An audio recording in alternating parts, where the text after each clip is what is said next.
isso aqui. Noite do PowerPoint hoje, hein? Eu abri um pouco mais cedo para testar umas coisas que eu vou testar agora. Que é legendar as pessoas que estão falando. Caso seja necessário, eu vou lá, câmbio. Come seus pontos. Deixa eu tirar isso aqui. Desmutar o Discord. Ok. Abri a live aqui só pra testar um negócio. Estamos na live. Deixa eu ver se a voz de vocês estão saindo na stream. A minha também tá em inglês, Cami, mas só se precisar. Caso alguém faça em espanhol ou em português.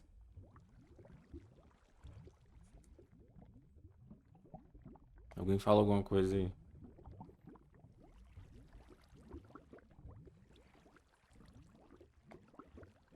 Alguém fala alguma coisa aí?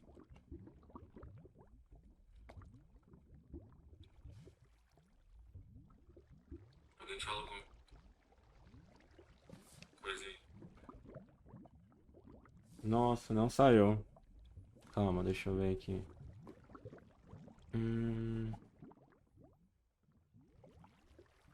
Pois é, o texto saiu, mas acho que sua voz não saiu. Deixa eu ver aqui.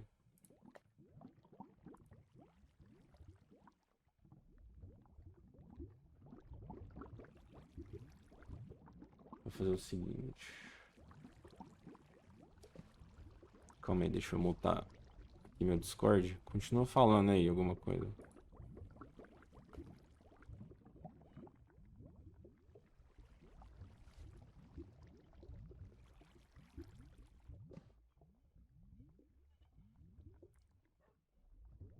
Cara, que doideira é essa, mano? Parece que tá saindo.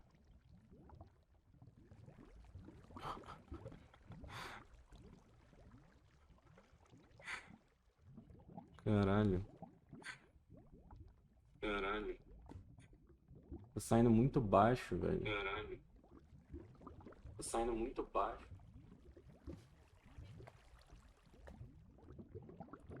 Não, eu acho que não é o volume daqui. Deixa eu só ver aqui uma parada.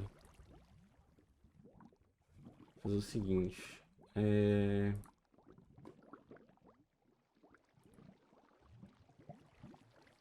Discord.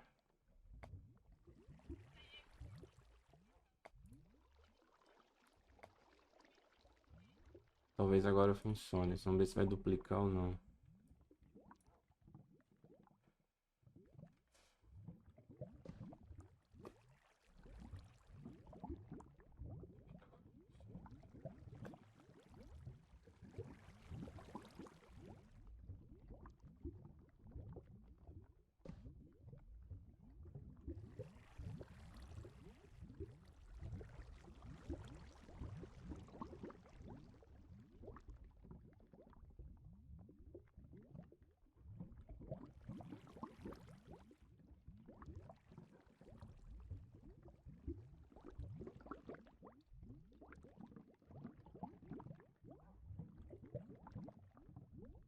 Caralho, que merda, né? Por que que essa faixa não está indo?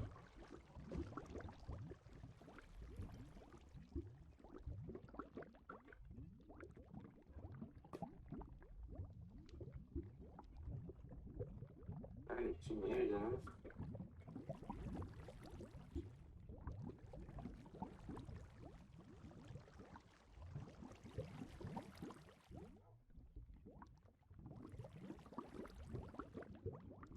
Deixa eu pensar. Tá, calma aí.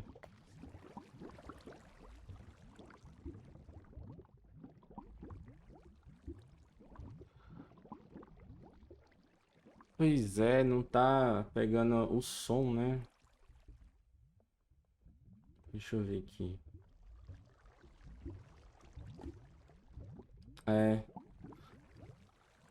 Deixa eu ver aqui o que que eu posso fazer. Se eu consigo capturar. O problema é acho que se eu mudar aqui. Fala em alguma coisa aí, pra ver se a legenda vai Falei alguma pegar. coisa aí. Teste. É, agora aí parou de pegar na legenda, né? Tá. Canalhas! Calma, fala de novo aí. Uma frase Fala longa? de novo aí, uma frase longa. Ah, tá, beleza, pegou. O ônibus azul comeu um sanduíche. Você escutou isso, Rubia? Sanduíches.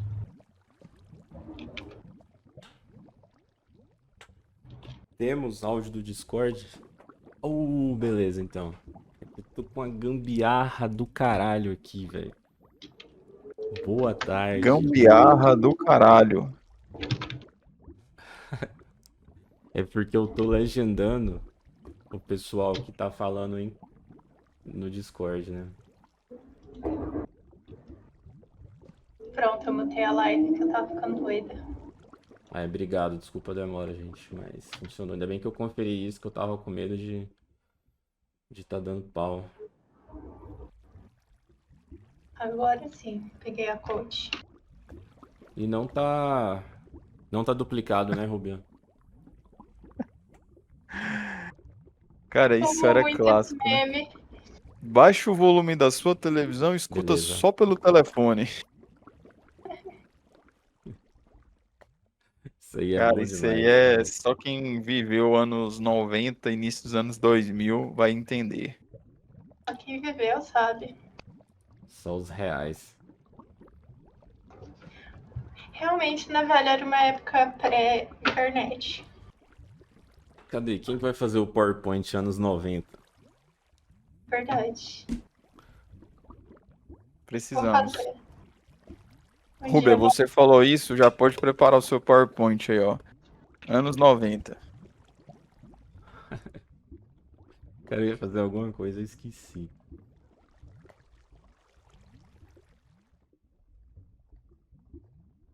tomando um Buenas cafezinho. tardes, Goofy. Mi grande amiga de Ô, fi. México. Licenciada. Ah, era mover o Discord pra cá.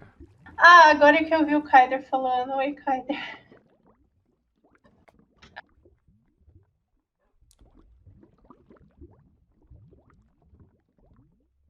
Cadê? Observatório, créditos, alertas. Ou na moral, velho, tem que fazer um curso pra E aí, Franz? esses negócios funcionar aqui, velho. Pô, esse trem do Discord me Oi. irrita às vezes, velho, que eu não consigo mexer ele igual você tá mexendo. Não, mas esse negócio meu aqui é do OBS, não é do sobreposição, não. Ah, tá. Penderrei. Entendeu? Aoba, pão. Olá, pão. Espectadores. Pode, se quiser assistir sem delay, eu acho que o pessoal vai abrir stream no Discord, né, também. Eu estou streamando mais pelo VOD também, pela memória. Deixa eu abrir minha câmera aqui também pra facilitar. Olá, VOD Watchers.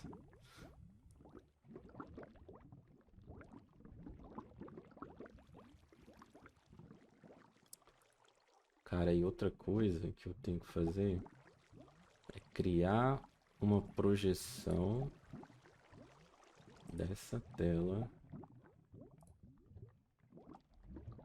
E aí, caso alguém precise de legendas, eu tenho essa legenda aqui.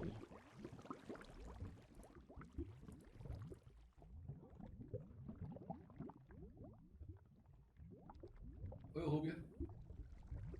Por que caralho não tá funcionando?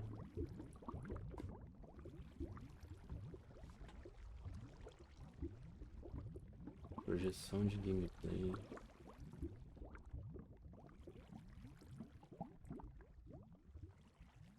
Oi, oi. Opa! Opa. Ai, tá deu certo. Opa, Opa! Ah, opa. oba. Oi, Rubia.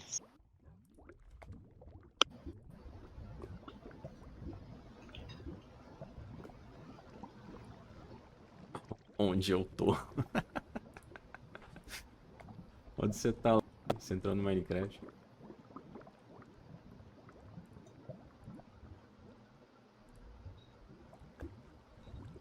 Ah lá, ele tá mutado.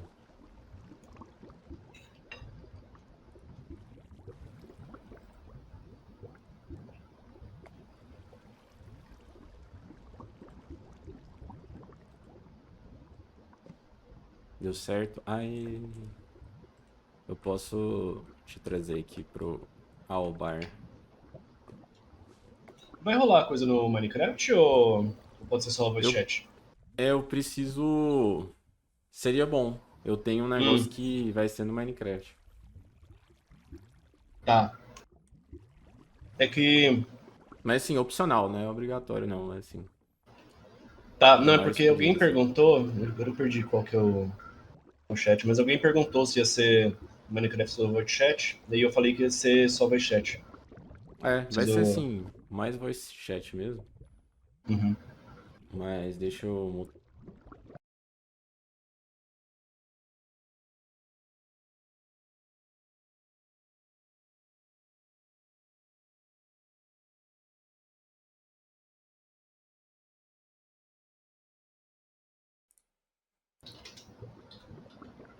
Que Oi, saudade Caidinho, eu tudo bem, tava de te amigo? ouvir. Ai, Quem fez E... o slide no Minecraft? Que Nossa, saudade, tô tão feliz. slide no Minecraft ia ser brabo também, viu? Caidinho, Caidinho? Me escuta? Oi! Escuto. Oi, amigo, Escuto. tudo bem? Tudo bem, Eu- querida? Opa! Saudades. Saudade de você, saudade da Lali, saudade de todo mundo. Saudades Saudades. dessa voz carioca. Esse sotaquinho, né? Esse Sim. sotaquinho de, Só tá Bom de demais. malandragem. Bom demais. Muito bom, mano. Vou assistir o Hello. Mines aí da galera. Hello, Hello. hi Void. Bonjour. Hello, how are you? Bonjour, Oh, Ju. Bonjour, bom dia. bonjour. Bonjour. Bonjour. Je suis bien. Mano.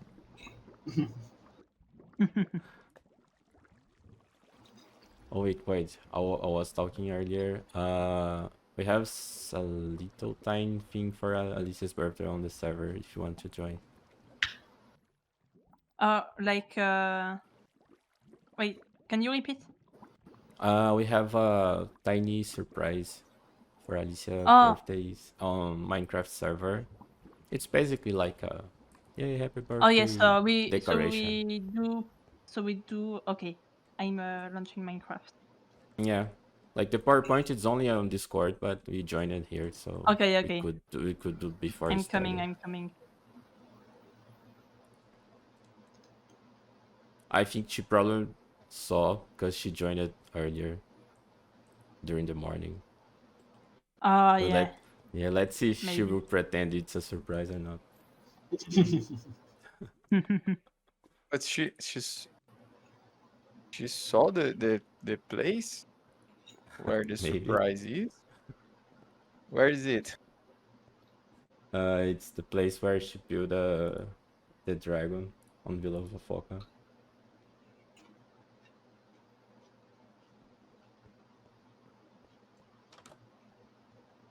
Next time you should turn off her internet for a day.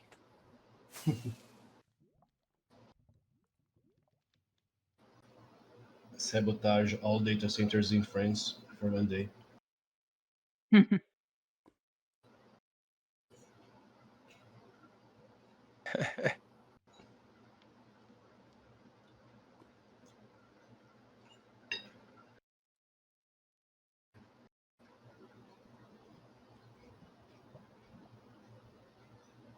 Beleza.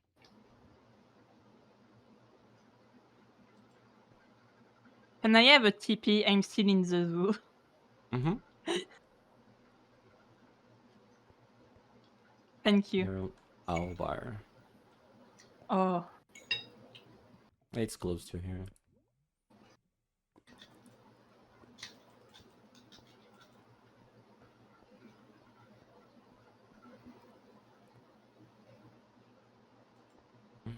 Olá, Eode. You're finishing your PowerPoint right now. Aquele aluno atrasado que deixa tudo pra última hora. Vocês estão falando de mim? Como assim, mano? Francis, oi amigo, tudo bem? Oi, Rubs. E aí? Quanto tempo? Pois é. Todo mundo morrendo de calor. Meu ar-condicionado quebrou de novo. Calor do caralho. Eu comprei um Desgraça colete verão, né, galera? Comprei um colete de gelo da China, vai chegar em um mês. Mentira, ponto que manda estamos. link aí. Na moral, Não, que sério? isso? Quando eu chegar, eu vou fazer um review, porque pode ser que seja uma merda. Não, mas eu. Não. Mas, Nossa, eu nem assim, sabia né, que isso tipo, existia, agora que eu tô vendo. eu Entretenimento. estou com Testando sentimentos mistos em relação a isso. Porque, tipo, não sei se em um mês ele vai ser tão útil quanto seria hoje. Pois é, eu lamento Ah, vai que não exista no Brasil para eu já comprar sem precisar esperar um mês. Mas pelo É um menos global warming, amigo. a expectativa de chegar tá me mantendo vivo, entendeu? Ano Só que que vem vai assim, ser pior. Isso. Pois é. Vai ser pra vida inteira. Calma que piora, né? Calma Mas que assim, piora. nada contra, Vai piorar, cara. vai Mas piorar. assim, eu tenho real esperança de que você não tenha Eu necessidade esteja de vivo testar quando chegar, isso. né? Exato. Se reverter, vai ficar rico. Então, né? É isso. Fica a ideia aí pra ficar rico. Nossa, É. Kaider, eu tô vendo um da Amazon aqui, só que é, tipo, muito mais caro. Deixa eu ver qual é. Então, eu comprei dois, na verdade. Um que provavelmente não vai funcionar, mas eu comprei só pra inteirar o frete, porque tava R$20 só. E outro de 60. O 60 é o Ah, que eu tem tô mais vendo um de esperança. 65 aqui. Caraca, eu Tem achei. alguns modelos que, tipo, é uma tecnologia estranha, mas o que eu comprei é de, tipo, ter uns saquinhos de gelo que você deixa no freezer e aí você coloca dentro do colete. Ah, Tinha aquele, acho que era uma jaqueta da Sony que tinha um mini ventilador, basicamente. Ah, tem isso também, absurdo. Era caro pra caralho. Eu acho que cosplayer usa A muito Sony. isso. Sony jaqueta, ventilador. Deixa eu ver. Engenheiro da Sony. Roda Minecraft Pô, é uma essa puff. jaqueta? Roda do Minecraft, roda, com certeza. Certeza que roda. Facts. Pô, usaria, hein? Usaria. Não tem um rapper que não usaria isso aqui. Mas o rapper sempre tá de jaqueta, via de regra. Cadê o link? Vocês Exatamente. estão vendo? Eu achei no. Link. Deixa eu mandar aqui um print da boa França. Aí. Obrigada, França. Eu tô procurando o Albar, já eu mando exatamente os que eu comprei. Uau. Pô, aqui pra cima Procurando da o mó bar. bonita. Da última vez Caralho. eu anotei mentalmente, ok, o Albar é do ladinho da minha casa, só que eu não tô achando a minha casa. Pra ver fofoca. Onde eu moro. A loja de casa é bem generosa, né? Concotô. Sim. Sim. E aí, Cami? A uva. Olá. Bom ou não? Bom. Tá tudo Bom. pronto? Tudo pronto, Tudo mano. Ô, Cami, listo. fala aí, vamos ver se seu português é brabo mesmo. Se a legenda vai entender seu português. Sei lá se meu português é bravo, mano. Mas funcionou aquele que a gente tava testando ontem. Tudo que as pessoas falarem vão estar sendo traduzido tanto na minha live quanto aqui no Discord também, que eu tô transmitindo, basicamente, o que eu tô transmitindo na live também. Entendi. Irmão, mas aí o que eu falo em português. Ah, entendi. Já tá indo pra inglês, né? Tá indo pra inglês. Eu só preciso mudar o idioma de entrada. E o de saída, né, também. Começou a chover aqui. Eu estou feliz.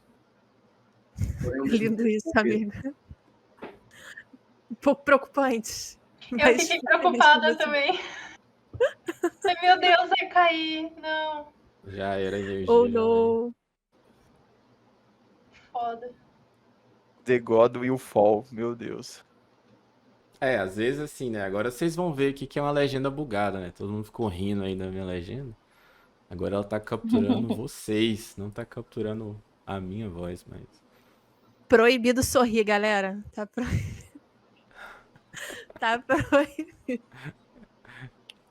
Ela funciona na 80% do tempo. Pô, tá funcionando maneiro aqui na Twitch.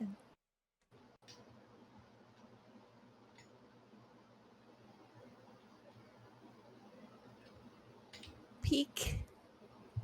Pique. Bom, isso é um PowerPoint, pero não se anima a E... entrar. E caralho! Anima sim, mano. Que isso. Já está Ah, no tá, já tá. Olá, gente. Buenas tardes, Buenas Limona, tardes. óleo, pão. Buenas. É porque eu não tô vendo o Discord. Eu preciso de umas Eode. 5 telas aqui agora, mano, pra ver as coisas. Saluda.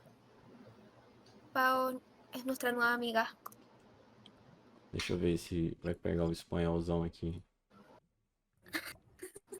Mas é pra pegar qualquer idioma ou só português? Qualquer um, só que eu preciso mudar só. Eode, Vou ter que mudar toda hora. Eu. você eu vou viu o mudar vídeo que eu nas te mandei apresentações. no Instagram? No, te escuché. ¿Ah? Have you watched the video I sent you on Instagram? A person speak the fastest Spanish ever. It's the same as Ay, you. no. Speak. No vi Instagram. Carajo. É paia quando os amigos não veem uns Só vi mensagens, mensagem. né, Gilbas? É paia, é É paia. paia, né, Gilbas? É, mano. Não O que viu você nada. acha? Desculpa. Admito que eu não tava esperando esse é paia. É paia. Paia. É porque Já entrega o CPF, galera. Já entrega o CPF. É, eu você tá tenho aprendendo essas CPF. coisas, né, mano? A Seu Cami já tá português aí de vendendo o Goiás. CPF dela. Arrasou muito. Se alguém É, precisar de um valeu. CPF aí, a Cami vende. Ai, agora tá vendendo o CPF aí é que é brasileira mesmo. Vende-se documentos falsos.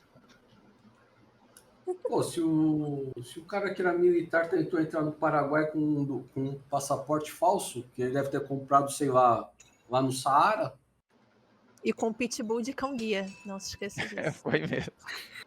Foi Mas o incrível. cão passa bem, vamos lá. Parte O cão relevante. passa bem. É a única parte importante aí. O cão está sob cuidados. Então, tá tudo certo Aí. com o dog.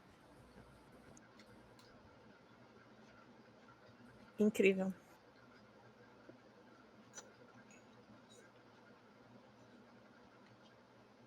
O que mais tá aqui? Kaider, você chegou aqui? Ah, você chegou, não vi. Cheguei. Olá. Caralho, até a Goof tá Já. aqui, Aí. ó. Alicia! Bonjour! Bonjour! Bom dia. Bonjour. Bonjour, mano. Bonjour, mano. Bonjour, mano.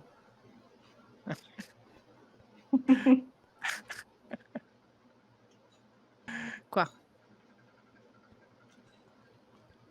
We are I like on to hear Alvar you say, because I mano. need to be on Alvar. Bonjour. Bonjour. Bonjour. Bonjour. It's my dream to Bonjour. speak like this. Have this accent. Bonjour. Homeowner. Bom. Bonjour. Bonjour, pô. Bonjour. Bonjour. Bonjour ou não? Bonjour. Bom. Bom. E o Jur? Bom. Bonjour. Minha mistura favorita é merci beaucoup. Merci beaucoup, sim. Muito bom.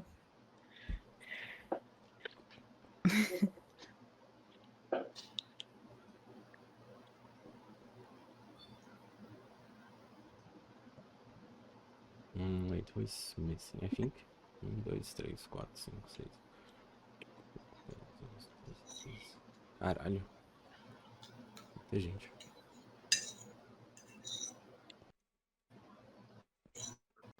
Muitas A casa pessoas. tá cheia. Casa cheia, casa A cheia. casa tá cheia hoje. Qual que é o limite de pessoas no chat de voz do Discord? Nossa, uma boa pergunta. Eu acho que é 50, se não tiver boost. Mas aqui tem, então talvez seja mais. Eu digo isso então. porque eu tava num curso que a pessoa dava um curso online e ela tinha umas 200 pessoas no Discord, mas só 50 conseguiram entrar. O resto ficou Ih. igual as passivas na chuva. Meu Deus! Cara, eu amo tanto essa referência, sério. Eu tô muito feliz. Muito Nossa, bom imagina isso você aí. paga um curso e fica na chuva. Muito triste. Não, mas o melhor disso são os desdobramentos, que teve algum cara que queria saber mais dessa história. E aí marcou com uma das pessoas que ficou na chuva e a pessoa não apareceu 2 vezes. Marcou com uma das passivas. Exato. E a passiva deu bolo. Ai, gente. Que mico. Tá vendo? Amo Se a tanto essa educação história. não é Foi no Natal, né? libertadora, o sonho do oprimido é se tornar o opressor. O sonho do passivo. É isso aí. Mas é 25 de dezembro. Olha isso, cara. Juro. No Natal, o povo aprontando essas. Aqui na TPU é hoje. Bueno.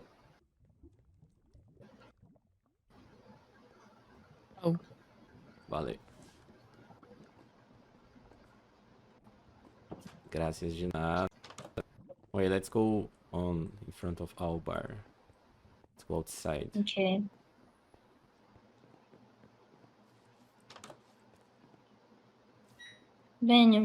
Venham pra fora.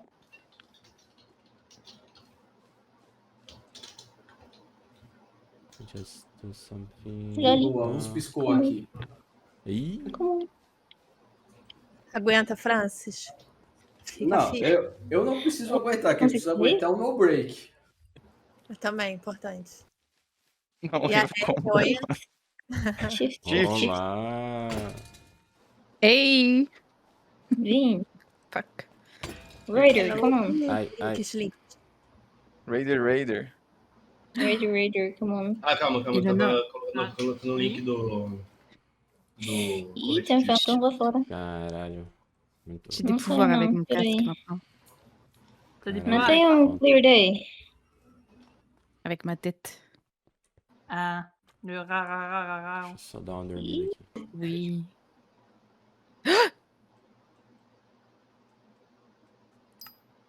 Mais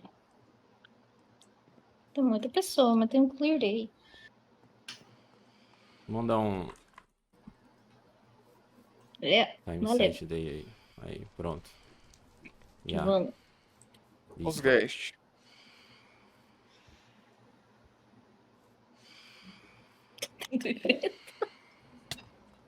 Tadinho dele. Okay, we can go here. You guys can follow me. Wait, where is it? Oh, yeah, it can be here. Let's go. Oh. Tá AFK, I guess.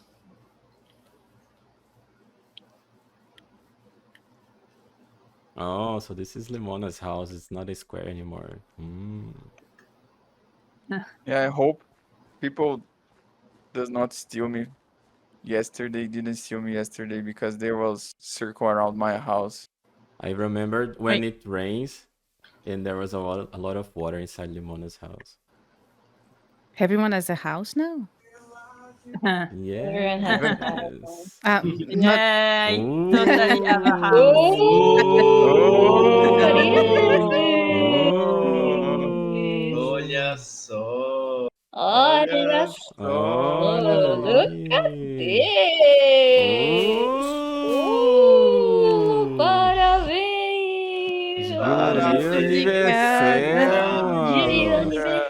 Caralho! Parabéns!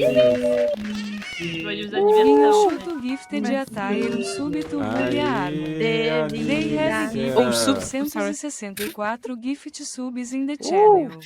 Vamos! Happy birthday, Alicia! Happy birthday! Happy birthday! That's me. That's Wait. you! You totally didn't see this when you log in during the morning. Yay! No, I did not. Let's go! Well, I there we saw can take a something purple picture. and then I left.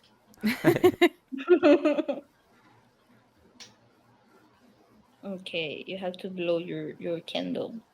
Make a wish. Wait, let me sit here. Oh, yes. Make a wish. Macron, démission. Macron, démission. Oh, let's take a picture. Picture. All right. Picture, Fotos, peraí. fotos. Take a picture. Devi tirar umas fotos. Foto. Daí tira uma foto. Peraí. É você que tá aqui, peraí. Rapidinho, deixa eu escrever City.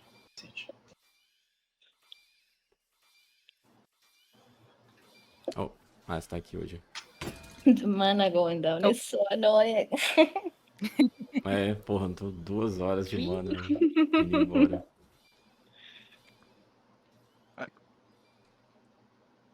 Wait. Calma. Aí. Wait, let me put some shaders. Shards. Shirts. Some shards and I will... Aww. You're so cute, guys. Oh, this looks very cute. Aí, mano. Yay. So you want to be the first one, Alicia, to start the PowerPoint? Ooh.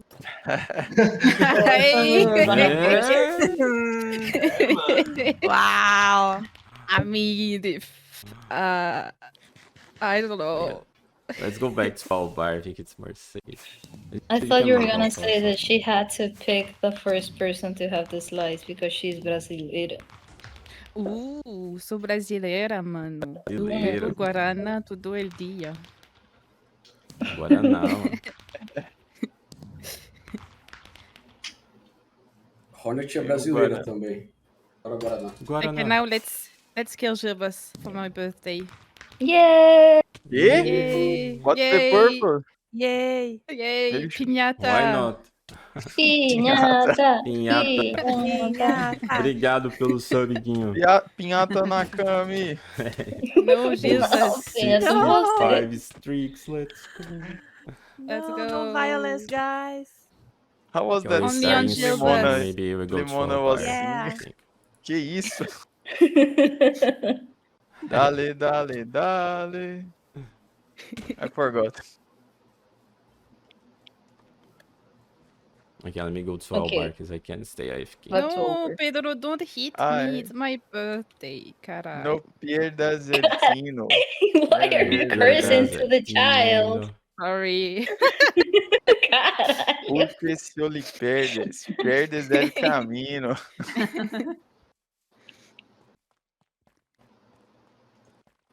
Es una buena canción. Thank you, guys. Amazing. Yay! Yeah, have an amazing day. Happy birthday, Alicia. Happy birthday. Happy birth.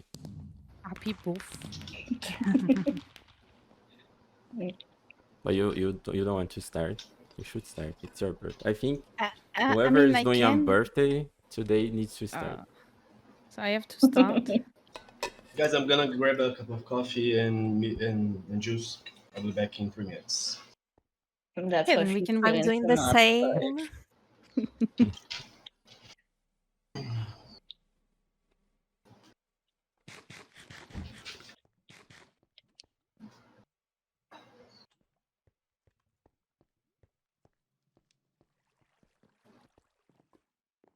me do this.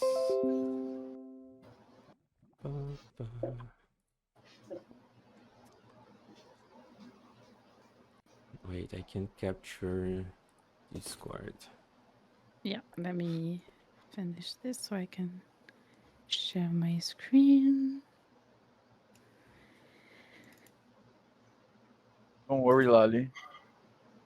We always hit each other. That's how we tell we love each other. Yeah.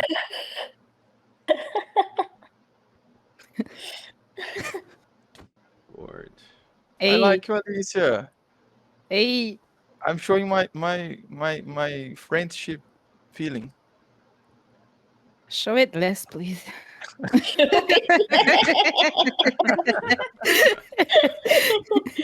I'm out. Wait. Okay. Okay, hang on. Let me screen What the share hell? this. Okay, just chatting. Watch Alicia stream. Oh. Hopefully did not do this right away.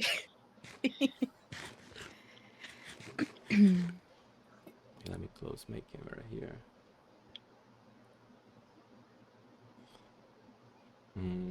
Okay, wait, yours is Oh, in... cute. Is it in French? Is it in English? English. Ah, ok. Eu não falo francês. Falo. Ok. Não sei.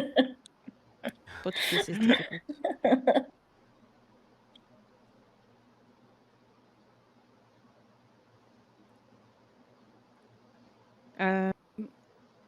I'm just gonna wait everyone. But can everyone hear me correctly in the meantime? Yes. Yes. No. Yes. Okay, I'm just gonna mute Gilbas. Hey, caralho. Can I make questions? No. Okay.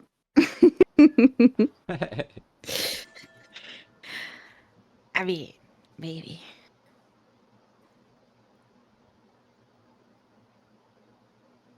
I forgot who left. Kaider? Yeah, I think Kaider left. Okay.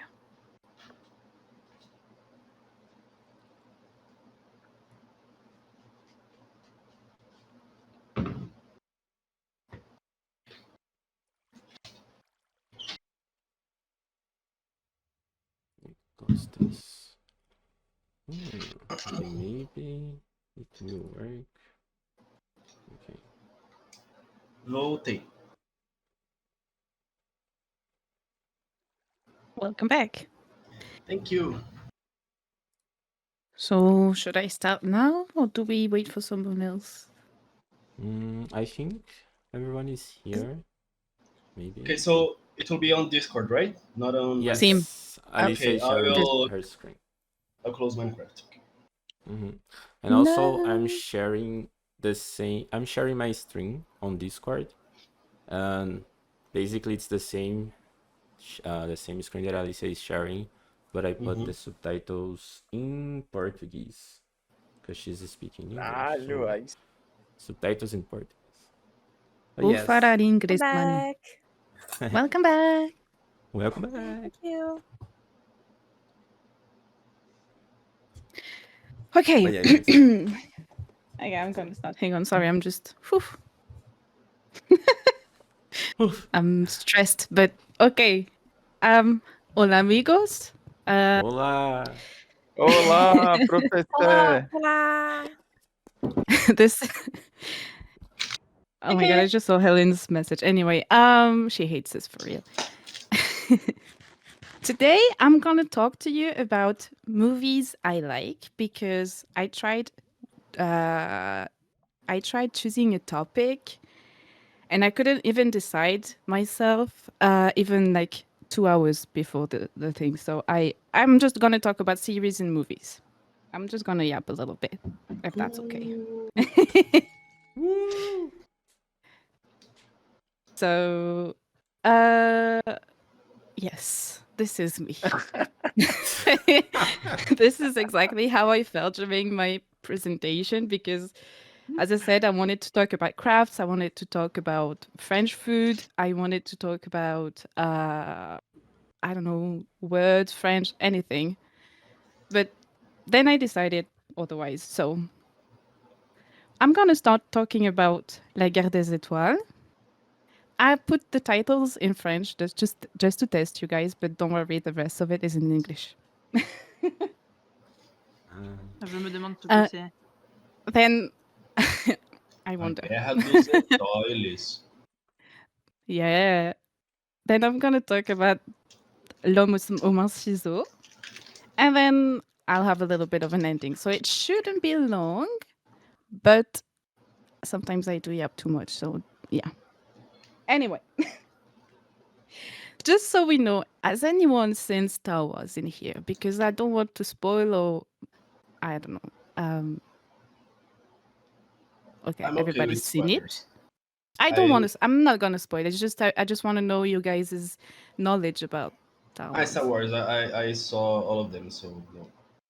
I never watched anything about it. Okay, this one's for you, Ilona. Is there anything about the Mandalorian? Because I haven't seen the Mandalorian. Okay, I'm not gonna spoil anything. It's actually I just wanted to share with you guys because I don't know if everybody's seen it.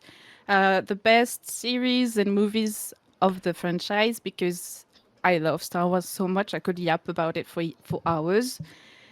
So I'm just gonna tell you which you can watch and that you need to watch if you want to get into Star Wars because that's very important and I love it. And anyway, so the first series is Star Wars Rebels.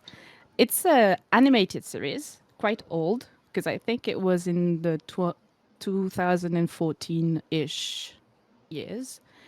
But it's such a good story and the characters are very lovely. If you want family made of wait, how do you say that? Not family. Yeah, like choosing a family of misfits. That's the thing for you. Like I love this. Those characters are so lovely. I love it. I'm just gonna say it so many times, but I love this series. Then we have my ultimate favorite one, which is the Clone Wars. This one is pretty long because it started quite early in 2008. And it ended, I think, 2013. So almost 10 years of making, 10 years of series. And the beginning is quite, how do you say that, wonky. It's not very good quality-wise or even music-wise. But then it gets better. Don't worry. It gets better after like season 2 or 3, I think. And then it gets so good. The music's perfect. I have PTSD of one music, but it's so good still. The lore is amazing. The characters, you get to explore the life of characters you didn't really know about when you watch the movies. You get to see the side of the Clone Wars we don't have in the movies because this is set between movies 3 and 4, if I'm not mistaken. I forgot. Maybe it's, but it's just like a lot of detail on lore and a lot of things that I enjoy because it's. Oops. No, sorry. Because it's amazing. What could I say? For this animation, they did one scene. I'm not gonna spoil what scene, but they did one scene in motion capture. Motion capture is when they have actors play, and then the people who draw the animation are going to use the footage of the actors to animate the series, and I think that is so awesome that they did that because that's that fight scene is my favorite scene of the whole series, and it also includes one of the characters I like, and also the actor who did the motion capture for that character is actually the real actor from the movies. So that's so good. I love them. Then another series I can recommend, which is not animated this time. This one is a quite recent one, and it's an Andor. I don't know how to say it in English. Andor. Um, this one is pretty short. I think you have only 2 seasons of it, but this is the best one. Like, many people don't like it because there's no fightings, there's no pew pew pew everywhere. But that's what I like about it because it's, how do you say that? It's just very wholesome. It puts lots of lore pieces back together. It's just there's a lot of small details that you can only know if you've seen other series. Speaking of the first series, Rebels, the one at the top, and this one, they do share a scene together, but from different point of views, and that's amazing to me because they did those series have been made by different people, but they still, how do you say that? They still like add details from other series because that's lore. I'm looking at chat, sorry, because that's very important in lore, and I love this. This is what makes the whole universe really cool and awesome, I feel. And yeah, I love it. And then the next series I recommend you to watch is actually The Mandalorian. I'm not gonna yap too much about it, but this series is really good. I love it. It's beautiful visually. The music's really cool as well. The characters are really fun, and the lore also pieces itself together like with the rest of the universe. So it's really like I recommend it. Meaning there's some movies that I would not recommend you to watch. Please, as a Star Wars enjoyer, please do not watch episode 7, 8, and 9. Thank you very much. I'm not going to say why, because I personally have seen those movies like quite a while ago, but I can't remember the content of it because it's been too long. And since I became a Star Wars fan, everybody told me to stay away from those movies, so I have not seen it again anymore. Maybe one day I will go to it just to know what to hate, but just don't watch it, please. Don't suffer. That's all I'm gonna say. So I love Star Wars for music, for the animations, for the lore, for the scenes that you have in common with everybody, with every series, sorry, and also for characters. So I do have favorite characters, like these little guys. If you know them, those are from the Clone Wars. They're called Roger Roger. Oh, they're droids. So droids, little robots thingy. They don't think, they're really stupid. They're just like me. Every time you see them on screen, you know they're gonna be or do something very stupid. And I feel like it's me, so I love them so much. And yeah. Every time you see a Roger Roger, I hope you can think about me. And then we have this little guy which is also a droid. I love them platonically. This one's Chopper. He's from the series Rebels, the animation series I talked about before. He might look cute and sweet and just really friendly, but you guys have to know that he killed over 50,000 people, including Imperials and droids. This guy is a fucking killer, but I love him so much. Do not mess with Chopper. He's my little guy. I love him. And then we have, well, yeah, whatever. Yeah.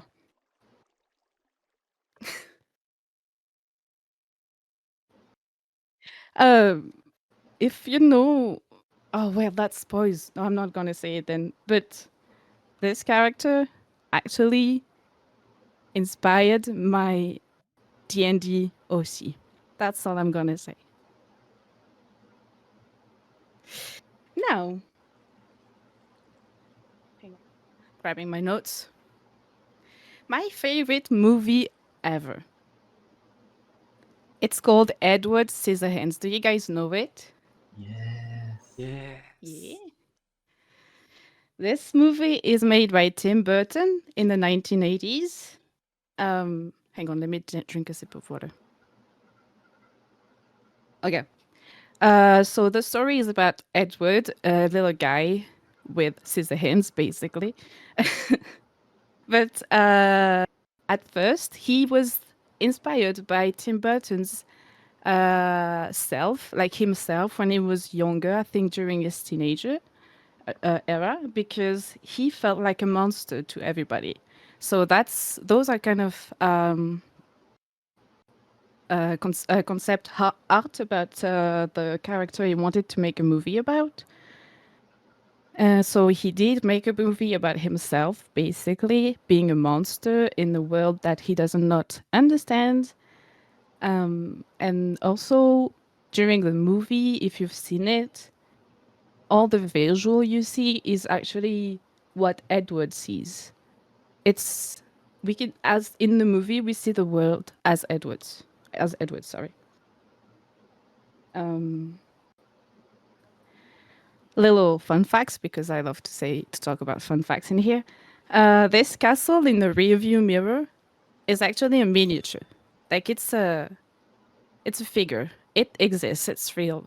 Because back in the 1990s, there were no CGI. So they went really creative. And we forget about that sometimes. Here, for example, the castle, it's a painting in front of the camera. I think it's on like glass or plastic. I don't know. It's a painting. It's really amazing. A little Easter egg, some people say, is that this statue we see inside the castle might be a reference to Oogie Boogie from that. Forgot the name of the movie. Yes, thank you. Nightmare Before Christmas movie. I don't know if it's real or not. It's just people say that it can be a fun fact. So I'm giving it to you. Okay. Then let's talk about costume. Costume that the actor wore is pretty heavy because it's made of leather, different fabrics, metal, pieces of metal. There's even pieces of Tim Burton's couch in the costume. I don't know why they did that. I think he wanted to include a part of himself in the character during the movie. Maybe that's it. So they got pieces of his couch.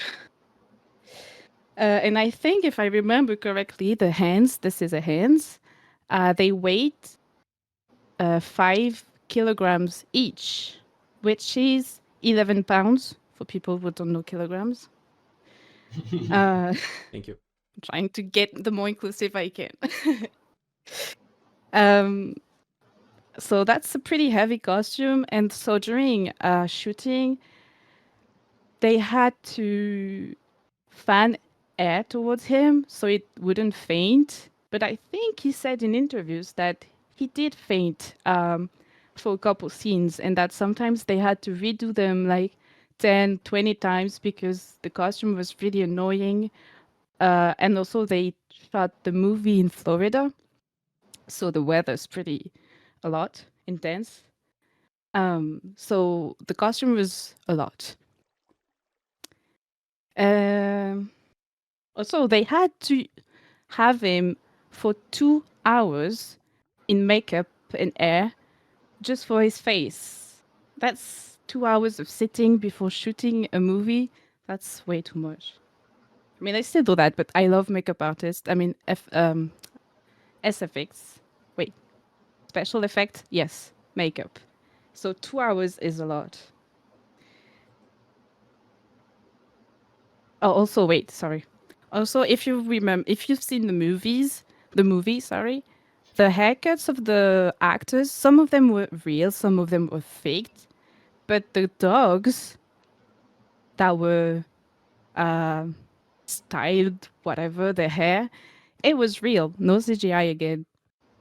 So some dogs had to, I don't know, work around in a weird hairstyle because of the movie. But I don't have pictures, but yeah. And then this other guy, Vincent Price, who plays the inventor of Edward in the movies, has kind of a tragic fact because he was very sick during the shooting of the movie. He didn't do many scenes because of that, because he couldn't stand much, he couldn't do a lot.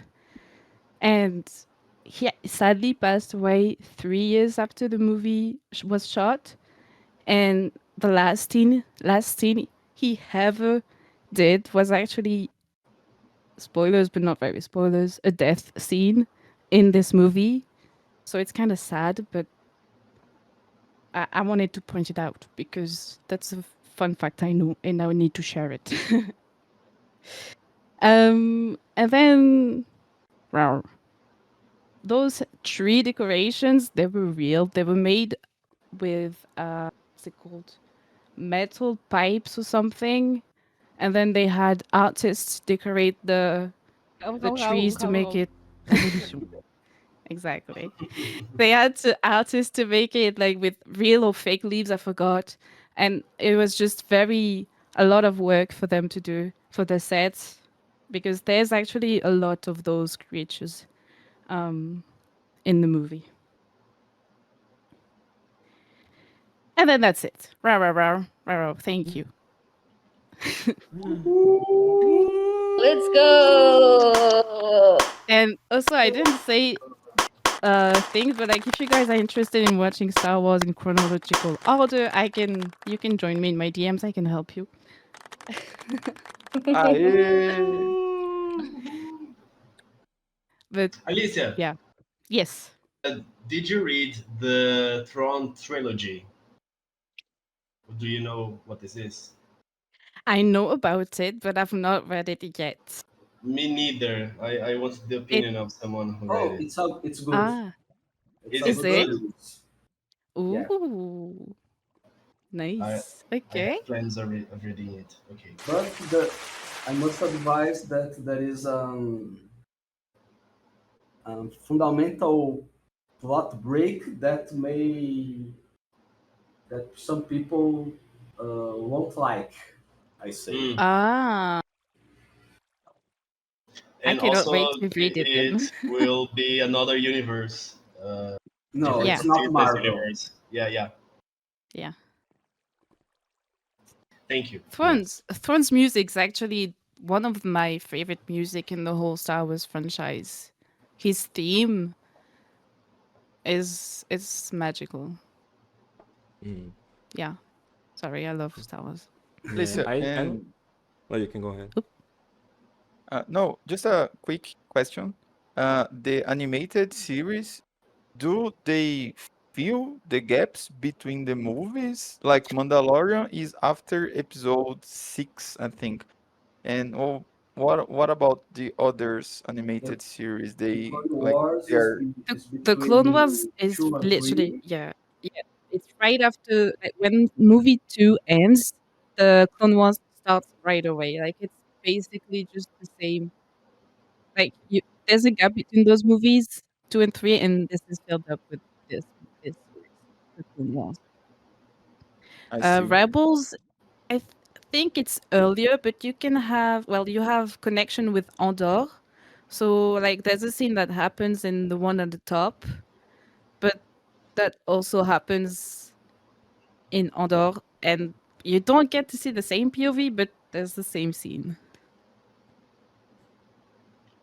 There is Thank you. also a series called, I think it's The Bad Batch, because there is an episode of the Yes. Clone Wars called The Bad Yes. Batch. It's about Yes. some clones that were born with genetical mutations, like as if they were disabled, but at the Yes. same time they are special. They have like different superpowers, you know. So this episode was really very good. So they made a series for it, Yes. but I didn't watch it, so I don't know if it's good or not. I can't say it's very good. I didn't put it on the PowerPoint because I didn't want to fill it with everything, basically. But it was really good. I loved it, and I love the Bad Batch so much. And it is between the Clone War. It's between the episodes 2 and 3, right? Yeah, it's during the Clone Wars. Yes. Okay, yeah, thank you. Nice. Yeah. I really like Star Wars. I'm not like the hugest fan like you, but I think my favorite movie is I don't know which one is like in number, but it's the one that Anakin is a kid and there's a race. Because we used to have the Good one. game in Nintendo 64, which was amazing game race about Star Wars racing, and it's really really nice. Like seeing the same characters from the game in the movie, because I played the game first. So my first contact with Star Wars, probably it was in the game, and also I remember watching some random scenes like while my father was watching like the lightsabers fighting, like zoom, whoa, whoa, whoa, and whoa, that's so cool. But yeah, and also Oh, that's so Mandalorian is cool. amazing. There's no like Yes. bad episode. I think it's the best Yes. thing on Star Wars universe is Mandalorian, in my opinion. So you guys should watch. You need to watch Outdoor to your opinion would change, but Mandalorian is really good. Yes, I agree. Woo! Yay. Any more questions, or can we move on? Now, I'm gonna give your score, Alicia. Okay, I No, have to there's no go. score. My pony needs me. Amazing. Thank you guys for Amazing. listening. It was And good. if anyone wants to yap about it in DMs, I am open. Like, feel free to do it. Très bien, Alicia. Yung Thank you. Merci beaucoup. Obrigada. Wait, let me share. Approve it. Approved by Limona. Let's go. Okay, who's next? I can go next. Oh, okay. Oh. Oh, wait. Okay, let me just do this. I can share my screen. Let me share also my screen on my stream. There's a lot of screens happening.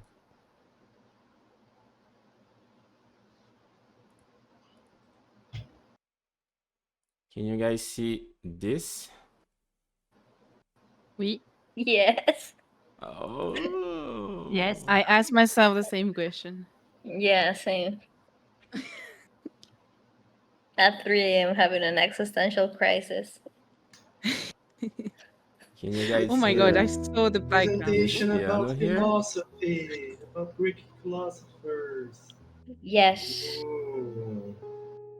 Perfect Pamonhas, music. pamonholos. Music, background music. Yes, they have music. I need music to make like a nice presentation. Hollow Knight. Okay, Hollow Knight. That's so fancy. I see a pamonha over there. Oh, there's It's a pamonha over philosopher, a Greek philosopher. Pamonhas, pamonholos. there. Let me just put the two chats here that I can see. Okay, guys, I will yap for a bit. Oh wait, let me also open my camera here.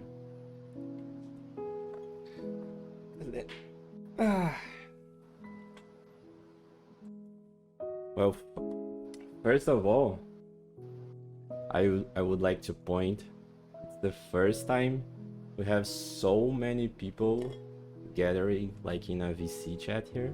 I think since we started this server, so it's really really cool. I think it's like 15 people, I don't know. Okay, so let's start it. Let me just put this. Okay, we have music. Yes. Okay. So I can start with a question. It is, why are we here? We could answer this question with different answers, like, oh, we are here because we scheduled this PowerPoint night 6 months ago. You're here because it's December and basically it's vacation time. We are here because we became friends in the past in the Minecraft server. We are here because we like to do events. But why? Why were you here? So I'm gonna make a recap. So it's a journey through history and culture. That is the answer. So I could choose like a start point in different dates, different events, different years, but we could tell the story from different beginnings, but I would choose starting to tell this story in 2020. I would choose this year. So in this year, a lot of things happen, and we could say a butterfly effect or a domino effect caused a lot of things, because a lot of things happened. I met people, I started to play games, I started to stream, but why? And what these things changed, or what these things influenced to made us being here right now. So that's why I put the butterfly effect and also the domino.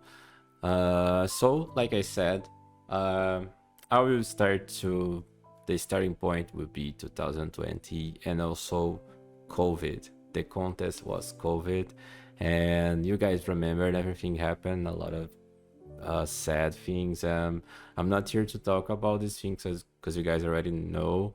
You guys live with this. Was everything changed? Everyone was home.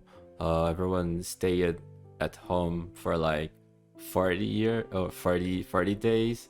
Was supposed to be 40 days, and then was 60, and then was 70, 80, 100, 1 year, 2 years, and things is starting to back normal after 3 years. But so during the COVID, everyone was trapped at home, and then everyone started to hanging out with the friends. It was more common hanging out with friends online, like using Discord, using multiplayer games. So on my case, I started to play Minecraft in 2020. It was the first time I played Minecraft, and in the first time it was on this server, the same server that we are playing right now. So I started to play, and we keep playing for 5 years. So I'm gonna list some of these facts that could be a start point. Like COVID's the start point, but Minecraft could be a start point. So I will split in chapters. So each of these items here would be a chapter. So we have Minecraft, and we have also Genshin Impact in 2020. And after that, we have also Twitch in 2021. And at the end, we're gonna talk about KSMP in 2023. So we have these chapters. So starting in 2020, the chapter 1, we have Minecraft. So like I said, I started to play in 2020 with some college friends in the server. So we decided to play Minecraft because everyone was bored at home, and then, oh yeah, let's play, why not? And it was my first time playing, and then we started the server that eventually became Goiania SMP, as we know. And then I invited Gilbas. I remember he joined after a couple weeks, and there's a fun thing because I remember telling him like, oh, you need to play this with us, it's really fun. I know it's a scary game, like everything seems ugly sometimes, but it is beautiful. There's some beauty there. And then he replies something like, no, this game looks bored, it's not nice, it's not cool. And then I said I even made a bed in my room, because we used to have a room like nearby the spawn. And I thought, oh no, but I improved my room, I make it bigger and put a bed to there, and then you can sleep there, you can get your items and everything. Well, and then eventually he joined it, and also we invited admin. And this is a good start point too, because I think after admin joining the server, everything changed, because we used to play hosted by a website called Aternos, which is really good for you for just playing for fun. But I think if Gustavo didn't join in the server, I think we would play for like a couple weeks or months, and then that's it. That would be like the end of another Minecraft server. Because when Gustavo joined it, he saw the game was really laggy. Because since we are, I don't know, maybe 4 or 5 people playing the server, Aternos was lagging a lot. So the server was lagging a lot. The mobs were slow. We need to place the block or break the block like 3 times to happen in the server. And then Gustavo, the admin, decided to host the server, and then everything changed. That was like, oh my god, the mobs can run. We need to break the block not only once now. So everything changed. I think, like I said, if admin didn't host the server, probably we would end the server like in a couple months. And then after that, some Twitch friends joined, more people joined, more players, new players, and we started to hanging out also. But this is for the other chapters in the future. So yes, in the past, in 2020, we used to do some celebrations, some events also. And one of the events was my birthday in 2020, in 2nd June 2020. And the guys made a surprise for me. They wrote some parabéns in the wall, happy birthday in the wall. We took a lot of pictures. You can see Gilbas there, also an admin. It was really, really nice. There's also a video on my YouTube channel. We used to have also some tiny mini games, not a mini game as we have right now, but I remember doing like a big race in the past with admin and Gilbas. Another birthday was Rafael's birthday. We have a Naruto statue that is still there. So everything you guys seen on the screenshots is still there on the server. And we made the New Year's from 2020 to 2021. So we spent the New Year's night inside Minecraft. And the other image is just a random image that I found that I thought it was funny, because it was when me and Gilbas, we dried the entire ocean and we broke the Guardian Temple, and this is where the garden farm is. Like right now, you can see like an island in the back. It's that spot. It was really nice to do this. A lot of buildings, a lot of farms, and a lot of tiny events, not like elaborate events that we have now, but it's really nice to see how the things started. Well, so we had some players. I would not list all the players that play in the past, but are their main players. It was me, and then Rafael and Begeli was my friends from college. We have Gilbas, we have admin, and we have Moliva.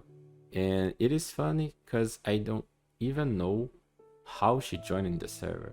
Because she was like a friend of a friend of a friend that got invited, and she joined into the server. She's really nice.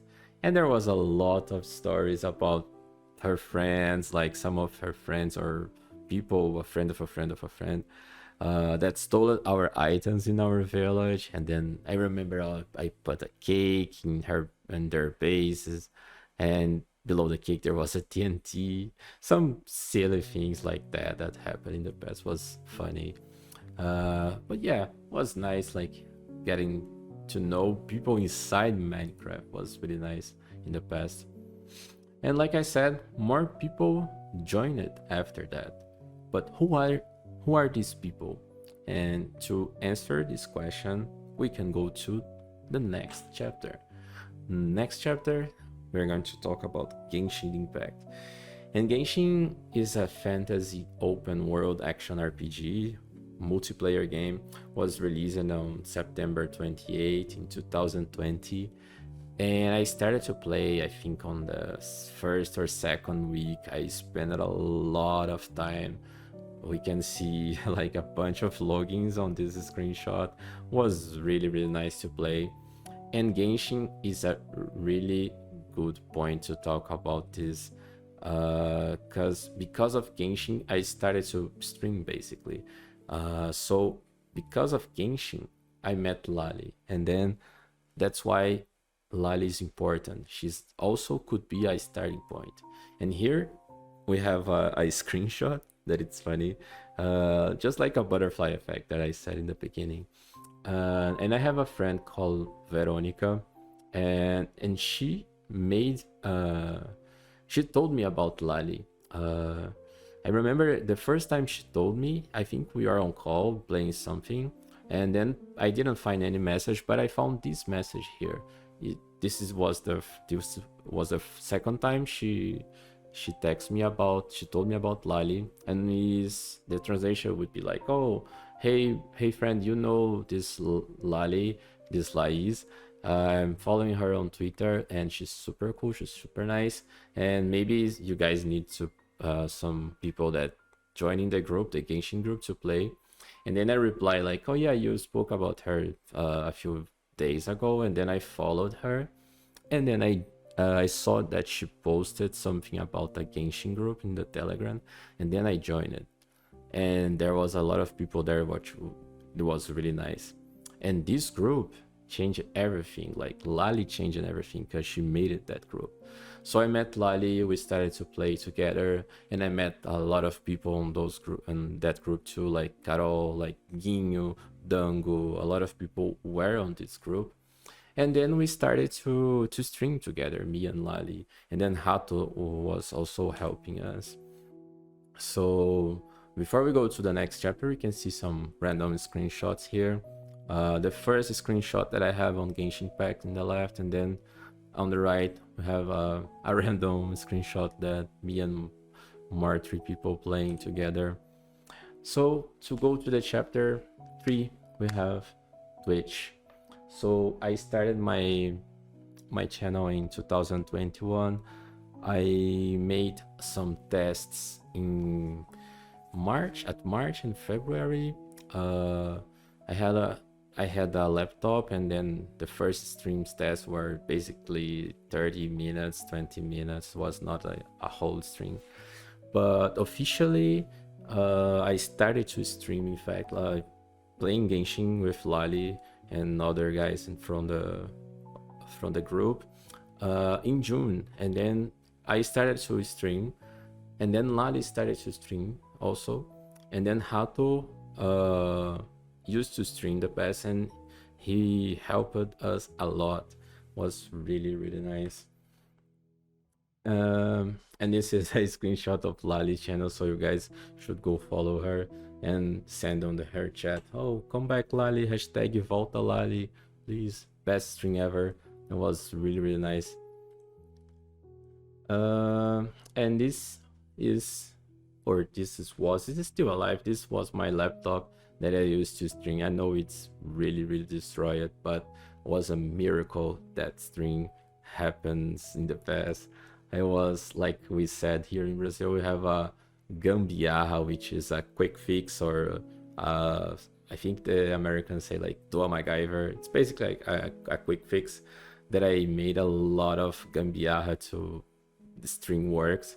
And I used to play on PlayStation 4, and I captured the image using a software called PS Remote Play on the laptop. It was a lot of things happening, and sometimes the stream was lagging, sometimes the laptop was almost melting, but we have something to fix this higher temperature. You guys probably remember that. It was the ice packs to help to lower the temperature. So it was really common in the middle of the stream. I was like, oh, be right back, guys. I need to change the ice pack. And then I got the other ones because I had two. And these are two random clips that I already show you guys. One is the Genshin pack playing with Rafael and Jota. And the other was basically a tutorial that Lali clipped. It was really fun too. 5 years ago, so it's nice to see. But yeah, we have a lot of memories. I remember like the first anniversary, the first birthday of the channel, and Ginho made this meme. Was really fun. I still have you can check the first 10 people that subscribe on my channel: Rato, Ginho, Gilbas, admin, Marcelos, Mila, Rose, Carol, Miguel, Lara. Everyone was there. Was really important. Like when you're starting to do something like that, like streaming and playing games, was really nice. And I always thank to them, and also thank to everyone that arrived after that. Was really nice. And here we have the first recap of the channel. I used to play Genshin, Fall Guys, Hollow Knight, some music also. The emotes from the election was funny. Another screenshot of Cult of Lamb. We used to have a cult called Agropesca Jacaré. And then Ginho made a website. We have a whole thread on Twitter. It was really fun. A lot of memes. Another random screenshot of Lali Underground. And a fun fact. This is really fun because remember that I said we started to play Genshin and then I met Lali in 2020, 2021 basically.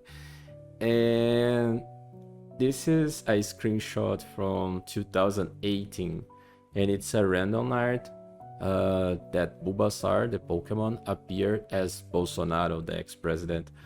And then I quoted complaining like, oh no guys, why you make Bulbasaur as Bolsonaro? He's a nice Pokemon. I was complaining about the art.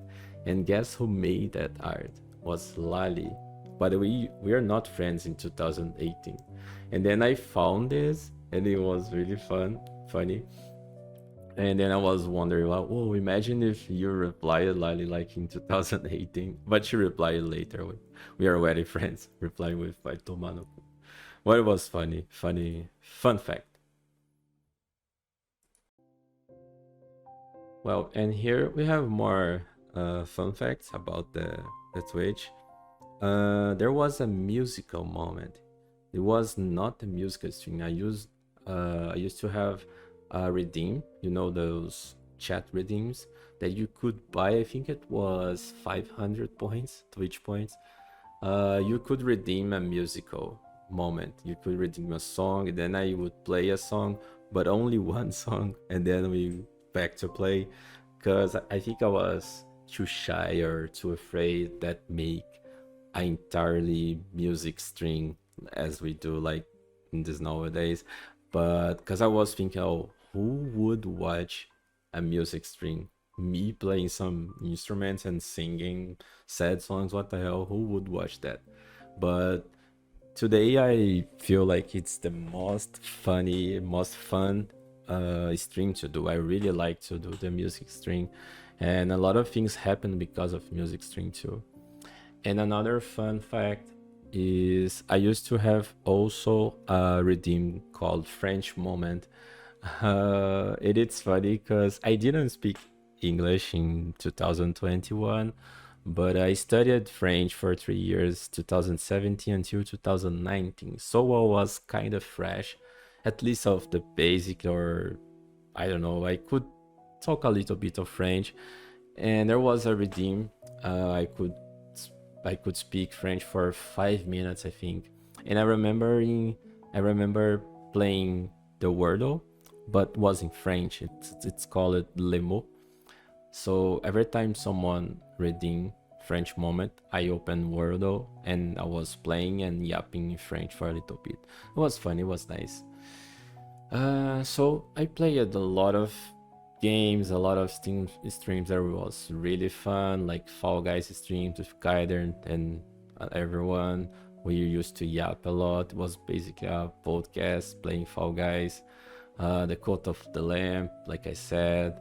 All these streams was really fun. I remember when Robson Baroli, the best player, Brazilian streamer, he sent me a raid, and his chat was really like a lot of people on his chat, and a lot of people speaking English on his chat, more people outside from Brazil than Brazilians. And I remember when like 100 people arrived from his raid, I didn't speak in English, so I was like, oh my god, thank you for the raid, guys, yay. And that's it, that was my English. It was funny, it was kind of embarrassing, but I still have this VOD saved on my Google Drive. We had Hollow Knight streams. I think was the best streams ever. I really like Hollow Knight. I love Hollow Knight, and I love it stream Hollow Knight. I think it was 23 streams that I still have some of the VODs on my YouTube saved. There was some Zelda streams. I play a lot of Zelda, Ocarina of Time, Majora's Mask. I think we play a little bit of Twilight Princess, I don't remember. Breath of the Wild, and then Tears of the Kingdom was amazing streams. And another thing which is important, there was a Genshin Twitch event where we could play the game, stream the game, then you could get some primogens, like the coin, the money in the game. And because of that, I joined in a Discord, and there was a lot of streamers like doing the same, playing Genshin, and we used to help each other, like sending raids and everything. And then it was when I met Miwa, and Miwa was a friend that she used to stream, and because of that we met Henny, we met Kali and Looney, because they were like on Miwa's chat and related to Miwa, and basically we met them because of that. Was really nice. So again, because of Genshin, because of a game, because of Twitch, we are meeting new people. Was really nice, really fun. And again, we are back to Raisu Point, because we started to stream because of Lali, because of Genshin, because of the group on the Telegram. So we bring back the Raisu Point, the famous one, with the Bulbasaur Twitch, Music League because of Kaider, Lago Pica, Milo, Nason, Genshin, a lot of people, raids, Fall Guys, Marcelo's, watch really important, Hato and Lali streams. So basically a lot of people arrived because of Lali, because the influence of Lali. I remember first time Lali was talking about Kaider, oh, I have a friend that also is making some streams if you want to send a raid, if you want to know him. And then I opened Kaider's stream someday, and he was playing Zelda Breath of the Wild, and he was dying a lot from the mob. I remember he was playing like really bad, but he was really nice. Like oh, this guy is fun. I know he's dying, but he's fun. He's kind of fun. And then I follow him, and then we changed the. I sent some raids to him, and he sent some raids to me, and then we started to play together, and we are here. Basically started to hanging out together, and that's why things happen. And here are some photos in real life, not only in game, but because of that, because we get to know people in Minecraft, get to know people in Genshin Impact, on Twitch, I started to stream, and we made a lot of friends. And we started to travel. We traveled together, we hanging out together in real life. Like, for example, this first picture was in Miguel's house, and we met Miguel, Carol, Waka, Reni, Dango. Celos was streaming, so we took a really nice picture. And here we have Celos, which was streaming, but this is in São Paulo, this is in Rio. Kaider, we have Brachiosaura. This one we are drinking soju, going to the Samurai with Kali, Louis. This one was this year, I believe, when Gilbas met Kaider in real life. Was really fun. And this is when we visit the Cristo Redentor, just like in Minecraft. They have the French flags. So I think maybe they copy our building. Alicia and Helling's building in the server was really nice. I have some Henny pictures here, and also Leon, the cat, Rose cat. That's us eating a lot of food, and this one was really nice because it was on Piccoli restaurant. It's a vegan Italian restaurant in São Paulo. It was the best pasta in the world, the best thing that I had. Like, oh my god, it's amazing. I have Henny dying and Josie tasting, trying her first pamoya. Was nice. So a lot of memories. So I hope we keep updating this, and maybe someday we are making more slides, more PowerPoints with new pictures, like in around the world. Who knows? I hope so. That would be fun. Well, so we started to know people, and these people, like Twitch friends, they joined on the server. But who are they? Where they came from? So Rosie joined the server, Kaider, Kali, Dango, Lali, Waka, Shiro, Henny, more people joining the server. But well, like I said, I met Kaider because of Lali. Dango also was on the Telegram. Kali was from Miwa. Waka was from Marcelo's chat, I think. Lali, Henny from Miwa. Shiro, I think was a raid. Rosie was funny because it was so random. I was making a music stream, and then she joined in the chat like, oh hey, hello, you really play well and sing well. And then we started to hanging out. After that, she used to appear all the streams, and it is so random. Like, it was 2 a.m. and I remember she said she was tired, she was working, that then she wanted just to find something to watch, and then she found a random guy playing a guitar with a shitty microphone at 2 a.m. and she decided to stay there, and everything changed. Well, that's crazy. For me, it's crazy, but another butterfly effect. But yeah, that's nice. So these are some random screenshots that us playing Minecraft. These were from the first Festa Junina, and then Kali's birthday, then killing the Ender Dragon. Was a lot of screenshots, and this building is still there, but I think it's Lali, not Kali. Well, special slide that I would like to shout out. This is the first screenshot of Kaider in game. I was on his roof with my duck skin. And he was using a Power Ranger skin. And here we have the lava farm. You guys probably know or heard about this. And this is a really good register of the destroyed house by lava. Yes, he did a lava farm inside a wooden house. Yeah, was amazing. Amazing lava farm. Okay, so let's go to chapter 4. Chapter 4 is about the KSMP effect. And KSMP was a multilingual server starting in 2023. And you guys probably know there was a bunch of streamers from different countries, different parts of the world, speaking different languages, like interacting inside Minecraft. Speaking different language, and there was a real-time translation, like subtitles in-game. So if I'm speaking Spanish or in English and the other player was speaking Portuguese, they could like understand each other.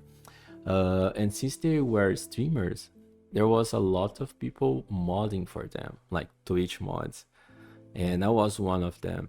And then Twitch mods decided to create a server, a Minecraft server, to play Minecraft, because Minecraft was hyped again because of KSMP. And then we created the MSMP. There was 2 servers, one and then another one after. Because of MSMP, I started to talk in English. I started to hang out with people. I met some people there, like for example, Helen was there, Mocha was there, Joe was there, and we started to hang out with people. I remember it was my first time speaking English with people not only natives, but people from outside Brazil, like Americans, like people from Europe, but people that didn't speak Portuguese, for example. So it was really, really nice because I started to improve my English, my listen, my writing and whatever. It was my first time, so I can say that I learned English inside a Minecraft server, which is crazy. And now I'm here doing a presentation in English, and because of MSMP, basically, because of Minecraft, because of Lali, because of Genshin, because of Twitch, I don't know, because of a lot of things. So we used to hang out a lot. I remember in the beginning, I was really, really shy, and I didn't know how to speak in English. I didn't know how to speak even in Portuguese. So it was just like in the corner waiting for my moment to say something like, oh yeah, haha, that's funny guys, haha, and that's it. Like I used to think a lot before saying something in English. I know probably you guys have this too, but sometimes we are afraid to speak in another language. But don't be afraid, just go and speak, because people that are not only the native speakers, but people that don't speak Portuguese or don't speak your mother language, your first language, they would be really kind, they will be really patient to hear you try, because you're not speaking your first language, you're trying to speak in another language, which is really hard. So don't be afraid, just try it. And then because of that, I met a lot of people. I joined it on Twitch moderation for Foolish, and there was another server, a bunch of servers after, like Natyxarrg, that I started to play more with Alicia, with Void, with Kami. I met Kami there. I have some screenshots that I can show. And then I started to play on the French couple mode server that Void invited me. It was really, really nice. A bunch of French people talking in French really, really fast. And I joined it there, and I was like, whoa, yes, não entendi nada, yeah. But it was fun, really, really fun. And then I joined also sometimes in Eode SMP. I play, I don't remember, it was not so many hours, but I played like, I don't know, maybe 3 or 4 times. It was really, really fun. And it was funny because I didn't speak Spanish in that time, so I joined the server, and Limona, Eode, and Kia were talking in Spanish really, really fast, and I couldn't understand, and I couldn't talk. Sometimes I could understand, but I could not reply because my Spanish was like 0. And then I'm glad now I can at least talk in Spanish, because I didn't want to them started to talk in English for when I joined it, because Spanish is really close to Portuguese, and thank God I started to learn Spanish too. It was a really fun server. Then we had Brett's server, that she started to host a server for Twitch mods, for Foolish mods, and it was really fun server too. I have some screenshots from there, and I remember playing a lot with Goofy, and there was a funny thing that Brad used to close the server on my 10 p.m. o'clock, but we are so addicted to the server, and there was like a countdown, and I was, no, don't close the server, no. But it was fun, it was nice, it was a nice server. I think we played for like 2 weeks, but it was a nice server. And these are some screenshots of this server. On the top we have MSMP 1, the celebration of New Year's, killing the Ender Dragon. This one, me and Hallie, is the MSMP 2. And this one is from Natyxarrg, that the first time I spoke with Kami, like in a conversation, and Mocha was also there. This is the lobby, the spawn of the MSMP one, and I think this is from MSMP 2. And then Alicia is here, and also Kista that joined our server, and also Joe was here, and Alicia was using a Bidoof skin, the old skin. And this is the place, you guys probably know this story, and this is the place where that story happened, when I was playing with Helen, and it was really, really late, like in real life and also in game. It was late for me in real life. I think it was 4 a.m. and it was night in game. And then I have this house like nearby the ocean, and Helling's house was on the other side of the ocean. And then Helling wanted to go back to her house, but it was night in game, and there was a bunch of mobs. And then I think she was in a boat, like, oh, okay, I'm going home. And then she was in a boat in the middle of the ocean. She sent something that the chat, you should sleep, or go sleep, something like that. Go sleep. And then I said, oh yeah, I'm going to sleep, good night. And then I closed the game. But she meant sleep in game, because there was a lot of mobs around her. And this is funny, that's why we make the jokes. Can you sleep in game or in real life? And it came because of that. And this is the place where this happened. I still remember that. It was so funny. These are some screenshots from Combo, us hunting Pokemons in the Nether. And then we have some battles. It was really, really fun server also. And this is from Eode SMP. This screenshot is funny. I think it was the first time that Limona joined in a Minecraft server, and then she grabbed 3 blocks of dirt and made a tower and sent in the chat, Goose, look, I made a tower of dirt. It was really fun. This was Limona's famous house, a cubo, a cube, a huge square, a quadrado, and Kia was trying to burn with lava. And this one in the right is from Brad's server. The first time I saw a sniffer in Minecraft, it was on that server. And I remember we are waiting for the egg hatch, and then Foolish send a message like, oh, I'm going to stream in 10 minutes, something like that. And then Brad replied with, wait, we are celebrating the birth of Goose Child, please wait. Was really fun. And then Cocaina born. I remember Cocaina, I never forget. So a lot of people joined also in our server. That was my evil plan, invite everyone. And then Helen joined it, Mocha, Joe, Alicia, Goofy, Brad, Void, Kami.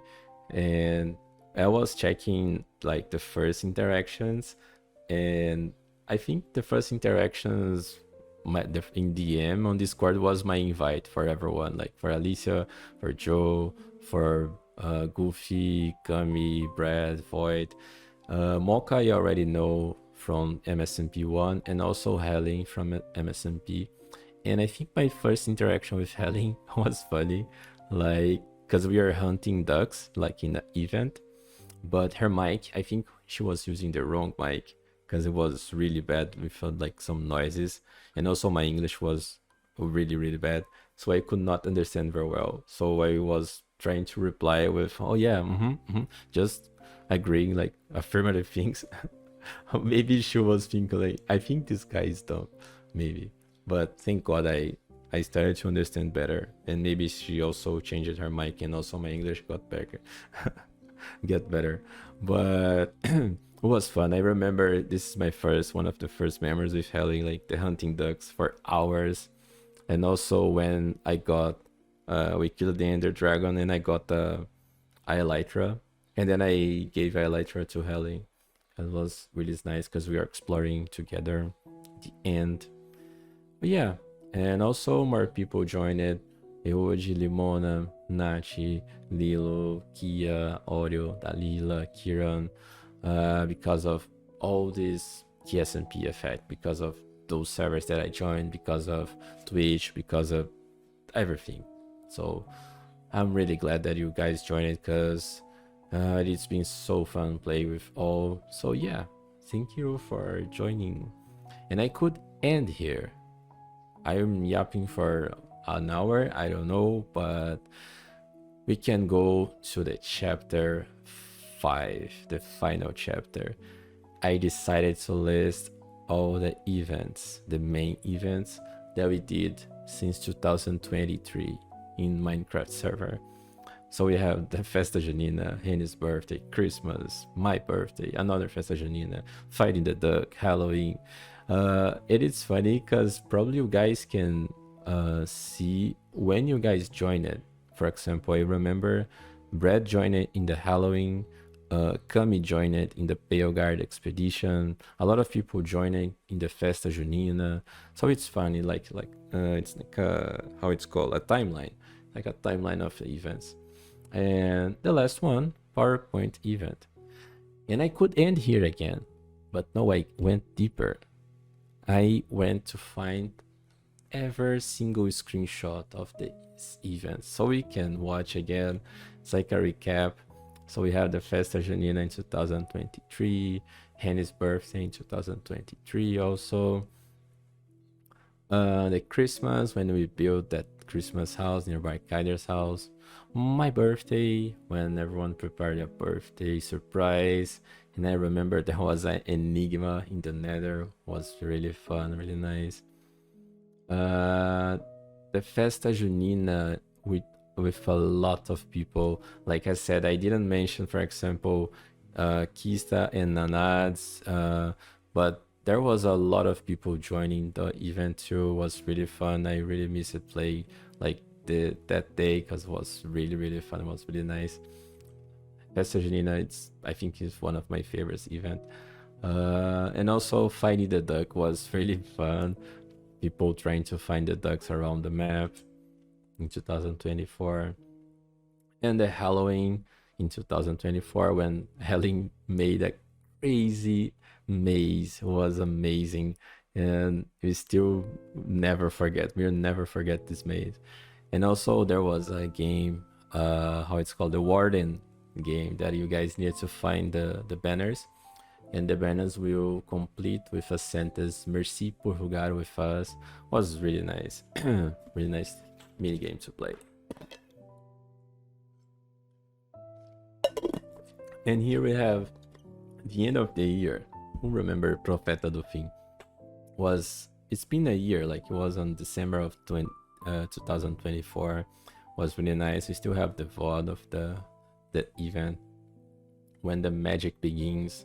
And then we thought with the giant zombie, there was a lot of lore, the Titan, the Profeta do Fim, a lot of drama. We have the Pale Guard expedition when Kami joined it. And it's funny, this screenshot in the right was from Goofy game. She was saying like, wait, what are you guys talking about? Because everyone was, oh, these trees are so cute, it's white, the wood is white, the leaves are gray. And then Goofy was seeing exactly this vision because she did update the game. So she was only seeing like a birch and some random roots. Was really ugly. It was funny. And here we have, I think my favorite event, like the 5th birthday of the server. Was really nice visiting the server, how it was 5 years ago. And we wrote some books, like was really emotional, was really nice. Also the VOD of this day was amazing. And it was when Kami stole the armor from the spawn, and also Goofy tried to steal the door. Amazing day. We have Kaider's event, the most elaborated event ever with those puzzles, and it was crazy game, crazy event. I missed this day too. It was really nice. And in the same day we had Brad's coronation, when Brad became Queen Brad. And then we went to the castle, we made the ceremony, everyone using bee hats, and also made the statue with a crown. We took screenshots. We have the crazy video with the castle presentation you can see on YouTube too. It was really nice. And after that, there was Kaider's birthday, Rider with the famous picture that everyone already see. The Kaider with Pikachu clothes. Was amazing day too. Then we have my birthday in 2025, and Nachi made that art, and everyone was helping with the pixel art. And thank you, because it was really crazy, really amazing. It was really nice. And also I still have these books in my inventory on my bolso do fim, my dark magic is still there. I really like to keep those books. And have Festa Junina in this year. Was really nice. We played some Bomberman, some silly mini games. We have the Ao Bar karaoke. We still need to do another edition of the karaoke. It was really nice. We have Brad's birthday. When Kami started to sing all the Pitbull songs and we started to listen to Pitbull mashup for 1 hour and dancing and go crazy. It was really fun. And we have the gay event, and it's funny because it was the first event that Dummy, Kami's brother, was playing, and Kami was talking to me because Dummy was saying, "Oh, everyone here is so gay," but he joined the gay event for the first time. It was funny. Everyone was gay. And have Goofy's birthday, and we made a lot of Kaleido images. We have the piñata, and this is the day where Limona was playing the Kami minigame vlog, guess the block, and the legendary moment with "Tu bloque. Eu tengo en mi casa tu bloque. Tiene ladrillos." Amazing day. Was a really, really good day. We have the PvP event. Was really nice. A lot of fights. Was really fun to play.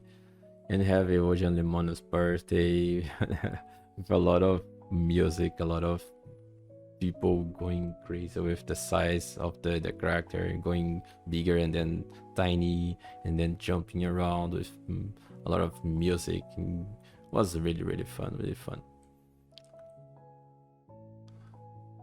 And Shuba's birthday, a lot of people making some messages in the board, and also the legendary video, the Motorista de Goiania, in a different language like Spanish, English, French, German, Italian, also B language, Dragon language, Iron Golem language, and also we have Naty's drawing here. Was amazing. You still have this room inside the server. Was really fun. Dia de Muertos was amazing also. Maybe the most how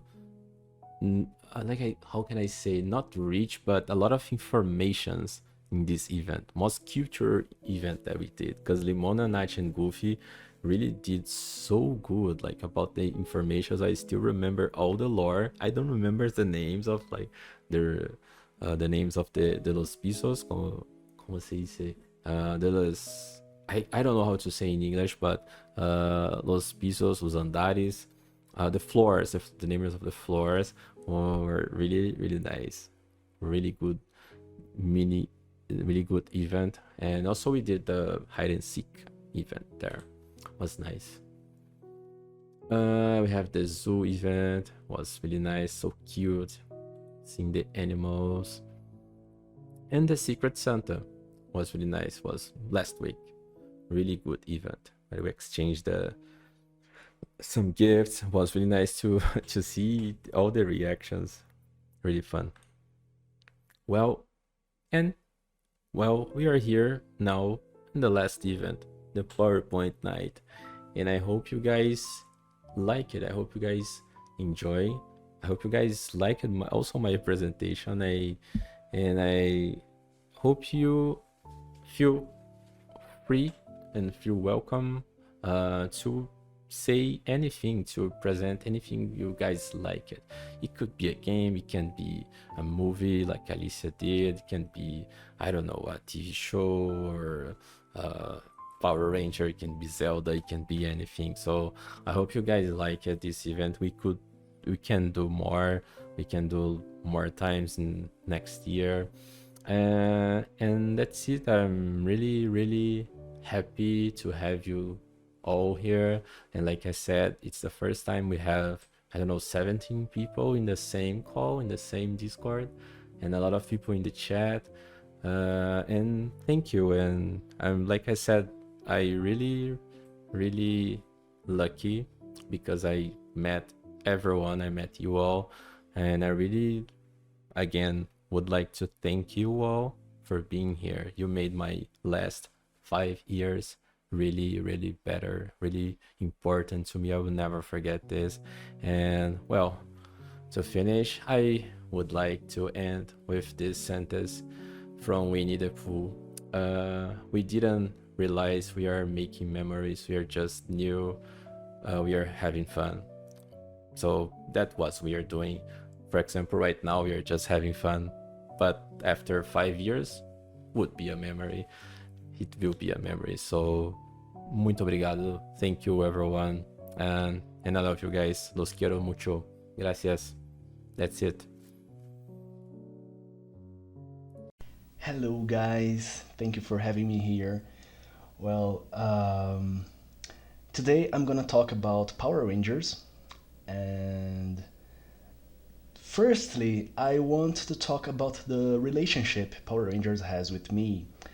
Actually, I hadn't planned that when I finished the slides, but after watching Gu's presentation, I thought it would be a good idea for me to explain why Power Rangers is so important to me. So I'm gonna talk a bit about it without slides. I mean, just to give you guys some context why that's so important to me. Well, Power Rangers was one of my first hyperfocus. I remember watching it on a tube television when I was in kindergarten, when I was like 4 or 5 years old, and it caught my attention because, you know, giant robots fighting against giant monsters, and I loved that. And soon after I saw that on my grandma's television after coming from school, and I was just in love with that series. And yeah, it rapidly became a hyper focus to me, to the point that, well, I was a kid that had trouble eating well. My parents would give me food and I wouldn't eat enough, you know? I would always leave food on my plate. So we had an agreement. If along a week I ate well, my parents would give me a Power Rangers toy at the end of the week on Saturday. So during that time, I mean, there were 7 Power Rangers if you count the Green Ranger and the White Ranger. There were 7 weeks along which I ate especially well for my standards. So yeah, Power Rangers was a very important part of my childhood. Yeah, so I think that's enough for the relation between Power Rangers and me. So let's begin talking about Power Rangers themselves. Well, but first I want to give you a disclaimer. This presentation will have many spoilers. I won't try to tell you the whole story, but inevitably there will be many spoilers. Okay, so first of all, I'm gonna talk about the origins of Power Rangers, which is tokusatsu. Power Rangers is an adaptation of a Japanese type of show, tokusatsu. What is tokusatsu? Tokusatsu is basically a TV series, live action with special effects, with superheroes. So, tokusatsu has many subgenres. You guys have probably seen one or another. The main genres are Ultraman, that has many series and spin-offs, Kamen Rider, and just a fun fact, my nickname Kaider comes from Kamen Rider, because I have never watched it, except for one or another episode, but my childhood friends wouldn't shut up about Kamen Rider when we were teenagers, so that name echoed in my head as a very cool sounding name. So when I invented the name Kaider, I had Kamen Rider in my head unconsciously. So yeah, Kaider comes ultimately from Kamen Rider, although I have never watched it. So other subgenres are Metal Hero, for example, Jaspion, Jiraiya, and finally we have Super Sentai. What is Super Sentai? Super Sentai is a team of multicolor helmeted heroes, superheroes, fighting monsters.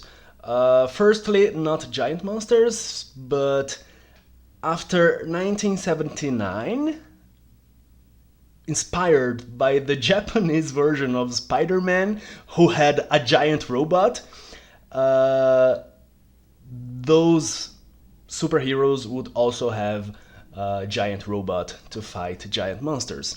So Super Sentai began in 1975, and after 1979 they had giant robots to fight giant monsters. And that was the base for Power Rangers. And it worked especially well both in Japan as in the West because, well, Tokusatsu was always about selling toys. It was always very capitalist. And you know, it's not rocket science. A team of superheroes sells more toys than solitary heroes, right? So apart from the villains, the weapons, the robots, the video games, if you sell a team of superheroes, you are still selling more than a single superhero, right? Okay, but how did Super Sentai come to the West? And why did it turn into Power Rangers and not just regular Super Sentai Japanese style? Well, first, Stan Lee, the same guy who created many Marvel superheroes, he tried to bring the original Japanese show to the US, but, well, it was rejected by the powerful people and companies as something stupid, cheap, and also violent to American standards. But years later, a guy called Haim Saban went to Japan, and he was in his hotel watching TV, and he saw Super Sentai. And he had this idea of bringing Super Sentai to the US, mixing the part of the Japanese show where the actors were not shown, so people would not see that they were Japanese actors, mixing it with material filmed in the US with American actors. With some skepticism, the idea was accepted by people who were already sympathetic to the idea of bringing Super Sentai to America, but still they had to prove that it would be a good idea. So they convinced the powerful people to give them the money to film a pilot episode, and that's what they did. And they had to show this to kids and see what the kids would find. So they gathered a selected group of kids and gave each of them a dial, which they would turn to the left if they didn't like, and would turn it to the right if they liked what they were seeing. So along the episode, they could turn it to the left or to the right according to if they liked that specific part of the episode or not. Well, they showed the episode to the kids, and soon after the episode began, all the kids turned their dials to the right, and the dial was turned to the right for 22 minutes, which was the duration of the episode. So it was an instant success with those kids, so they could prove they could release it, and maybe this would be a successful show. And indeed it was. So it was an instant success and a huge success. I mean, like Pokemon level. Both the show and the toys were going very, very well. And there's a detail. Power Rangers was a commercial success and the televisions accepted to broadcast it, despite this not being a very solid idea, because they invented a new type of agreement. So they shared part of the revenue from the toy sales with the TV affiliates. So usually when you broadcast any show, the only money you get is the money your advertisers give to you.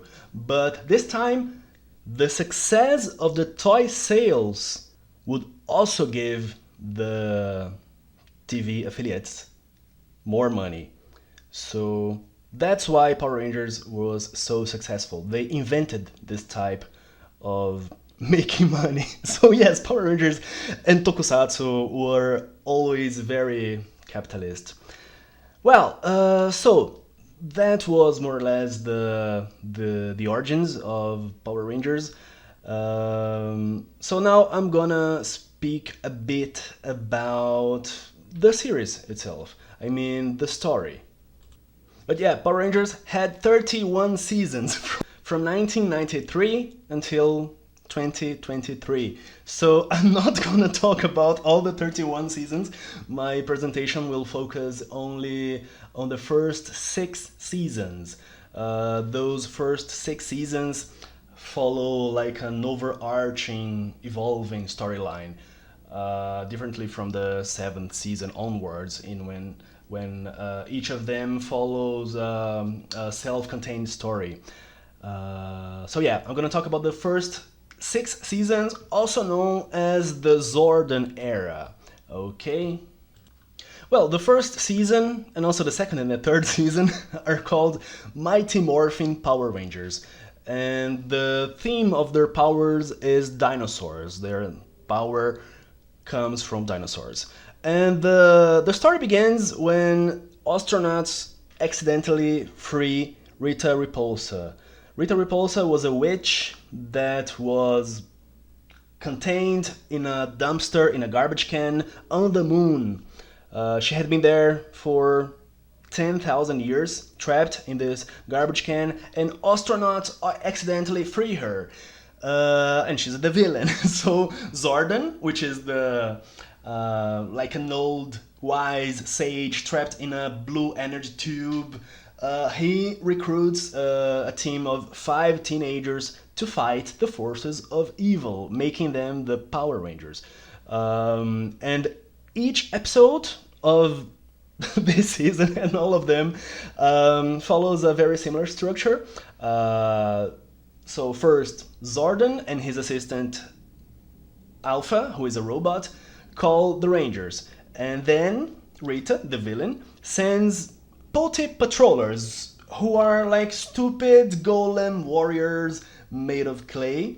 And the Rangers defeat them without morphing, that is, without using their superpowers, still without the super suit that characterizes them.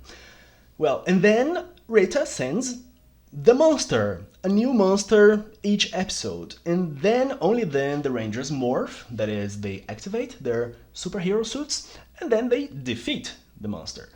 And after that, when the monster is almost dead, Rita makes that almost dead monster grow, and now he's a giant monster. And then the Rangers summon their Zords, which are giant robots. Very rarely they use their Zords separated. I mean, they could, each of them, use their single Zord to fight, but usually soon after they summon their 5 Zords, they combine them into one super Zord called Megazord, and then with Megazord they defeat the monster. Just out of curiosity, this word Zord for the robots, it was inspired by the word sword. Well, both are weapons, very different weapons, but it kind of makes sense and it's a cool sounding word. And for things not to be so repetitive, a common theme in almost all seasons is that in the middle of the season, a mysterious 6th Ranger usually appears, Firstly as evil, and then after defeated, he becomes an ally. In fact, it is a very common theme in the Super Sentai series, and consequently also in their corresponding Power Rangers season. Okay, so second season. Now the theme is not dinosaurs anymore, their power comes from legendary animals, and the main villain is now Lord Zed, a totally American-made character. So, at the end of this season, Rita, the villain from the previous season, uses a beauty cream to become younger, and this serves to make the transition between the Japanese actors to the American one. So the Japanese actress was an old lady, and the American actress was a young one. So at the end of the season, Lord Zed marries Rita Repulsa, and they become the main villains for the rest of that season, and also for the totality of the following season. Well, another important fact about that season is the fact that Tommy, who was the Green Ranger, he begins the season as the Green Ranger, but then he loses his powers, and some episodes later he becomes the White Ranger with a suit very different from the other Rangers, because it comes from another Super Sentai, as you can see on the picture. And another important fact is that in the middle of this season, the Red, the Black, and the Yellow Rangers must go to a World Peace Conference in Switzerland, and they are replaced by other teenagers. So the actors change, but the superheroes, I mean, their suits are still the same. So, in fact, that World Peace Conference in Switzerland is just an excuse to change the actors. The real reason why the actors were replaced was that those actors wanted to become unionized due to poor working conditions. The reasons were low pay, long hours, unfair contracts, hostile work environment, and so on. So they wanted to become unionized, and the producers just said, shut up, go home, we'll find replacements. And yeah, so that's why those three Rangers were replaced by other actors. Well, okay, that's enough for season 2. Now let's talk about the first movie. Mighty Morphin Power Rangers, the movie. This movie was in a different universe than the series, so it was like an alternative story to how they gained the powers that they have in the next season, the third season. And also, this universe has a different aesthetics, so their suits are different, the villains are also kind of different, the command center looks very different, Zordon is also different, but it looked really cool. And it was totally American made. I mean, it was inspired by the Japanese Super Sentai, but it was totally reinvented. The main villain was totally American made, so yeah, it had a very different aesthetics.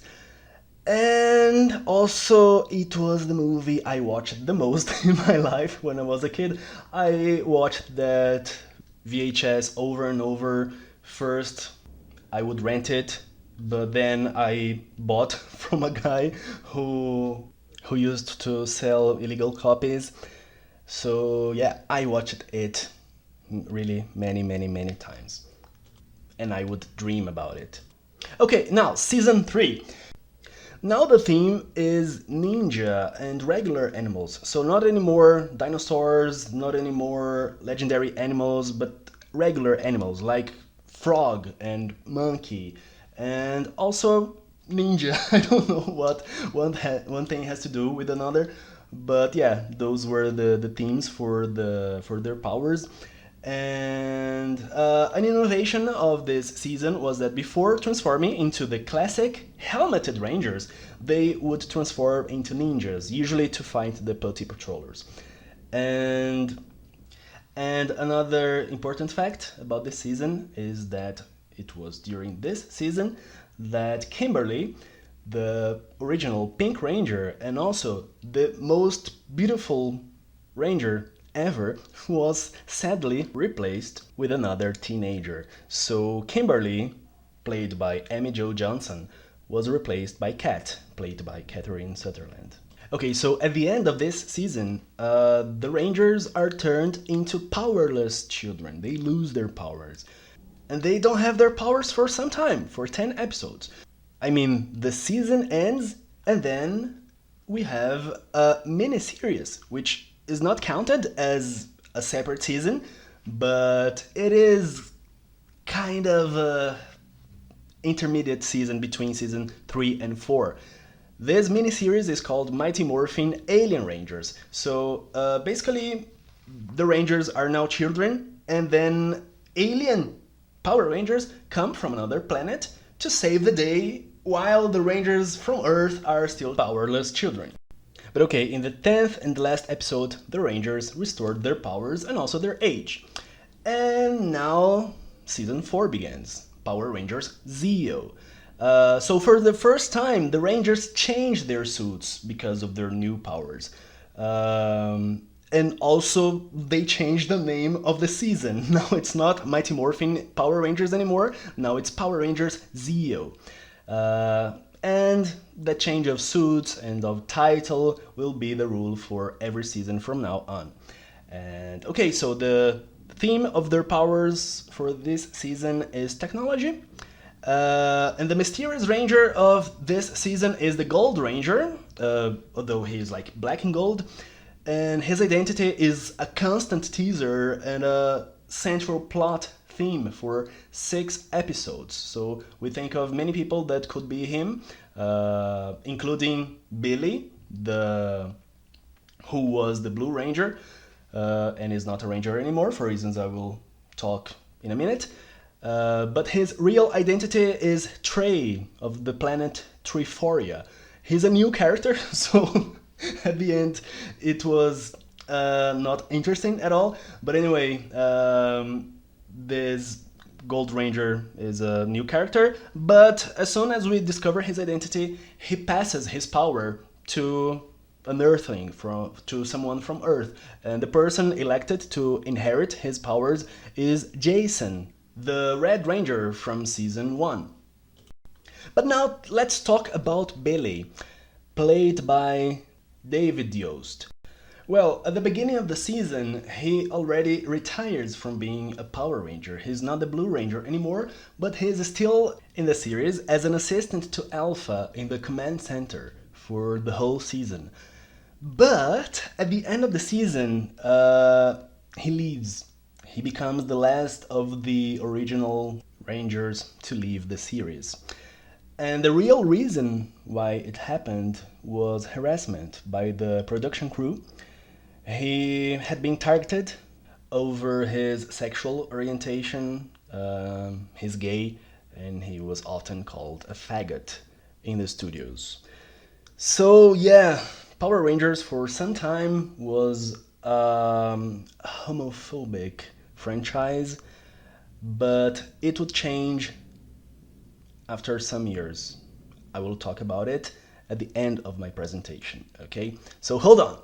Well, let's move to the second movie, which was called Turbo, a Power Rangers movie. That movie, differently from the other one, was now in the same universe as the series, so the aesthetics was the same as the main series. And it had perfect continuity with season 4 and 5. In fact, it was between those seasons. So at the point that season 4 ends, the movie begins, and when the movie ends, season 5 begins. But in my opinion, it was a bad movie, not as exciting as the first one. But Kimberly, the original Pink Ranger, was there, not as a Power Ranger, but she was there, and her beauty was at its peak. So, yeah, not a bad movie entirely, because Kimberly was there and she was beautiful. I don't know if it's already clear, but Kimberly was the first love of my life, so yeah. Okay, but let's move to season 5, Power Rangers Turbo. Now the theme of their powers is cars. And in the team, there is a kid, a 12-year-old kid, who magically grows into an adult body every time he morphs. I found it cool, but apparently most of the kids of that time didn't like it. It was around that time that Power Rangers began to lose its popularity, and one of the reasons mentioned was the fact that one of the Rangers was a kid. Another factor was the fact that their Zords were cars, and kids would think, okay, if I want to buy a toy that is a car and transforms into a giant robot, maybe I should just buy a transformer. So the toy sales during that time didn't go very well, and those were the reasons cited. I don't know how true they really are, but as for me, I really liked the fact that one of the Rangers was a kid. Okay, so it was during that season that changing actors every season became the norm for all seasons. Another fun fact is that the actress who played the role of the main villain, Divatox, was replaced mid-season with another actress due to maternity leave. I didn't know that until I was preparing those slides. It was also a fun fact for me. I didn't know that because the actresses are really similar. Anyway, at the end of the season, the villains destroy the command center and kidnap Zordon and bring him to space.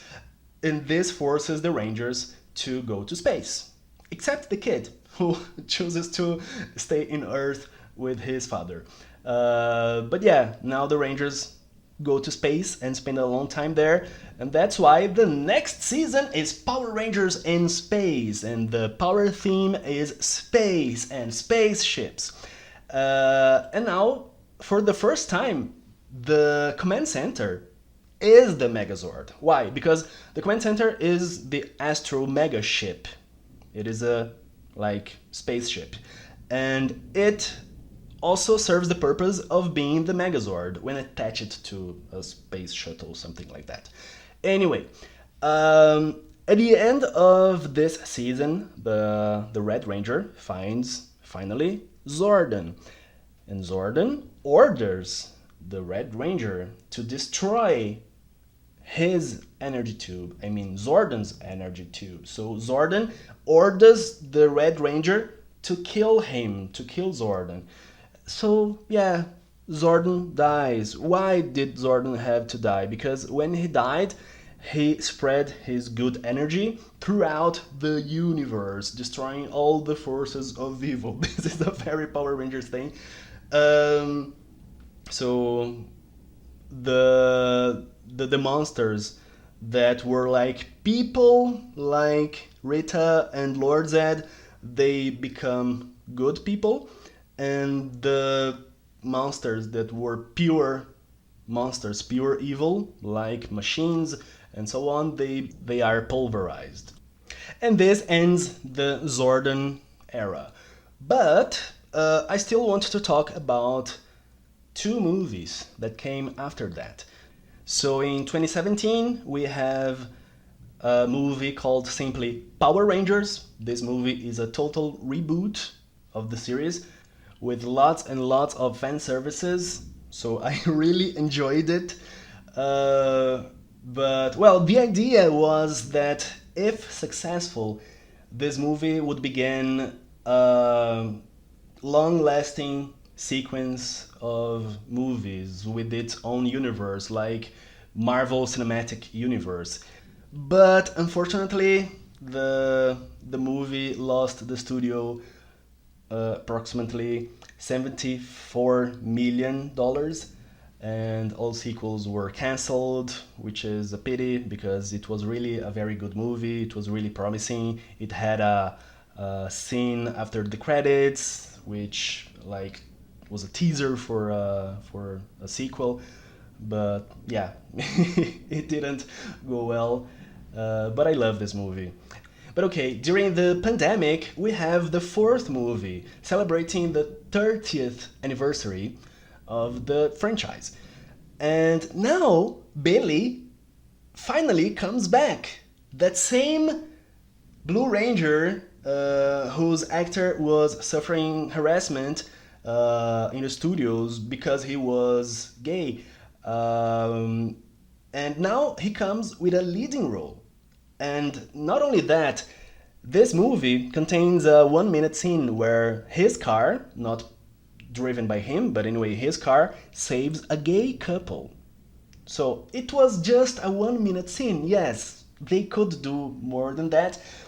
But anyway, they made a point in showing to the fans that Power Rangers is not a homophobic franchise anymore. Power Rangers is now on our side. But okay, that's enough for the story that the series tell. Now let's move to the last part of this presentation, in which I talk a bit about the adaptation of the Super Sentai into the American Power Rangers. Well, as you know, the original Japanese series had new Rangers, new suits and robots and monsters every year. So Power Rangers had to change theirs too, as if acquiring a new source for their powers. But for the first 3 seasons, they wanted the suits to remain the same, like from the Japanese Ranger, which was the counterpart to the first season only. And also they maintained the title, Mighty Morphin Power Rangers, as I told you before. But for the second and third season, the use of suits from the corresponding Japanese season was limited. So, from Dairenja, which was the counterpart of the second season, only the White Ranger suit was used in the American version, and it was maintained in the third season. And from Kakurenja, the Japanese counterpart of the third season, all Rangers were used, but not in the third season. They were used only for 10 episodes of that mini-series called the Mighty Morphin Alien Rangers I told you before. But from the fourth season onwards, each season draws material from a different Super Sentai season. So for example, seasons 4, 5 and 6 draw material respectively from Orange, Karenja and Mega Ranger. And each of them has a different title, so respectively, Zeo, Turbo and In Space. However, because of the unforeseen success of the first season, they ended up filming more episodes than planned. And more episodes than its Japanese counterpart. So what did the Americans do to have more material for the monsters, for the non-American part? They commissioned more footage from Japan. So the Japanese team who filmed the Super Sentai series filmed more fighting scenes with different monsters that are not in the original Japanese Super Sentai. That was used for the extra episodes of season 1, but part of that material was also used at the beginning of season 2. But it was kind of problematic because season 2 already began with new Zords. And in that footage, the giant monsters were fighting the old Megazord.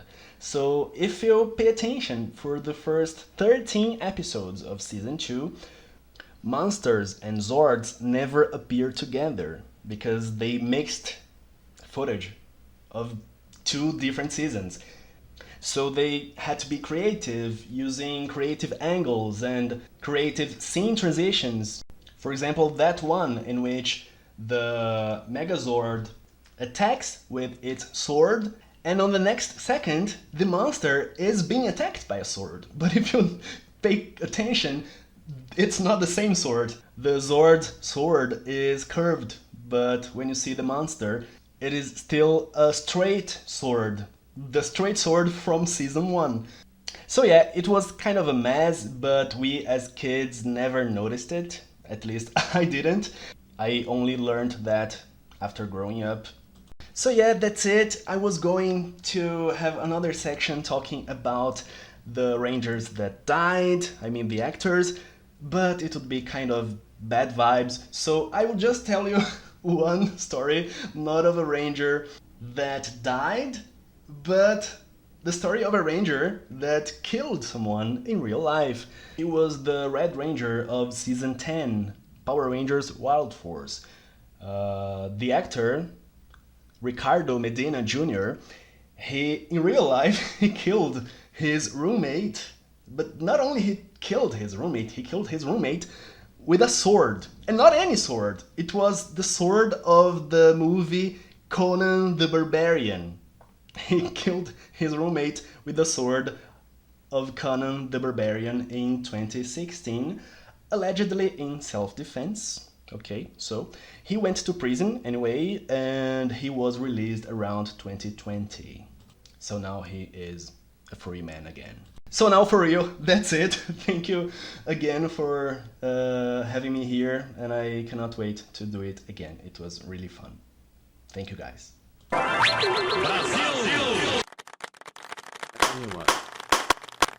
Let's go. Thank you. A Power Ranger kill someone. That's crazy. Great ending, honestly. Do you like it? Não, parem com isso. Não joguem. Honestly, your slide could have La been hora like es ahora. named Do The True R&B. Enemies Capitalismo. What? Sorry, Akami, can you repeat that, please? That the true enemy is capitalism. Oh yeah, yeah. Mm-hmm. Power Rangers is about capitalism. Oh, Limona has a question. Mm-hmm. Okay, hi. I waited to the end, like at the end of the presentation for questions. Okay, so did you watch Power Rangers Ninja Steel? No, I didn't. I stopped at the season okay. 6, and then I watched Wild Force and Time Force later, but No! not the new ones. Yo Why? vi, porque fue la única que vi completa y yo la amé y me encantó y quería hablar con alguien del plot twist, pero absolutamente nadie ha visto 3 temporadas de Power Ranger Ninja Steel, entonces me siento sola en el mundo. Y dije, ok, seguramente Kaider la ha visto, pero me esperé a ver si la mencionabas en algún punto de tu presentación y nunca la mencionaste. Y dije, ok, le voy a preguntar, así que sigo sola en el mundo. Si un día la ves, avísame, por favor, porque el plot twist de esa serie fue buenísimo. Gracias, eso era todo. Yeah, okay, you don't have to talk anymore because you totally convinced me to watch it, so I will watch it and I will talk with you about it. Yay, obrigado. De nada. Fake fan. Kaider is a poser. He didn't watch that. Kaider is a poser. 31 seasons. Presentation, come on. Let's watch together. Let's watch it together.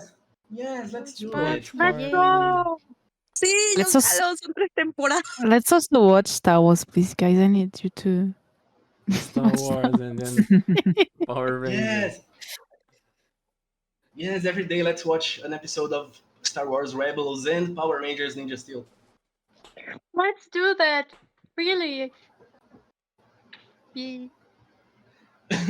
What's the name of the last 3 albums? Révolution. Any more questions, guys? Okay. Révolution. I kind of want to go no- next if there's not- no more questions. Not a, 'cause I'm not gonna a question, forget my but shit. just a comment. There was a Power Ranger. I can't remember which one was it, but there was an episode that all Red Rangers get together to fight against evil force. Do you remember that episode? Yes, it was on the 10th season. It was a celebration for the 10th anniversary of Power Rangers. The name of this episode is Forever Red.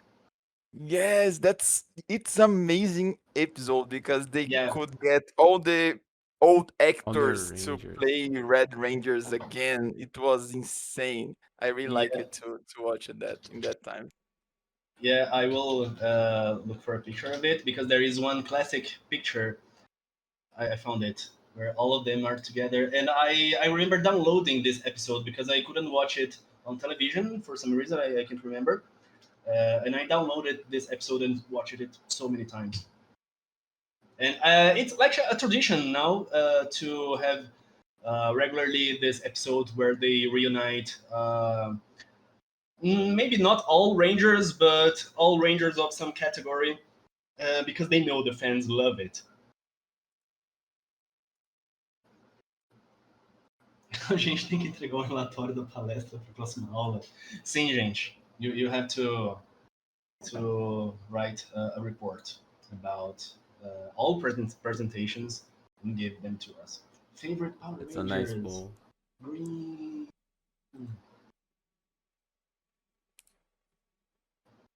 Actually, maybe removaled.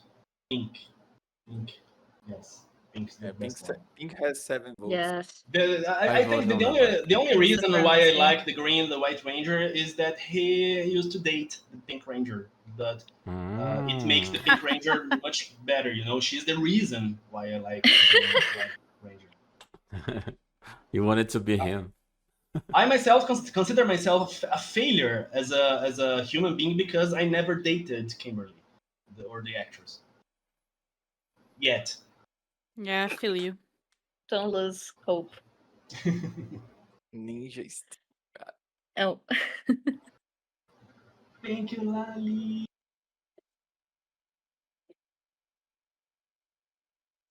Kaiser. Kaiser. Okay, who's the next one? I want to go next before I forget. Okay. Because next one. I might forget, so... Yummy, let's go. Wait.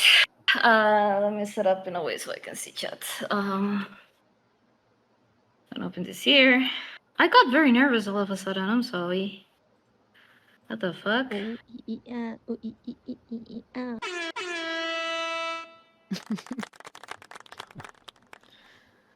Okay, so this is gonna sound very weird, but I need you to be patient with me.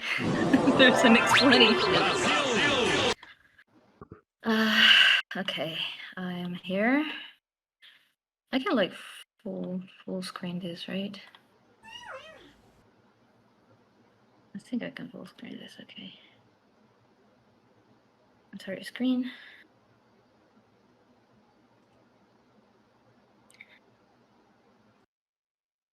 Can y'all see? Oui. Yes, but I'm afraid of it. Yes. Que isso? Is it the right slide? Okay. Okay. I think you're sharing the wrong window. It's the different monitor. Is it wrong? What the fuck? I see the trade arcs are hot. I think it's not your presentation. Yeah, he's joking. Motherfucker, I thought it was wrong. Okay, tell me if you can see, okay? I'm gonna go to the full screen. It's perfect. Love it. I'm gonna start with my presentation. It's called Betrayal Arcs Are Hot, a moral failure presentation. And I'm gonna explain. There's also a couple of big words here, so if Gilbas doesn't understand, someone translate for him, please. Okay.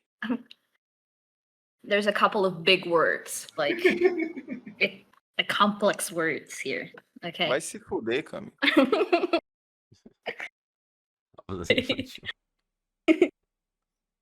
Okay, I'm gonna start. I have a little disclaimer before you judge me, please. I want to start by saying this is about fiction. This is about movies, books, series, role play. Like, it's not about real life. I do not endorse betrayal in real life. I'm not gonna betray any of you. I love you dearly. Don't think this is about real life. Second of all, I don't like cheating. I don't care for it, neither IRL nor in media. I don't enjoy cheating arcs in media. So this is not about cheating, okay? This is not about being infiel.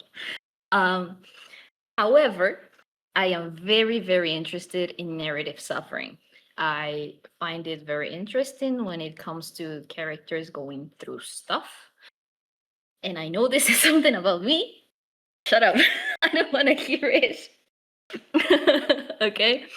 So yeah, this is my disclaimer. This is all about fiction, okay? We're talking fiction. Betrayal, IRL, bad. Betrayal in whatever media you're watching, good. Let's go. First of all, I want to explain what is a betrayal arc. First of what is an arc, if anyone is not familiar with it. An arc article is just how a narrative happens. Because when you tell a story, you're not telling it from point A to point B straightforward. Go do the place, do the thing. You have up moments, you have down moments, sad, happy, confrontation, whatever. So it flows like an arc. It's not straightforward. Now, betrayal arcs, it means a portion of a story where a betrayal is going to be involved in, right? So what is a betrayal arc? Basically, you can break it down in very simple terms. You have trust between two parties, being two people, being a person in a group, a person and its own beliefs, whatever. And that trust has to be broken because betrayal is basically that, just broken trust. Most important part here, this is very important, is that consequences have to happen. If your betrayal arc does not have a consequence, your betrayal arc is shit. It cannot go back to normal. I'm going to explain more in this later. And finally, you have twinges of guilt, regret, justifications of why people betrayed each other. They start appearing because for us to be involved emotionally with a betrayal arc, it's not just, oh, he was evil and he just turned his back on their people and betrayed them. No, there has to be some sort of why it happened. And that's what sort of appears after or prior to the consequences if we're involved with the character, if we're trying to empathize with the character. Or why do they work? Why do betrayal arc work? Well, there is a few reasons. First off, high emotional stakes. When we watch any piece of media, when you're watching a movie, when you're watching a series, reading a book, whatever, you become, if you're really enjoying it, you become emotionally involved with what you're watching. Art is like that. Art gives us sort of feelings for us to be involved, to empathize, to feel like, oh, I'm like them, or like, oh, this reminds me of this. So when it comes to betrayal, it is basically this character that which we're projecting or we're watching or we're empathizing with going through something, either choosing to betray this other party or taking in a betrayal.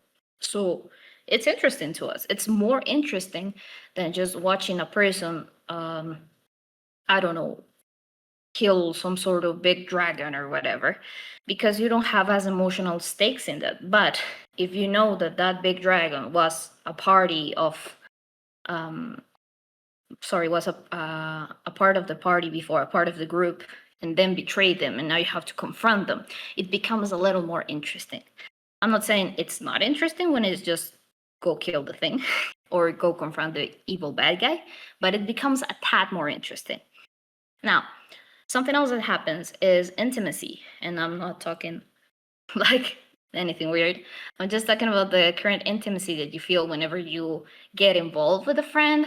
And if you have trust with something, which is needed to be broken by betrayal, you're intimate with that person. You show them parts of yourself that don't usually show other people.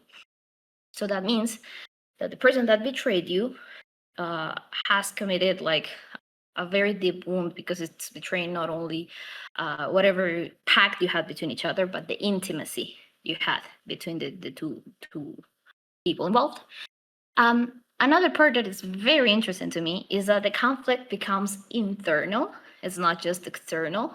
This means that the characters or the group, the people or whatever betrayed the other person, starts questioning themselves about why they did it, who are they now that they've betrayed the other person. The betrayee questions if they can forgive this, if they should forgive this, why this happened. So there's a lot of inner conflict that within characters that experience betrayal that wouldn't be there in like a normal conflict of good guys versus bad guys. So the inner workings and the inner relationships make it very interesting to me.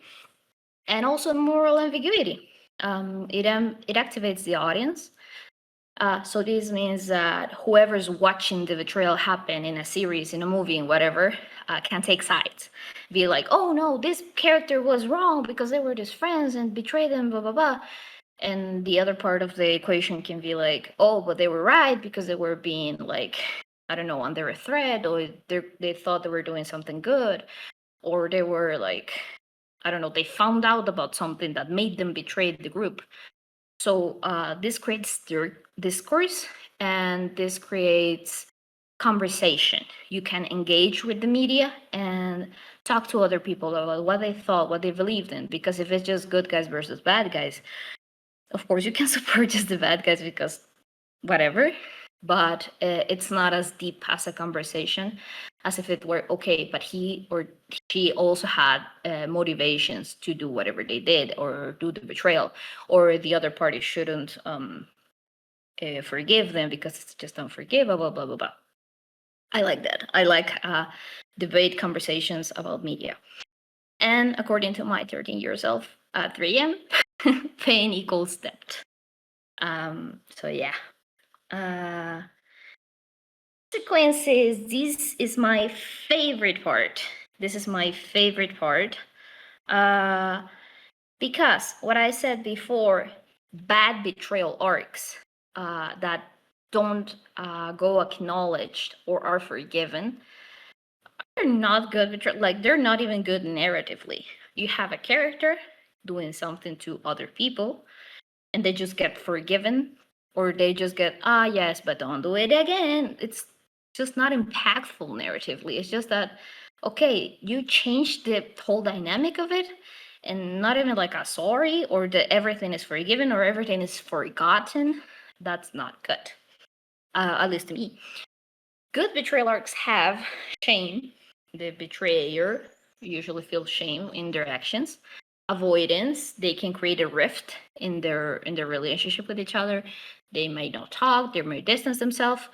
So there's avoidance, which changes group dynamics if it's a whole group or a pair dynamic. Groveling, which is basically just trying your hardest to get forgiven, to drag yourself out to get forgiven, which is very hard in my opinion. To reveal trust slowly and painfully, because the betrayer did something wrong. At the end of the day, betrayal, be it fictional or an arc or not, is bad.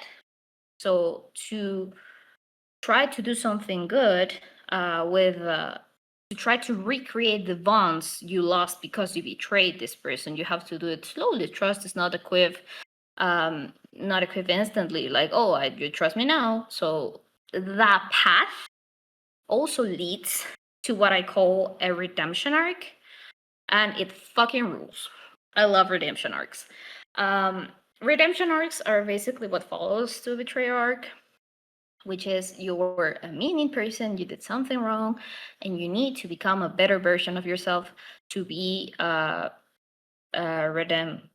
redeemed to your group of friends, to your loved ones, to your family, to your own beliefs. And in my opinion, not all betrayals deserve forgiveness. Not everything you can do deserves forgiveness. Like, there is a lot of things that even if you're doing because of the right reasons, might be too hard to forgive. So narratively, there should be consequences.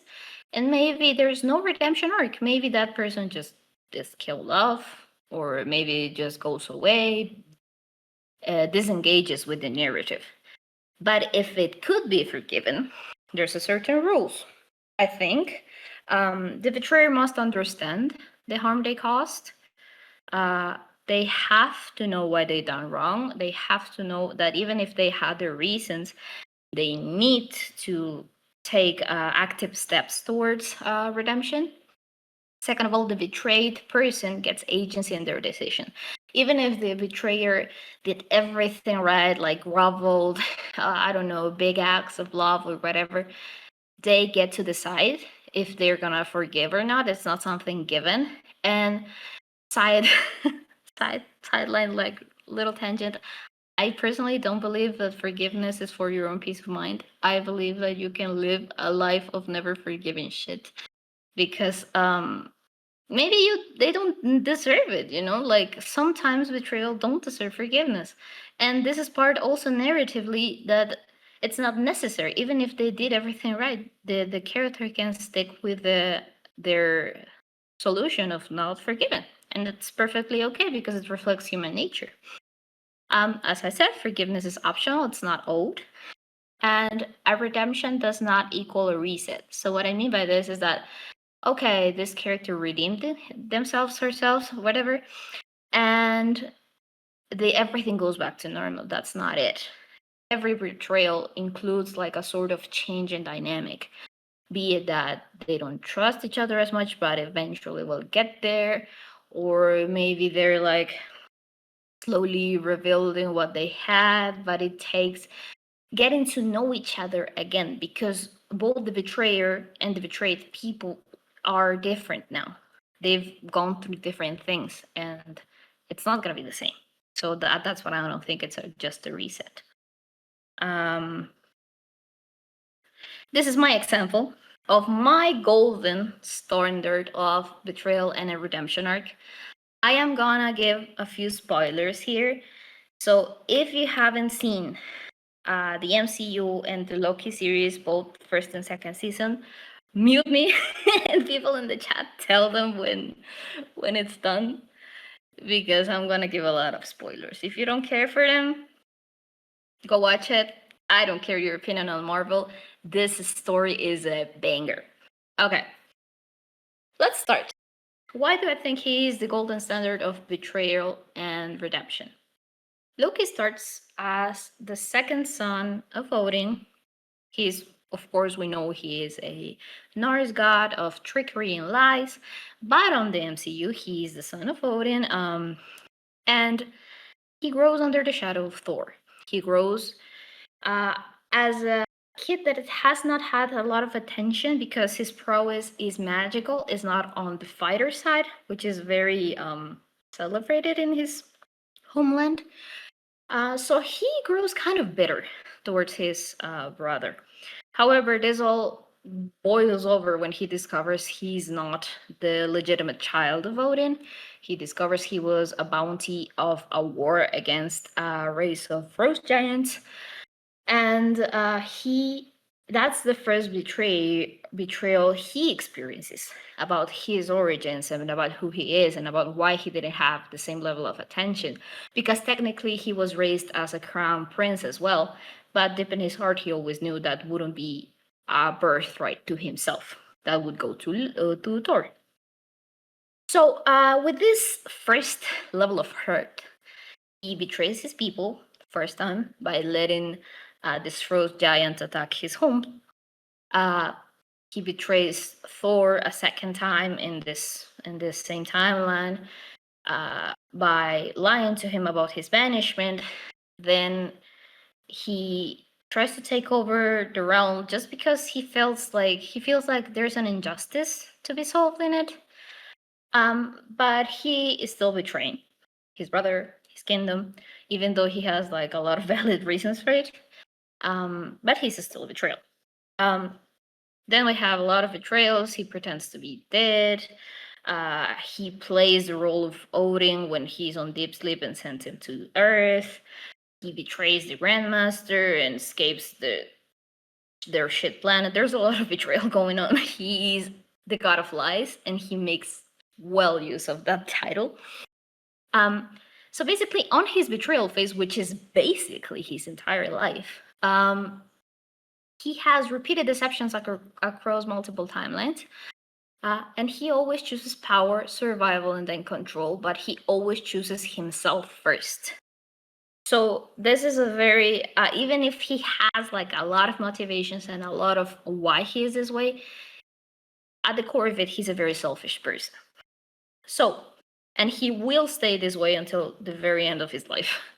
However, there is a Loki that shapes his timelines and is confronted with the reality that there is organizations that keep time in check, and he is always going to be a variant of loss. He's never going to win. He's not a person who can achieve a sense of plenitude, a sense of winning, because his schemes are always sundered, and that's who he is, and that's who he's forced to become. So he's forced to confront this. He's forced to confront his own life, his own schemes, the way it all ended, and he's forced to see that the way he had been living was not the greatest. So that's the reckoning of it. That's the reckoning phase where he decides to kind of change the sense of his life, given that he's never going to win. He at least might do some good. So, without going through the whole TVA thing, he decides to take a series of actions to make a lot of people's life better by freeing them from this authority over time that would kill them otherwise. But this means that someone has to make a sacrifice to keep the order of these timelines, basically, literally to hold them together for them not to go in different directions and destroy themselves. He decides to choose that responsibility. He, with his magic, with his prowess, with him being a god, becomes the person who would hold all of these timelines together. And basically, at the same time, resign himself to the isolation and the solitude that comes with not being loved or cared for, or a prince or a god or anything. He just rules over these timelines alone. And that's his redemption. That's the way he redeems himself, at least at the very end. He just accepts that he's the one to take that role.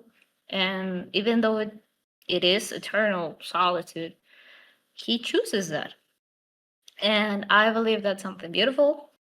I believe that that's a big ass sacrifice for all of the people in his multiverse, if you ask me. And I really like his story. I would definitely recommend checking Loki, the series, out, because it's really well made. Not your normal Marvel.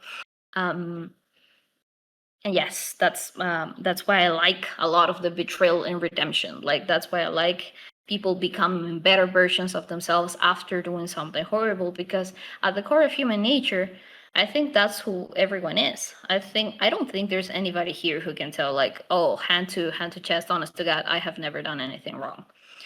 So the hope that you can change and strive to be better, it's what really draws me to betrayal arcs and redemption arcs. And that's why I like a lot about it. So there's also why are they popular? Trust breaking IRL is terrifying. No one wants to believe that their friends are going to betray them, or their family, or whatever, or your lover. But in fiction, you can see it and you can control it. You can, like, if you're writing it, you can control how the pieces flow. If you're watching it, I mean, you can enjoy how it's happening, and if it's good writing, you can enjoy the whole story. But it's controlled. It's something that you don't get to experience firsthand, but you get to see. We want to see accountability done right. We want to see people taking over control of their own actions and their consequences and do something about it. We don't want to see just, oh, this happened to me, I'm a passive actor of my own life. No, you have the tools and means to do something about it, so you do. And that's what we like about certain characters in media. And I think Betrayal explore love, loyalty, and fear, because relationships change all the time. Your loyalty, you can think of, and again, I'm not talking about romantic cheating, that fucking sucks. but to your friends or to your family. Maybe your family believes in something and you want to believe in something else. How do you deal with not being loyal to your family values? How do you deal with not being loyal to the ideas you might have had since you were a child? And fear becomes part of it all, because you want to be your own person, but you don't want to suffer abandonment or to be banished by this group of people. So betrayal overall is very interesting because it's how they take the steps to deal with these sensations in a more controlled manner. And in conclusion, personally think betrayal arcs aren't hot because they're cruel. I don't like just suffering for the sake of it. I don't think suffering is just funny, or like bad endings are funny. I like to see growth. I like to see how people become better. And I think they're hot because they're earned, because you do stuff to become better and to be better and to redeem yourself and to change in your relationships. And they allow depth to the characters, because if the character is just good or is just bad or is he's the silly comic relief and never has anything happen to them, could enjoy that sort of media. But at the same time, I would like them to go through stuff to see how they will react to it, because at least that's how I relate better to media. And they demand emotional honesty and deep insight to be understood by both characters and the audience. So the characters themselves, if you write good characters, they might deal with this very interestingly. Maybe they forgive and forget. Maybe they're forever like zealous of whatever the other person is going to do. Maybe the bond becomes better and stronger because they became closer due to it. I don't know. And the audience has to have emotional intelligence to deal with it, because you're going to just point out to one minuscule thing and be like, oh no, but he told her this thing, so he's evil. No, I think characters that have complexity to them are very interesting, because they represent human nature the most. And I think that's what I like about betrayal arcs. Thank you for your attention. And please don't call the authorities. Let's go. That was amazing, guys. Yay. Thank you. Parabéns, Cami! O Loki matou foi pouco.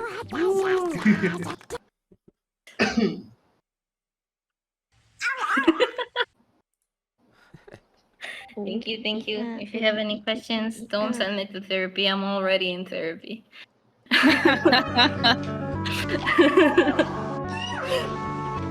Okay. Cami, Yes. I don't have a question, but I have a request. Could you maybe upload that file anywhere that we can download it? Because I want to study it. Yes. So please do it. Thank you. Okay, Oh yeah, we'll send it over. I can create like a topic, then everyone can send their slides. Oh yeah, good idea. Mm-hmm.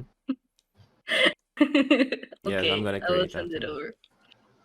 Also, I opened chat, but I wasn't reading, so I'm gonna read everything now. Sorry.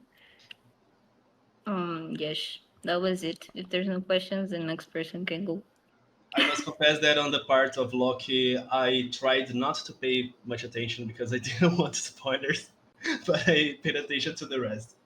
I think you it's got okay. the best example, like, because Loki, it's literally that. So you Yeah. got my attention when you said, let's Loki. Oh yeah, finally I got it. Yeah, it's a Yeah. perfect example. You're right.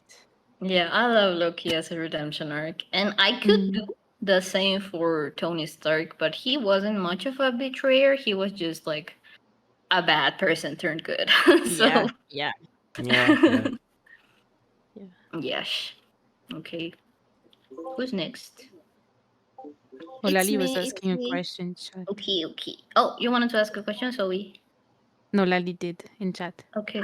Yes. Ask question. Yeah, good idea. Can you give a bad example? A bad example of a betrayal arc? Yes, because you said that there were what were bad arcs that didn't contain something. Yes. There's nothing that comes to the top of my head right now because I tend to turn off the TV once I happen. But in serialized like TV series, sitcoms, they tend to happen. Something fundamental happens between two characters, and they have to forget everything because the next episode has to be about funny shenanigans. So the betraying and these things are usually they don't have any depth to it, and they don't have any, like, the consequences are not felt because the writers are forced to be like, okay, clean slate, everything all over again. So they don't make a lot of sense to me in like those sorts of scenarios, because why are you portraying this person as a bad person? Because someone who just betrays and expects you to forgive them and be like, oh, everything's fine, is a bad person. So why are you painting that character as a bad person if you're not gonna do anything about it? So that tends to happen in like sitcoms. Did you watch The Walking Dead? I watched the very beginning. I didn't watch a lot of it. Okay, because there's this character Negan, who did not actually betray anyone because he started as a very evil guy, but there was this process of slowly gaining trust of someone specific. But I won't tell who that person is because I don't want to give spoilers. But Okay. I wanted to know what you would think of him, of that arc. I mean, Okay, you can tell me on DMs. I want to know. okay. Okay. Now I think Eode can go. Thank you, guys. Thank you, Kami. Thank you, Cami. Your presentation was amazing because without Was- information. Thank you. Now, guys. Okay, mine is not as pretty as the ones before. It's more like this. You see That's it? Perfect. Que lindo. Okay. Are you a professional? You are a professional, and this is not fair. It's Crave's graphic design is your passion. Yes, it's Once my okay, passion. you Yes. We should go to Hollywood. Ciao. And as I say, my presentation is going to be in Spanish, not in English. But if you had any questions, I have a English version too. So, let's start with it. Today I'm going to talk about volcanos. A pedido del público. Wait, let me see your screen. Is it? Graphic design is my passion. Ok, comencemos con esto. ¿Por qué hay tantos volcanes? Dice que Chile es un país muy interesante, ya contamos con desiertos, con valles, montañas, lagos y glaciares repartidos en 4.300 kilómetros de largo. Además tenemos muchas islas que también conforman la identidad nacional. Y entre todas estas maravillas nacionales, Chile tiene más de 2.000 volcanes en total. Esto es porque Chile es parte del Cinturón de Fuego. Este es un anillo geográfico, como ven, que envuelve a todos los países que salen acá y más. Y bueno, son 40.000 kilómetros, alberga 75.000 volcanes a nivel mundial. Y bueno, gracias a estos cinturones, además que Chile tiene mucha actividad sísmica. Seguramente habrán escuchado que acá en Chile tiembla mucho. ¡Felicidades, Gilbas! Y sí, también con la lava de Kaider. Bueno, como decía, gracias a esto es que contamos con mucha actividad sísmica porque es a causa de la fricción de las placas tectónicas que se juntan acá. Estos puntos como azules son placas tectónicas. Aquí está la de Nazca y aquí está la sudamericana. Pero eso lo explicaré más adelante. Bueno, esto nos hace el segundo país con más actividad volcánica además, solo detrás de Indonesia, que está acá. Indonesia es el país con más actividad volcánica. Y como les decía, tenemos más de 2.000 volcanes, los cuales 500 son geológicamente activos. Eso significa que el 10% a nivel mundial está acá en Chile, de los volcanes activos. Y tengo que sacar un puntero. Uy. Y como ven aquí, hay algunos de los volcanes repartidos por todo el territorio. Ok, continúo. Así que tal vez se pregunten, ¿por qué hay tantos? ¿Cómo se dio? Además de estar por esto del cinturón de fuego, todo se debe a un proceso llamado subducción, donde la placa de Nazca, que está bajo el océano, choca y se desliza debajo de la placa sudamericana. Y este roce constante genera una presión y un calor inmenso que abajo va fundiendo la roca, creando el magma que después es expulsada a través de los volcanes. Básicamente se van metiendo. Esto además es responsable no solo de la actividad volcánica, sino que también a la actividad sísmica, debido a la fricción y la acumulación de energía. A veces pasa que la placa de Nazca se queda atorada. La placa no avanza debajo de la sudamericana y cuando se suelta, entonces ocurren los sismos. Eode, Calma, Eode. Eu. seu slide estava No sé. blinking, como este último. Não sei o que passou. Ah, sí, ahora sí. Ahora sí, No, calma. creo. Sí, por la pantalla como full screen. Pienso que... ¿Qué? ¿Qué está pasando? ¿Se ve o no? Sí, se ve ahora. Pero está como volviendo a la pantalla anterior. What the fuck. ¿Ahí lo Ok, mismo? sí, vai para a próxima. A ver. No, ¿qué? ¿Qué? Calma, no está en la misma. Qué raro. Gus, ¿y si te paso Está la ahí. presentación? Sí, pero está en el modo presentación, como en PowerPoint. Ahí ¿O lo no? puse en modo presentación. Sí, agora Y ahí avancé. avançou. No, pero cuando A ver, avanzas, vuelve a la pantalla anterior. Ah, ahora funcionó. Calma. o sea, Uno ahí más. volví a propósito a la pantalla anterior. Ah, tá. No, puedes quedar en esa pantalla ahí. Porque estaba como blinking. ¿Y ahí? Ahí sí. Sí, pienso que Y funcionó ya. sí.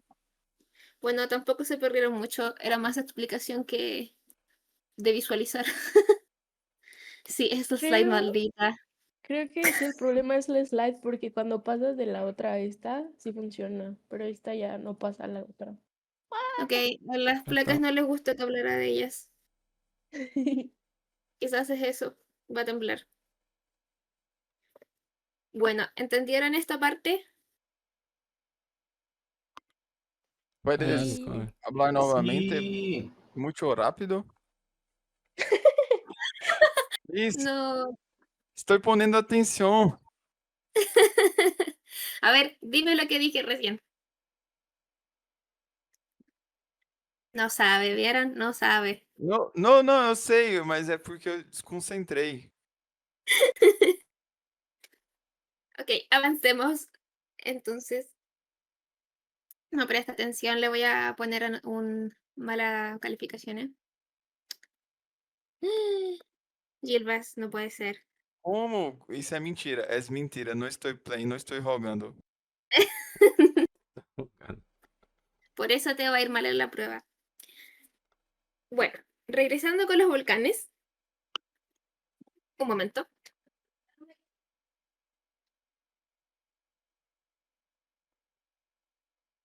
Quería entrar mi gatita a la pieza. Un gato. Ahora les voy a hablar de cómo los volcanes erupcionan acá en Chile. Porque hay distintos tipos de volcanes, como también distintos tipos de erupciones. Espero que se haya entendido eso. Estoy tratando de hablar lo más lento que puedo. No, está Sí, tranquilo. bueno. Pero la pantalla sigue bugueada a veces. Porque cuando avanzas, quedamos en Ajá. la pantalla anterior. No No sé puede por ser. qué. No, No sé porque la la conexión por qué no pasas sucede. está. presentación a Gus para que él te la cambie. Creo que va a ser mejor eso. Ah, Podemos tentar, Eode, calma. maybe you can export in a PDF file and try to present it again. Ay, es que lo puse muchos efectos visuales. Ah, sí, los Entonces se van a efectos but perder. solo funcionan but en it PowerPoint. gets lost when you lose the. Sí, vas a buguear si tiene como Se va a efectos ver como feo. vídeos, no puedes poner en PDF. Pero tal vez puedes cambiar la transmisión también para pantalla toda, en vez de solo un programa, no sé. Sí. Bien, déjame intentarlo. Igual lo pasé ahí.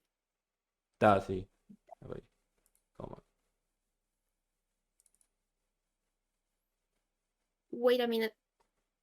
Calma, Eode, calma. poderia Eu- hablar sempre desta maneira para eu entender tudo. Es muy Ok. bueno entender las cosas que tú hablas. Me doxé ahí. Bueno, espero que se vea También. ahí. Si no, Gus, vas a ser el delegado.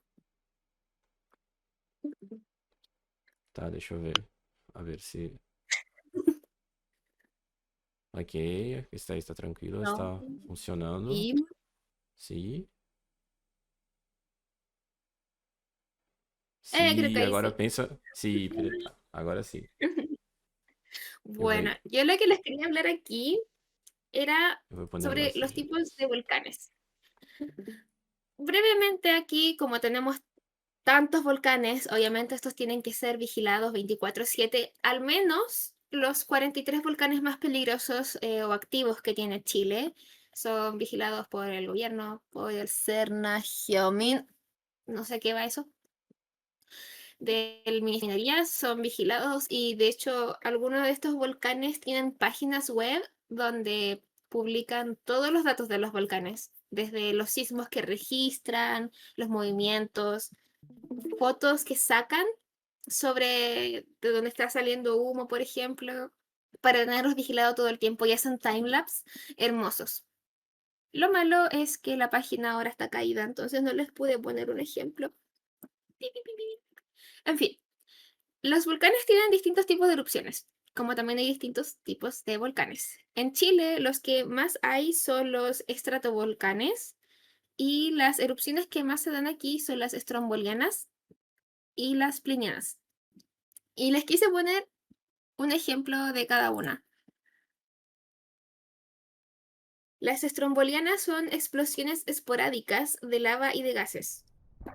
Esto no es acá en Chile, pero a esto se va un volcán llamado Volcán Villarrica, y es de hecho uno de los que más cerca queda de mí. Y así es como el volcán va expulsando gases, magma, de todo. Y la pliniana es muy peligrosa porque emite columnas de humo gigantes, ceniza, gases a la atmósfera, además de magma. Y por ejemplo, este registro que voy a mostrar a continuación es muy chistoso, ya que es una persona el año 2015 que fue a ver un volcán. Como pueden ver, este es el volcán. Y cuando lo estaba grabando, justo dio que erupcionó. Van atrás. Wow. Es una columna de humo gigante. Wow.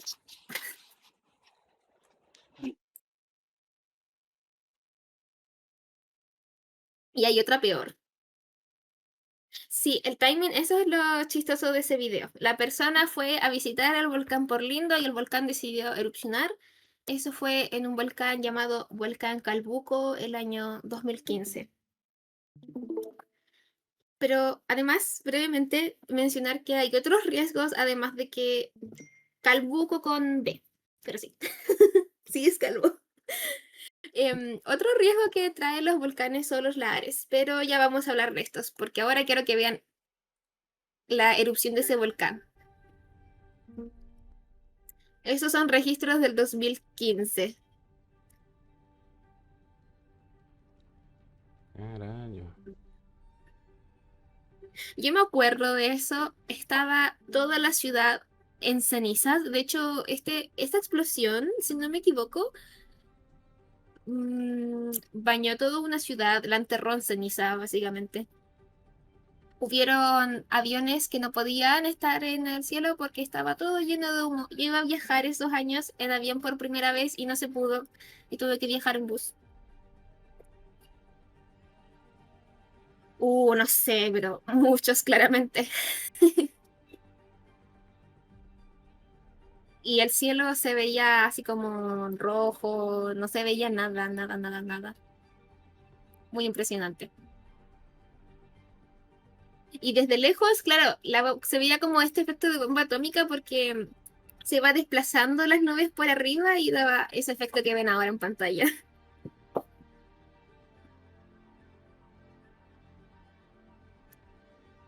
Loquísimo, sí. Caralho. Dicho eso, yo les expliqué que habían dos tipos de erupciones, así que díganme ustedes, ¿cuál creen que es? ¿Una estromboliana o una pliniana? Pliniana. Pliniana, muy bien. La estromboliana es la diarrea. Exacto. Felicidades, todos están aprobados. Y bueno, aquí están los lahares que les decía, bueno, esto es muy breve. Los lahares, como dice la pantalla, son flujos de sedimento y agua que se moviliza desde las laderas de los volcanes. Como muchos de nuestros volcanes arriba tienen nieve o glaciares, cuando el calor del magma, o sea, de la lava los derrite, se crean aluviones de barro, de rocas y bajan con mucha velocidad, bajan por todo el volcán. Y lamentablemente, si hay un pueblito cerca del volcán, entonces el mucho barro se va a ir caminando. Como también este que se ve en pantalla, no es de Chile, pero hay muchos acá que hay como ríos de lava secos. Entonces quedan ahí, Y fluyen hacia abajo del volcán van en cayendo valles por el volcán. circundantes a altas Mucho lodo y velocidades. barro. O a veces como Los impactos la lava. nieve rápidamente. Esconderse. Bueno, solo era por mencionarlo.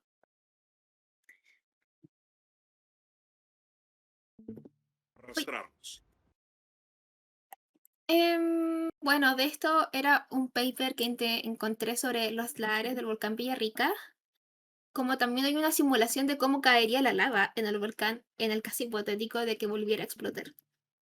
Solo for the funsies. Ahora les hablaré de los 3 volcanes más peligrosos de Chile.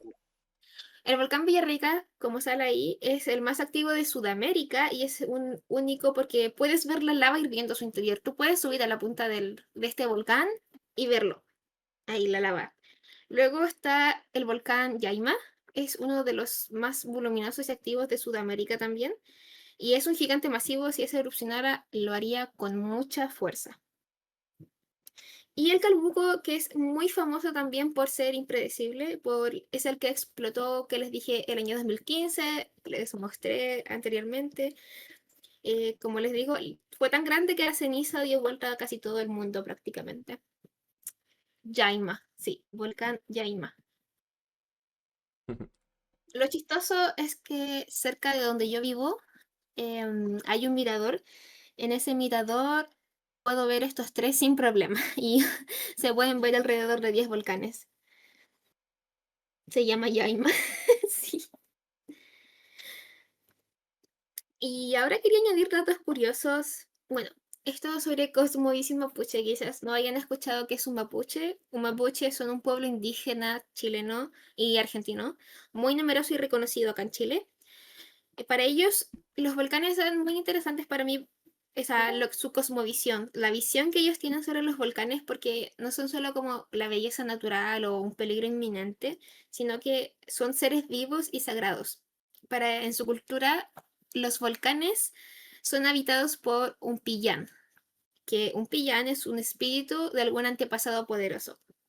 Básicamente, los volcanes son guardianes espirituales. Y los volcanes son símbolos de vida, de conexión con el cosmos, y cada volcán tiene leyendas en su cultura y tienen una historia diferente. Este que muestra en pantalla es el volcán Lanín, es como uno de los más reconocidos. que en Mapuzungún se dice como Piñán Según, no sé cómo se pronuncia realmente, que también alberga un piñán muy importante, el que es el Villarrica, que es el primero de acá. Los mapuches le dicen Ruca Puyún, algo así. Y bueno, aquí puse links interesantes también sobre las leyendas que tienen, pero como les digo, hay más de 2000 volcanes y seguramente los 2000 volcanes tienen historias diferentes.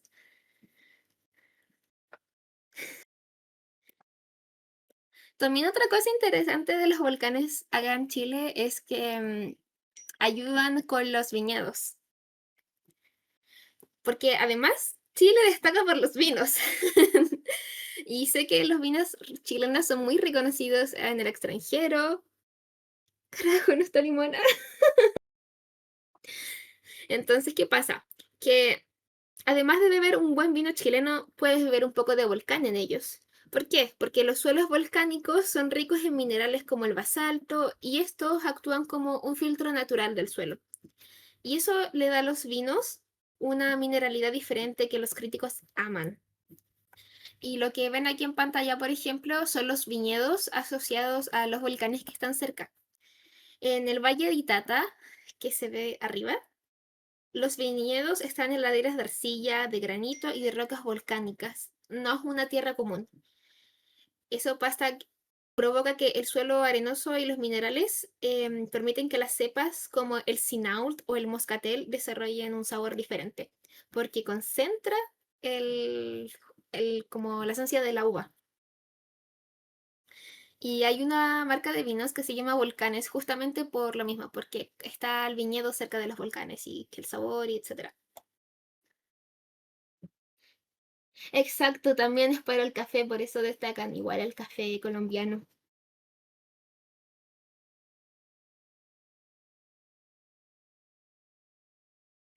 Ahumados como...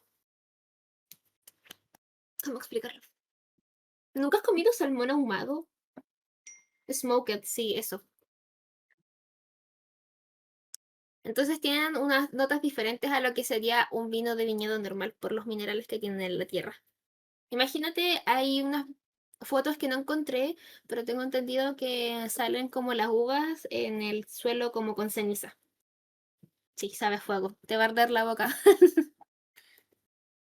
Y también justamente por tener tantos volcanes, entonces es que hay turismo, mucho turismo acá. Podemos subir a los volcanes aunque estén activos. Por ejemplo, en la esquina donde se ve la mujer, ese es el volcán Villarrica y es la punta del volcán y lo que se ve adentro es en la lava. Tú puedes subir y ver la lava y el volcán activo. Al lado también, como ven, excursionistas tratando de subir al... depende de la actividad que tenga el volcán registrado, puede ser poco peligroso porque además van con protección y lo demás. Es la casa de Kaider, exacto. Kaider, de hecho, se iba a hacer una casita ahí. Entonces tú puedes subir, acá lo otro que se ve, Laser Pointer, ahí está. Estos son termas porque como pasa todo el magma, el lava por debajo, calienta el agua que hay ahí. Hay muchas termas geométricas, naturales, con barro, sin barro. En fin, las aguas termales son muy, muy bonitas. Yo no he ido con nieve, he ido con otras, pero se disfrutan. También hay centros de esquí, hay parques, también componen los parques naturales, donde hay unos bosques hermosos, o sea, mucha naturaleza, cada una es como distinta a la otra. Hay cascadas, hay ríos, como estos ríos, lagos, escalada a las cumbres, como les decía. Muchas cosas que hacer.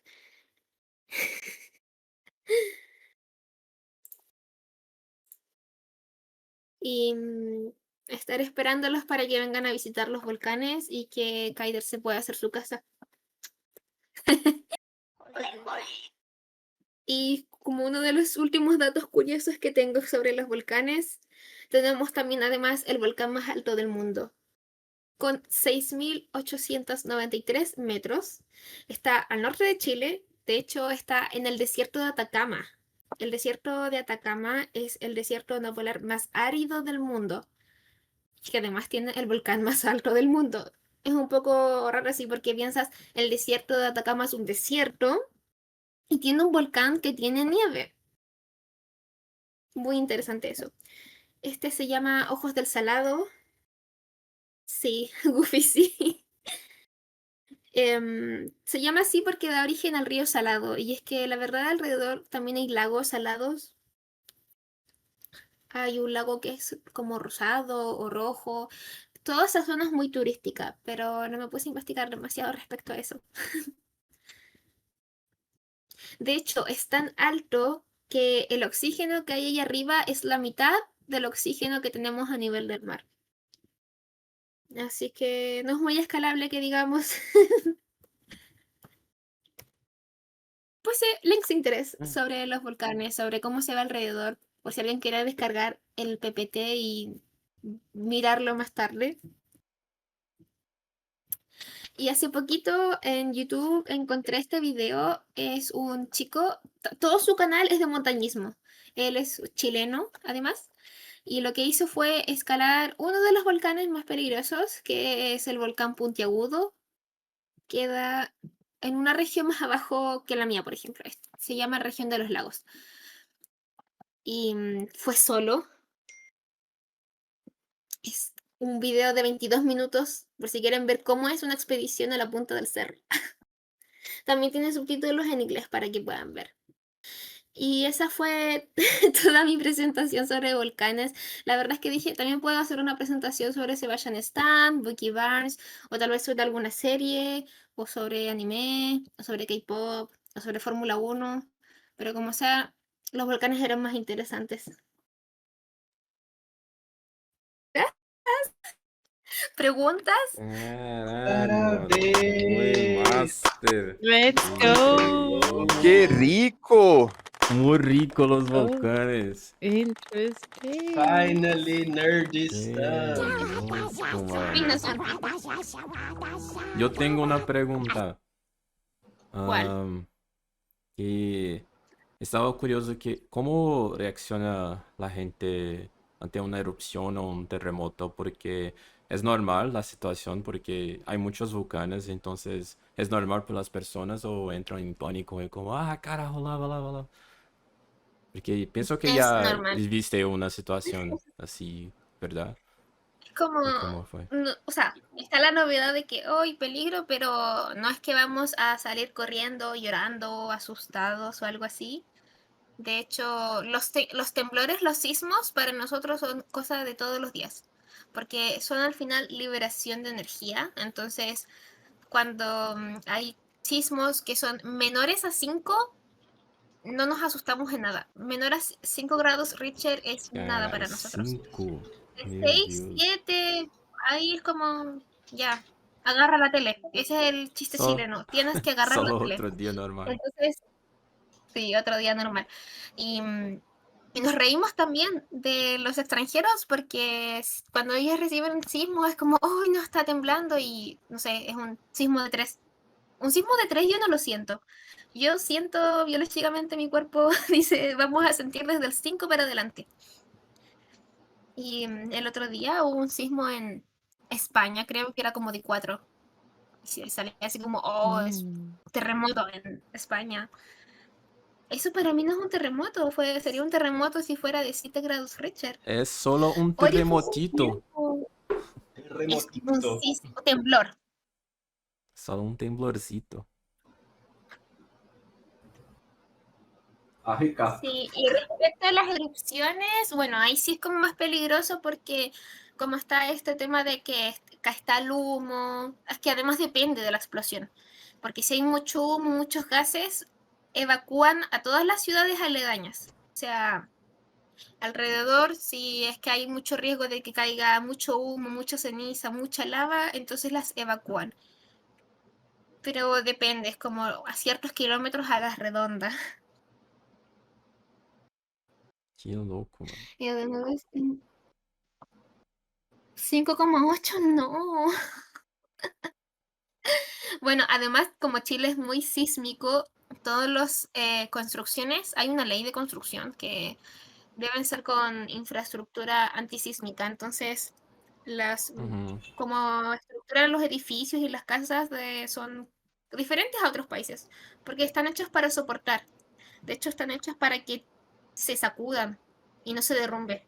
Entonces, cuando están, por ejemplo, los edificios o cosas así, y fuese a haber un terremoto, ese edificio probablemente se mueva mucho de lado a lado, pero está diseñado para que así funcione. Antisísmica, exacto. ¿Y sabías que puedes comer lava? Pero solo puedes comer una vez. En la vida, solo una vez en la vida. Solo una vez. La verdad es que está muy... aprendí mucho además haciendo esto, porque al menos yo no sabía mucho Caralho. de esto de los Esse vinos. de los vinos se ve muy interesante, no sabía. Sí. Descubrí este canal hoy día y hoy lo decidí añadir. Muy bueno. Caralho, mano. Cinema. Muchas gracias, Eode. Muchas A gracias. ustedes. I love it. Muy rico. Uy, no voy a dejarlo presentar. Sí.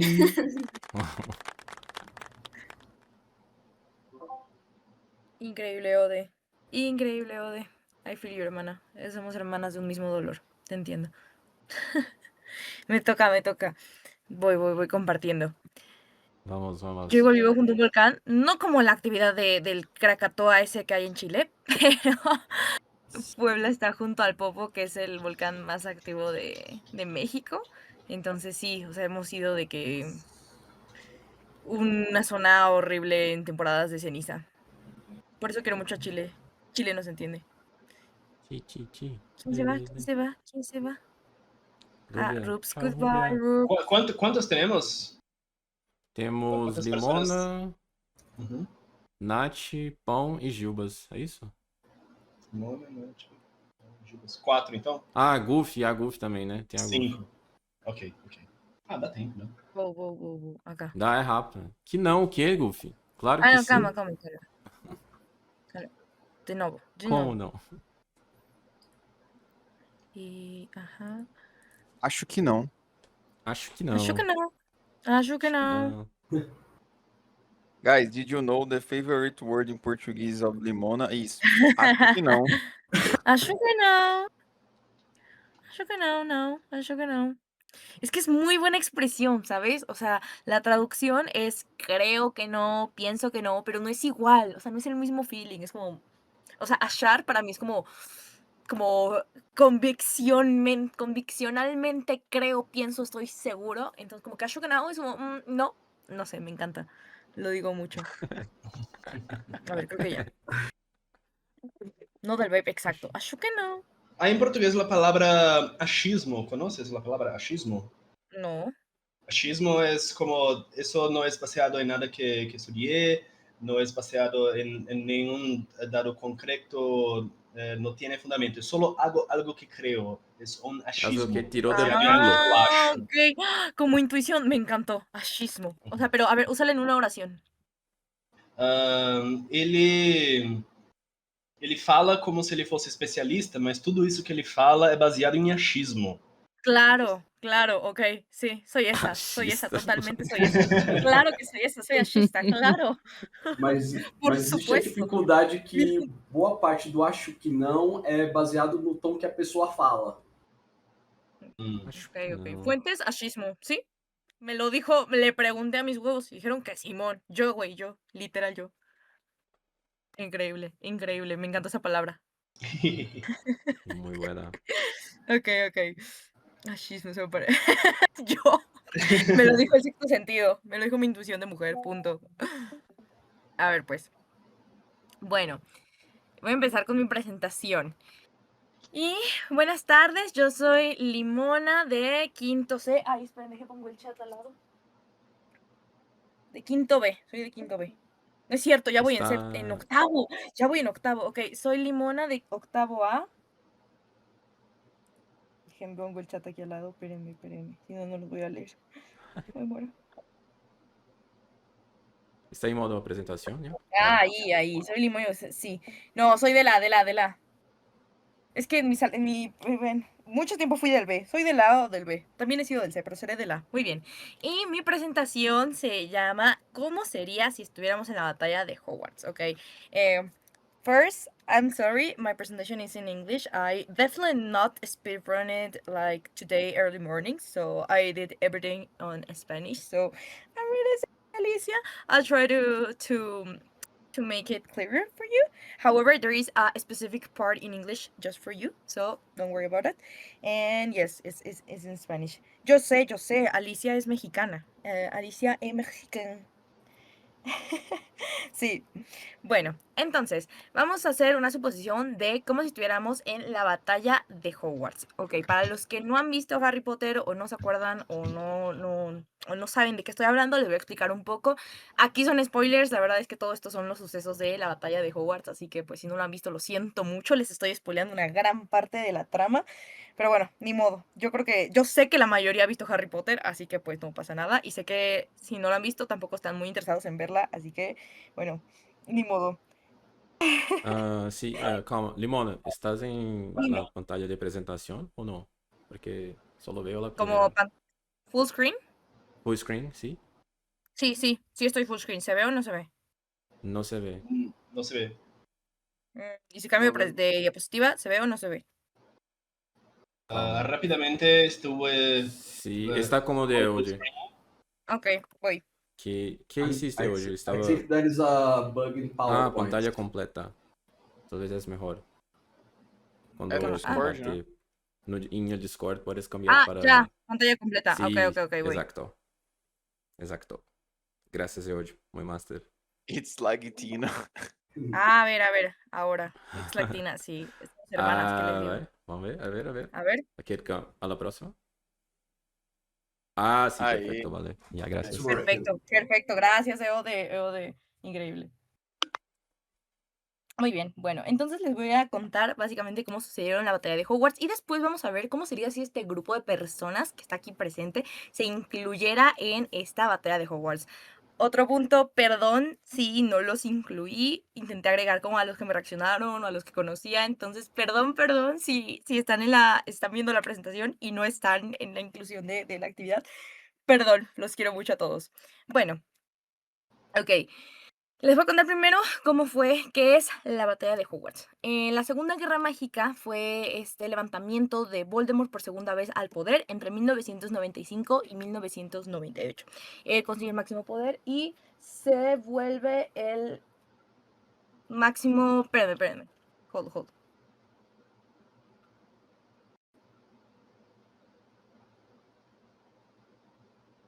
Ya, sorry. Y ¿a qué me metí? Carajo, perdón, es que me hablaron. Ajá. Entonces, para la batalla de Hogwarts, el final de esta Segunda Guerra Mágica es el 2 de mayo de 1998 con la batalla de Hogwarts. Este es el suceso que marca el fin de la Segunda Guerra Mágica. Así que para que ustedes entiendan en qué momento de la historia entran ustedes, en mi opinión, pues vamos a contarles cómo fue. Perdón. Ignoren las noticias. Días doidos del año, sí. Cada 2 de mayo celebramos, pero bueno. Ok, la batalla de Hogwarts inicia con Harry, Ron y Hermione llegando a Hogsmeade con Aberforth Dumbledore, el hermano de Dumbledore. Y en este momento ellos entran a Hogwarts a través de un túnel que llega a Neville Longbottom, que es este de aquí, creo que ven mi cursor.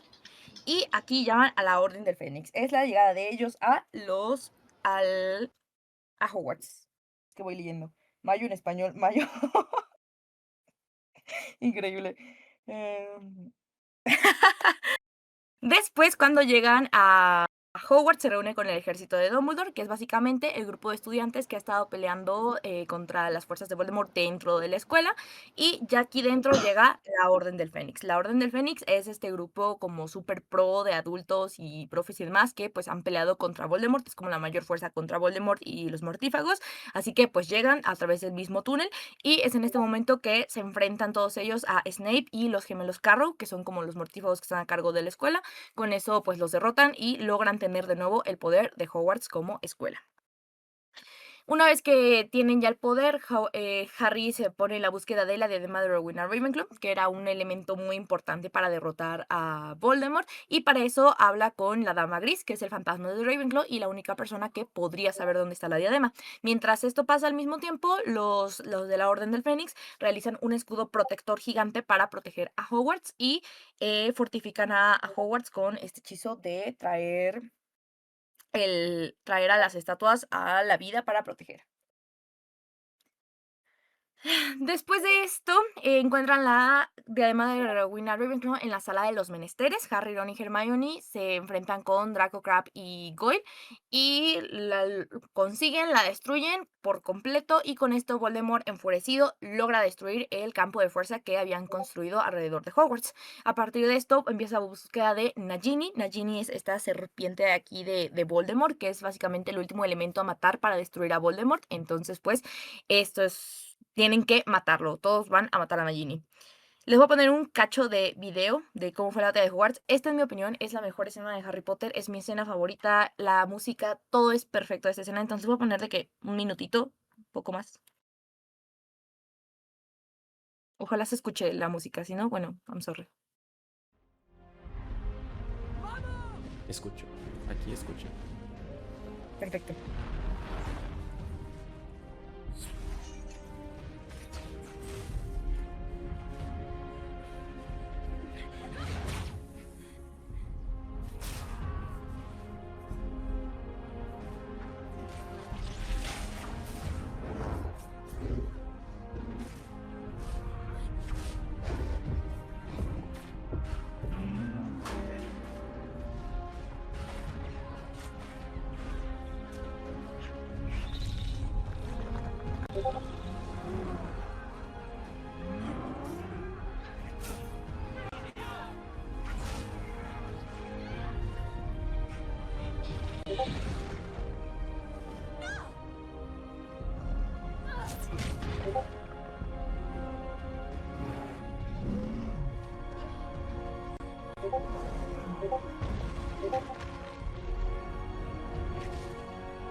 Top escenas de Harry Potter, y una de las razones por las que esta película es mi favorita de todas las de Harry Potter. Me encanta esta escena. Bueno, para que entiendan cómo es el contexto, o sea, todos nos vamos a poner en este escenario en el que todos están peleando por sus vidas con magia, ¿ok? De esto se trata la batalla de Hogwarts. Y bueno, después de eso, Harry ve los recuerdos de Snape una vez que él muere. Se hace la velación de los muertos, es decir, hay un pequeño espacio en el que van, curan heridos y ayudan como a los que sufrieron daño, y pues a los muertos que ya murieron los empiezan ahí a acomodar en el gran comedor, porque muertos, y finalmente llega el sacrificio de Harry en el que Voldemort mata a Harry. Finalmente, Voldemort regresa a la escuela con la intención de volverlos a todos de sus tropas o matarlos. En ese momento se da cuenta que, oh sorpresa, Harry no murió, revive, así que se hace el enfrentamiento final entre todos los mortífagos y toda la Orden del Fénix y los estudiantes, y finalmente la gran batalla entre Harry y Voldemort, en el que se culmina con la derrota de Voldemort, y con la caída de Voldemort se conmemora la terminación de la Segunda Guerra Mágica, de nuevo el 2 de mayo de 1998. Esta es una fecha importante. Yo cada 2 de mayo lo celebro. O sea, es el día que finalmente acabó la Segunda Guerra Mágica. Así que muy importante, día de celebración. Y bueno, ahora sí. ¡Ay! ¿Qué hubiera sido de Goianias? ¿Qué hubiera sido si estas personitas de aquí hubieran estado ahí? De esto se trata mi presentación, básicamente. Ya aprendieron un poco de historia de Harry Potter, lo que es muy importante. Pero, pues, yo me puse como en la idea de a ver qué...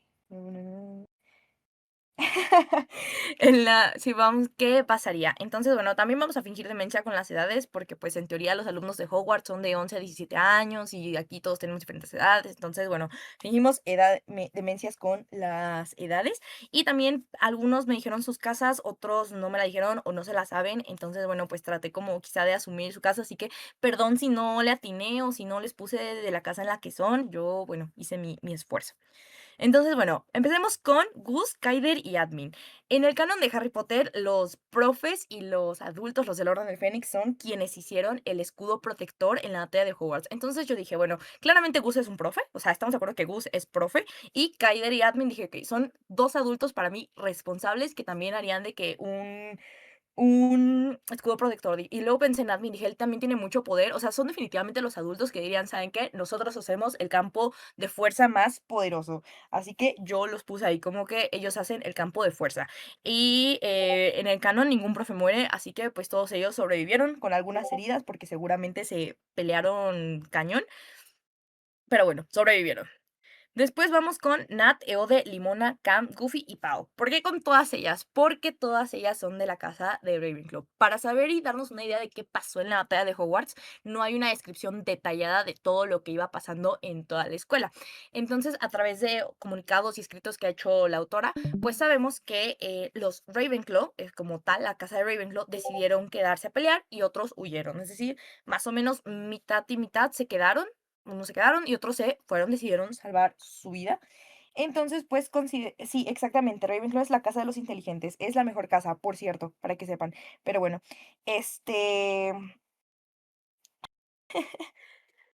calma, ahorita, Pau, espérate. No, sí es la mejor casa, no me importa. Yo estoy exponiendo, mira, fuentes, achismo. Por achismo, Ravenclaw es la mejor casa, ni modo. Y es... bueno, el caso es que yo en mi cabeza dije, ok, Goofy y Nat viven en el norte de México. Ellas saben que al primer disparo, húyele, fuga, así, fuera. Entonces dije, ¿sabes qué? Ellas son inteligentes, ellas salvaron su vida, así que ellas se fueron. Ellas fueron parte del grupo que decidieron salvarse y salvaron su vida. Ellas se salvaron. Luego pensé en Eode y en mí, y yo dije, ¿sabes qué? Eode y yo sí nos quedamos, sí somos más chismosas, pero somos personas más de diálogo, así que probablemente ella y yo fuimos a hablar con la dama gris. O sea, nosotras dijimos de que sí te ayudo, pero aquí, de lejitos por si acaso. Entonces, Eode y yo nos fuimos a hablar con la dama gris a ver dónde estaba la diadema de Rowena Ravenclaw. Sí, justo. Y luego tenemos a a Pau y a Cami. Ellas dijeron, ¿sabes qué? Sí me quedo a pelear. Y bueno, ahí tenemos a Pau dándola toda, esforzándose. Y Cami también se esforzó, pero no la libró. La verdad es que Cami no la libró. Entonces, bueno, ni modo, la mató un mortífago. Gracias, Cami, por tu sacrificio. Sí, se murió. Lo siento, Cami. Luego vamos. Here. Brett and Alicia. Okay, this part is in English. So, Brett and Alicia are the only ones who are already. Who are really European. So, they are probably the only ones. Well, the most probably to be on the Battle of Hogwarts. So. No, Brett is not Voldemort. So I thought, okay, Brett is British, so Brett is definitely there. And I know they have a snake, so I thought Brett would be a volunteer eater just to protect Nagini. I thought that Brett would love to protect Nagini just because Brett loves snakes. So yes, Brett is a dead eater whose mission is protecting Nagini, and that's the whole point. And then Alicia. Okay, so for Alicia, I thought Alicia is French. So on the canon of Harry Potter, there is this French school named Beauxbaton. So I thought Alicia was part of Beauxbaton.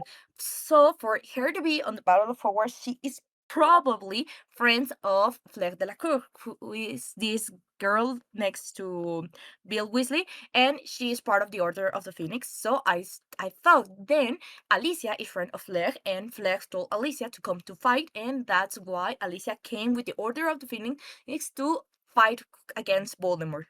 So yes, that's in my canon. They are there for the. Hello, very French. End of story. No.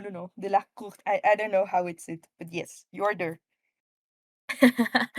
Luego, Gilbas y Kia. Ok, en el canon de Harry Potter, la profesora McGonagall les pide a Seamus y a Neville que destruyan el puente. Así que hagan kaboom. Y entonces, en mi historia, yo dije, ok, McGonagall va a preguntar quiénes son las personas más desastrosas de este grupo de personas. ¿Quiénes son las personas más capaces de crear un desmadre? Y dijeron, Kia. Dijo Kia. Y agarró a Kia y le dijo, Kia, destruye el puente. Y pídele ayuda a Gilbas, que tiene experiencia en derrotar calles y hacer buracos napistas. Entonces pídele ayuda porque él te va a ayudar a destruir el puente. Entonces estos dos desastrosos trabajaron juntos y destruyeron el puente. Sí, Gilbas hicimos. Gilbas es literalmente, no soy desastroso. Sí, sí eres, un desmadre. Sí, sí, sí, justo. Luego tenemos a Oreo, Lali y Shiro, que en mi cabeza ellas son de que chicas responsables, bien portadas y muy lindas, así que para mí en mi canon ellas son prefectas, es decir, los prefectos, para que sepan, son alumnos de grados altos que se encargan como que un poquito de cuidar a los alumnos, de ser como guías, son como pequeños delegados de cada casa. Entonces, en mi canon, Oreo y Shiro son las prefectas de Hufflepuff y Lali es prefecta de Ravenclaw. Lali, yo te asigné Ravenclaw. A mí me das todas las vibes de Ravenclaw, pero bueno, no sé si sea o no. Y yo dije, ok, ella es linda y bien portada, así que Lali es prefecta. Así que bueno, ellas como prefectas responsables dijeron, nosotras nos quedamos en la batalla de Hogwarts a pelear y ayudar a los chamacos.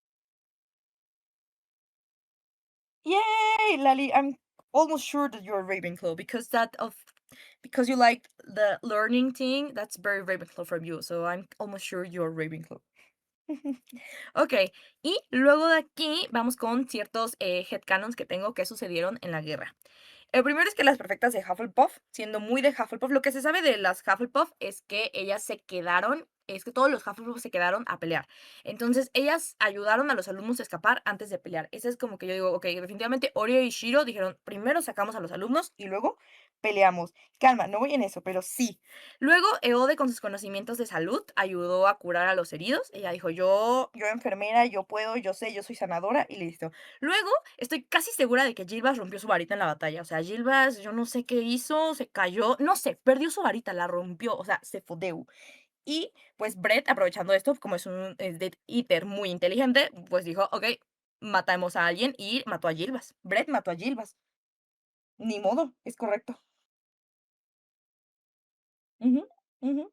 Yes. Y ya, pues Brett mató a Gilbas, ni modo. Y luego, después de que termina la batalla de Hogwarts, aquí están los siguientes canons. Y es que las chicas Raven volvimos a terminar nuestros estudios. Ya que acabó la guerra, nosotros decidimos volver. Así que Nat, Goofy, Pao, Lali, Eode y yo decidimos volver a terminar nuestros estudios, excepto Cami, Rip Cami. A Brett la atraparon y la mandaron a Azkaban. Dijeron, ni modo, de una, mi ciela. Gus, como en mi mente es profesor, en el canon, McGonagall, que es la jefa de Gryffindor, se vuelve directora. Entonces yo digo que Gus lo volvieron jefe de casa de Gryffindor. Yo siento que Gus es Gryffindor. Así que, pues, es el jefe de casa. Y finalmente, Kia y Oreo aprovecharon el desastre y dijeron, ¿sabes qué? Yo no regreso a estudiar, ni en chiste, me gradué, vámonos. Y ya ellas ya no regresaron a Hogwarts nunca.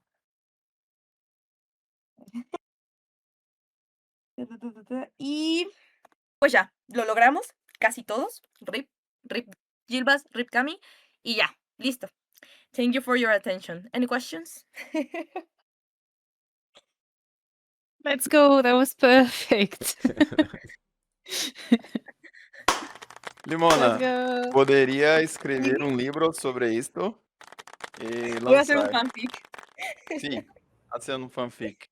Voy a hacer un fanfic de Oh, Goiania. Todo es canon. Caralho, mano. Es Todo es canon. canon, sí. You ¿Mande, was mande? destroying the bridge with the car is canon. Sí, es canon. O sea, definitivamente Kia y Gilbas hicieron eso. O sea, estoy segurísima. Ay, ay, ay. Me gustó mucho Cami morendo. Es muy Me gusta gracioso. mucho Gilbas morir. Chinga tu madre. Que se aguante Gilbas. Yo Lo soy siento, morí es que porque, tienen que morir, ¿sabes? O sea, yo porque quería dejar a todos perdí vivos, la, pero eso no iba a ser real. lo perdí la Magical Wand. Soy no poderia lutar bien. Já dá porrada, velho. No soco. É, no... Taca pedra. Esse- Cria um buraco. Buraco. Esse screenshot, Brad matou a Gilbas, é muito bom. I'm setting this as my phone screen. It's épico. é isso. And yesterday I was helping Brad putting some lights on her breed. Nuevo banner. And she killed you. Nuevo Now banner. she killed me. Increíble. É.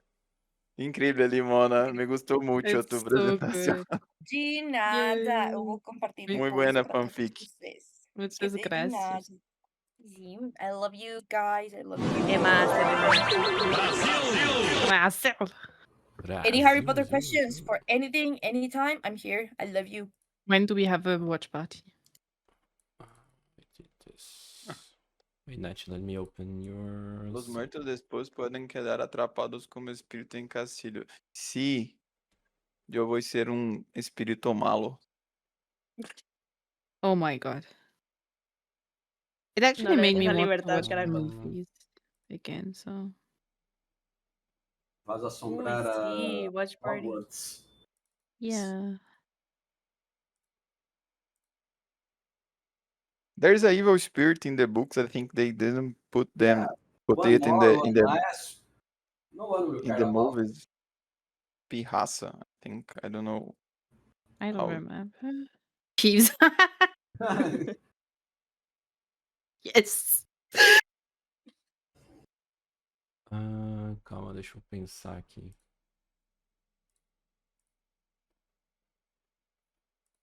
Eu preciso compartilhar Psicologia mexicana. a apresentação da Nath. Então, eu vou compartilhar isso aqui. Tá. Ok, sí, me funciona. UR. Funciona assim? Alguém habla alguna coisa em espanhol? Ou não? De hecho, lo iba a hacer en inglés. Ah, le vai Siempre ser lo em iba a hacer en inglês? inglés. Ah, Sí. então foda-se, então. Então, calma. Não, então calma Isto aí, é então. espanhol? Goofy always said that. Bueno, la presentación es español, pero lo voy a decir en inglés. Ah, tá. Então calma aí. Então eu posso compartilhar isso aqui, que é melhor.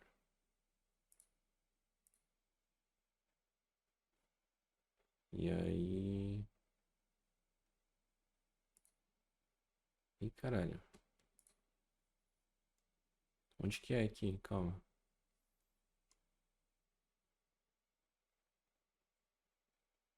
Sou perdido.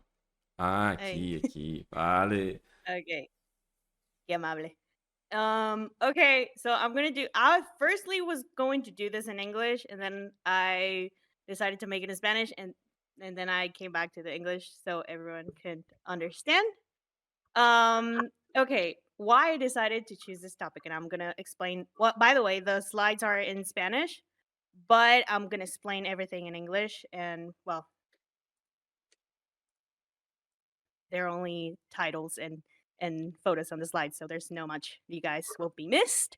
So yeah, basically I choose this topic because I was wondering, like, why do I love to jab about, you know? And something that I love is psychology because besides of that I'm actually studying and next year hopefully I graduate from psychology. Well, I grew up with my mom, and my mom is a psychologist. So, besides of the general idea of having free therapy all the time, something I actually got from her, it was the curiosity of trying to understand why people is the way they are, right? What all of this beliefs and the way they feel and think are the way it is, right? So I love that about psychology. And as a person that I love learning about other cultures and to like learn, I also love to share mine, right? So basically, a mix of both. There is the psychology of the Mexican identity, in Spanish is la psicología del mexicano, which actually next month in school I'm gonna have that topic. I'm gonna have that subject, and I'm really excited. So yeah, basically I have disclaimers before starting everything that I say. I'm not an expert, okay? I'm not an expert historian, by the way, too. So don't believe everything is a theory. Everything is just ¿cómo dijeron? ¿Qué? Achismo. I don't Achismo. remember the word. Yeah, achismo. So yeah, don't take everything as like the truth, or I'm not trying to judge. I'm just trying to understand. By the way, maybe there are some things that I'm gonna talk about that are related to other countries from Latin America, but I can only speak for my country and my culture that I grew up with. And by the way, also another disclaimer: maybe I would talk about a little bit about different sensitive topics. Not that much. I'm not gonna deep in it, but it's important for the context of this presentation. Okay, so yeah, so you can Vale. put next, please. Yeah, thank you. Okay, first things first. I'm gonna talk about the mother figure in Mexico and why it's so important. And well, in Mexico, the mother figure it has so much importance for every Mexican. Uh, we even take it as something. I don't even know the word in English, but idolatrar, like we for our mom is like everything. It's so pure, loving, caring, idolize, yeah, something like that. So it's very important, okay? Depending on the family dynamics, okay? But in general, there's this belief of our mothers being the best. Like it's everything to us, right? And I find it like a lot of there's different type of dynamics in the Mexican families, of course, but definitely in the latest generations, there are families where the figure or of power or authority is usually the mother, is the mom. And I was wondering like why this is the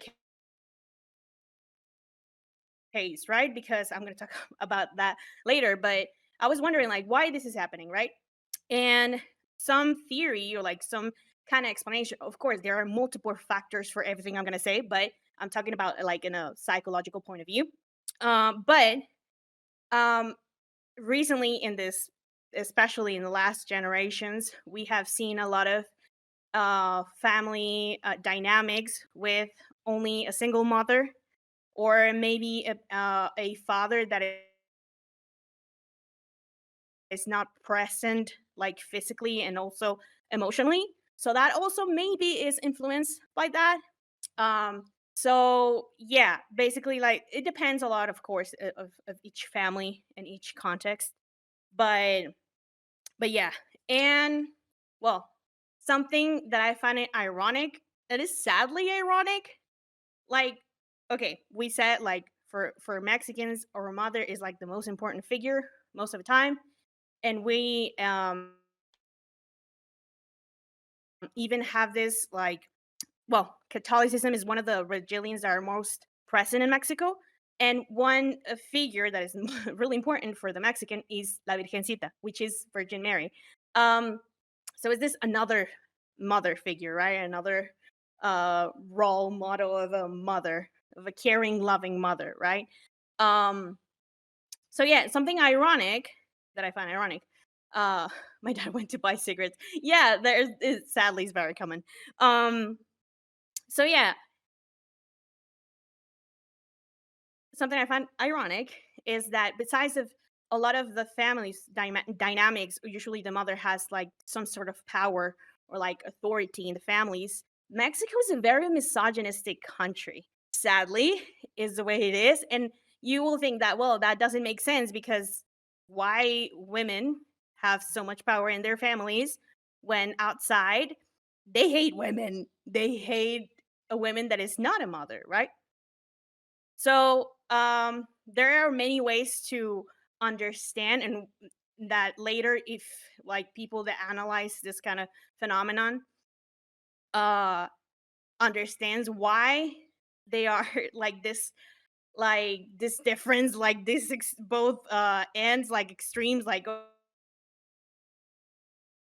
okay, my family is led by a woman, maybe my wife, maybe my mom, or but outside in general in daily life, I hate women and I do like things that go against that idea, right?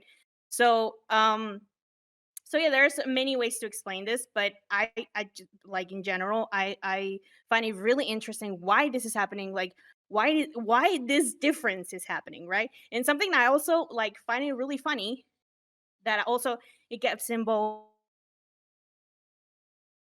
in everything with the gender perception and gender perspective. How even like for Mexicans, Mother's Day is also like a really, really important day, and they take their moms to go dinner or they prepare something like they do like a whole meal and evening together, or they give moms a gift, but usually the gifts they give are kitchen related or like kitchen tools, something like that. So it's kind of like, so that's why I decided to say pura madre pura, which means pure mother, or like purity. Uh, Pura madre. That I don't even know how to like translate that, but how this is like kind of different in the same. I don't even know how to explain it, but I find it really interesting. Okay, puedes dar la siguiente, the next one, please. And related to the last slide, something I love about Mexican culture is the swear words. I'm going to talk about the language and cultural identification. Okay, in Mexico, we have many and multiple, a bunch of swear words, okay? And something that I find it also really interesting, something I find really interesting, how some of them, well, we're by the way, much of this analyze the things that I'm gonna say, much of it, the Mexicans were not conscious that this is happening and why we do and say all this stuff. But I like a way to like describe it as we are not aware, but it's happening, and it may have some deeper meaning that we believe, right? Well, we are aware of. And well, as I mentioned the last slide, mothers are really important, and also that translates to swear words. So basically, we have words that madre means mother in Spanish. So we have words like chingas a tu madre, ya valimos madre, no tienes madre. What else? I don't know, but they are mother related. And also, this is like I find it interesting how the mother figure it's taken as a negative connotation, right? Because for example, chingar, the word chingar, we have this like different meanings and stuff, but in general, we can have like positive connotation like ya chingaste, like you did it, or que chingón, or that's so cool, right? But we have chingas a tu madre as a negative connotation, right? And I find it really interesting because chingar has different meanings, but one of them means something like broken, something that is vulnerable or open. And I find it really interesting because chingas a tu padre, like like dad, father is in Spanish is padre. I'm sorry, I mixed up languages. As an animal. So I find it really interesting. Like, why is always chingas a tu madre and never chingas a tu padre? Because you can offend someone by that, right? Chinga tu madre. And also, when we use that like something we try to offend someone with a father figure. We say like, "Pues yo soy tu padre," but that like I'm your father, and that comes from a power perception and not a negative vulnerable perception as what we do with the mother. And as I say, chingas means have a lot of things, and one of them is like kind of broken and open. And I'm not going to explain much, but technically and socially and culturally, women have seen as an open thing, right? Physiologically and emotionally, women are seen as the ones who can be open about being emotional and that kind of stuff. But yes, Gilbas, please. And of course, it shouldn't be like that. Everyone has emotions for a reason, right? They are there for a reason. So I find it really interesting. Why is it that way, right? And when a man gets open and vulnerable, then you can make fun of him. Te lo puedes chingar. That is a negative connotation that I don't even know how to translate it. But I find it really interesting why the way it is with the words. And also, as much there's another theory that also can explain the meaning behind or why we use those swear words. They are like, even though I hate Freud, okay, I'm not gonna deepen in it, but Freud has this like theory that is called, I don't even know how to I think in English it's called like psychosexual development or something like that. But basically in general, it says about how Freud is a freak. Yes, it is. Besides how much as I hate Freud, okay, I find it really interesting, like a theory, because in psychology we have different type of theories and different schools of psychology, different point of views, as you say. And in his theory, he believes like when we grow up we have different type of stages, right? And yeah, well, yeah. So and I care about the first two stages because that kind of is example that I can give with this topic. First of all, we have the oral stage, which is when the baby knows the world with their mouths. Like they they get fed by with their mouth. They meet the world with their mouth. Like sometimes even babies get like their toys or even their own feed on their mouth. Like they don't. They're trying to discover the world by using their mouth. And the second one is the anal stage. Okay, by this stage, it says like something like the babies know that well, they discover they can control the way or when to go to the bathroom. They discovered this thing they didn't even know. So yeah, I'm not gonna go deep in all of this because this yes, a lot. But with this, I like with the same theory, it's supposed to say like, okay, maybe if the person didn't like didn't develop the way that it should, maybe they got stuck on one of these stages or they get fixated in one of these stages, they will like develop in general personality traits or like behavior in the future. And for example, for people that get fixated in the oral stage, usually are the people that maybe have problems with the smoking, with drinking, or maybe some eating disorders, even, or even, and well, this is not like, yeah, but people that talk too much. People talk too much. There are people that, love to jab. So it's not necessarily everyone that loves to jab or any of this means that you get fixated in this, but it's like a way to explain one of the ways to explain, right? Because there are multiples. And for example, in the anal stage, basically when they are adults, usually there are people usually that like to take control of everything in their life. They love control in their lives. So yeah, that translates when they're like when they grow up. But yeah, with this in mind, with this context, I find it really interesting how some of this translates to the words we say, like the swear words. For example, in the anal, like in the I'm sorry, the oral stage, how we have words like that I'm not gonna explain and I'm not gonna get descriptive what this word means, but we have no mames, ya mamaste, que mamada. Okay, I'm not gonna explain. I'm not gonna explain, but you will.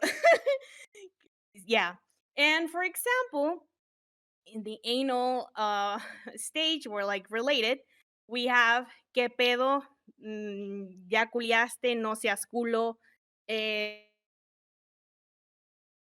What else? I don't know. There are many. No, Limona. Mamadísimo. Yeah, that's true. So we have different like I find it really interesting how this translates to the words we say. So and actually, I've seen it in real cases of real people that okay, part of the job is trying to well, especially if you're um talking about psychoanalysis and that kind of follow that theory of Freud. Um, you get to identify and like I don't know how to say it, but it's funny that identify they may I don't know, I'm talking about random. But maybe if the person that I know is fixated in the oral stage, they actually and casually they do say those swear words the most. Like the most that are related to the yeah, the fixation of yeah, I don't even know how to explain it. But yeah, I find it, and of course we have different swear words and we have different ways to explain the origin of those. But I find it really interesting why some of them we have a bunch of them and we always say the same one, or like some people say more than others. I don't know. It's really cool to think. But of course, there's many factors and many ways to describe and explain this. But yeah. So please, the next slide.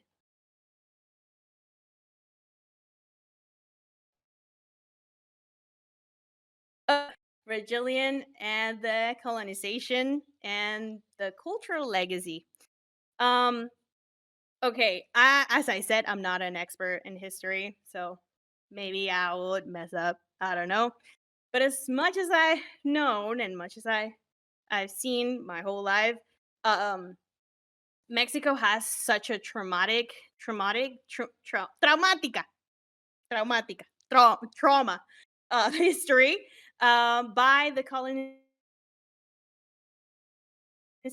of Spain. And well, that translates to our whole history and even now. And for example, I'm going to start with Virgilian.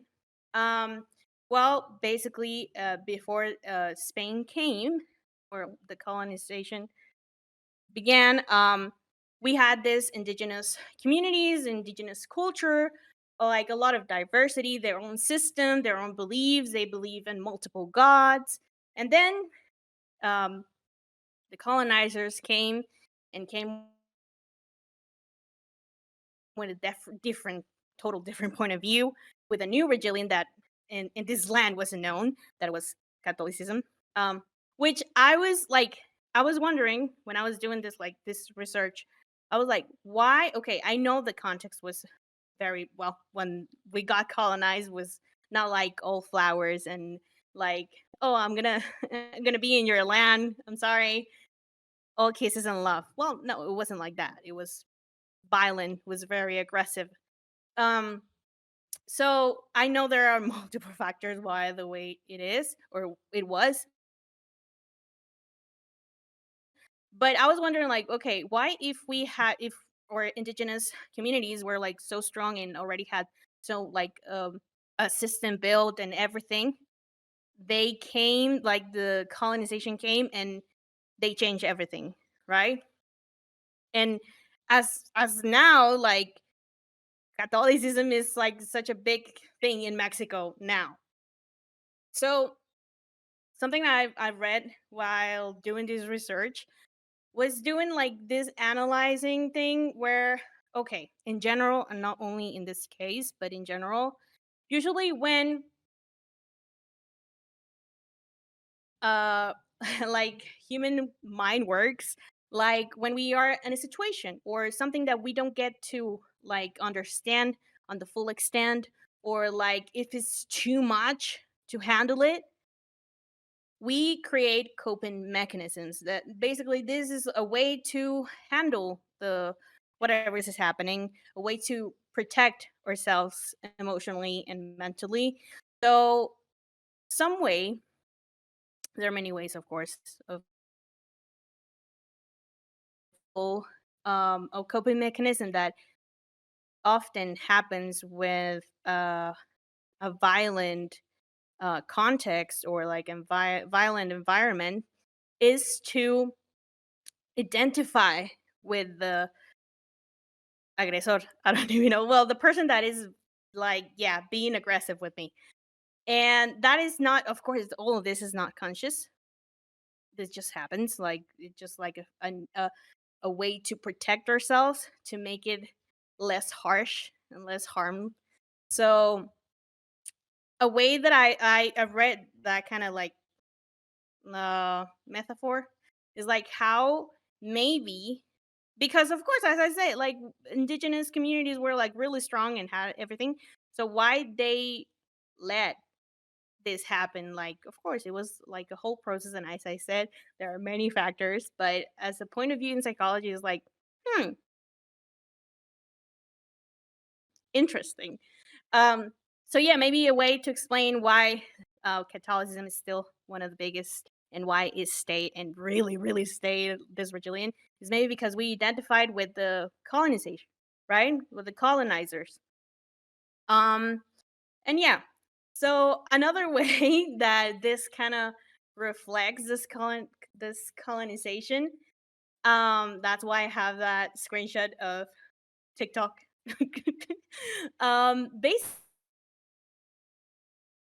Basically, I find it really really interesting, like crazy that us Mexicans sometimes unconsciously we reach a lot for people from the outside an approval. We try to approve our culture um by the others, right?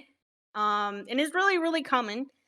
And actually, I put that screenshot because I've seen a ton of videos, and it always on TikTok, on YouTube, whatever, of people that it is from, I don't know, a videos of people reacting to Mexican music, to Mexican food. We always like have this, like we always reach for some approval in some kind of way for a culture, for food, for music. I've seen a lot of videos of gringo listens to Juan Gabriel and reacts to Juan Gabriel or music, Mexican music. And I find it really interesting because how often this happen, and like trying to understand like how this can translate from the colonization, right? From the outside and the people that came. Of course, it was a different context, and of course, it was different things. But it's just I don't know. I find it really interesting how this can translate till now. So yeah, can we go to the next slide, please? Yeah. Okay, thank you. Okay, now we're going with gender roles in culture and compensation. Okay, well, we know gender roles sometimes are a bit messy and questionable. And well, Mexico is not the exception, sadly. We have very established gender roles of what a woman should do and be and act, and what a man should do. So, part of this belief is that men should have power, men should have the authority, and be the strong one, be a macho, basically. And well, something like as I mentioned on the first slide, in reality, well, of course, there are different contexts for this to develop, but at least I guess I mentioned an example in the first slide. Mexican family dynamics usually and mostly are leaded by a woman, like the mother, right?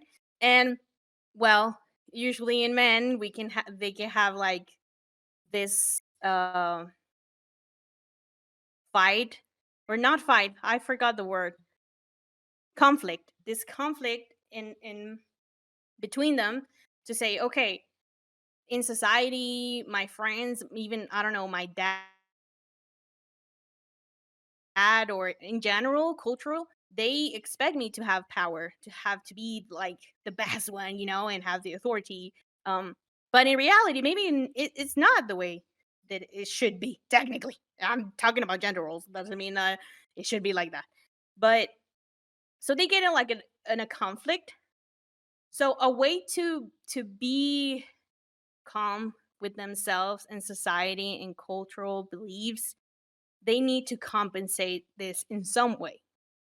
And they can be a lot of ways, like machismo, like misogyny, or they can a lot of ways.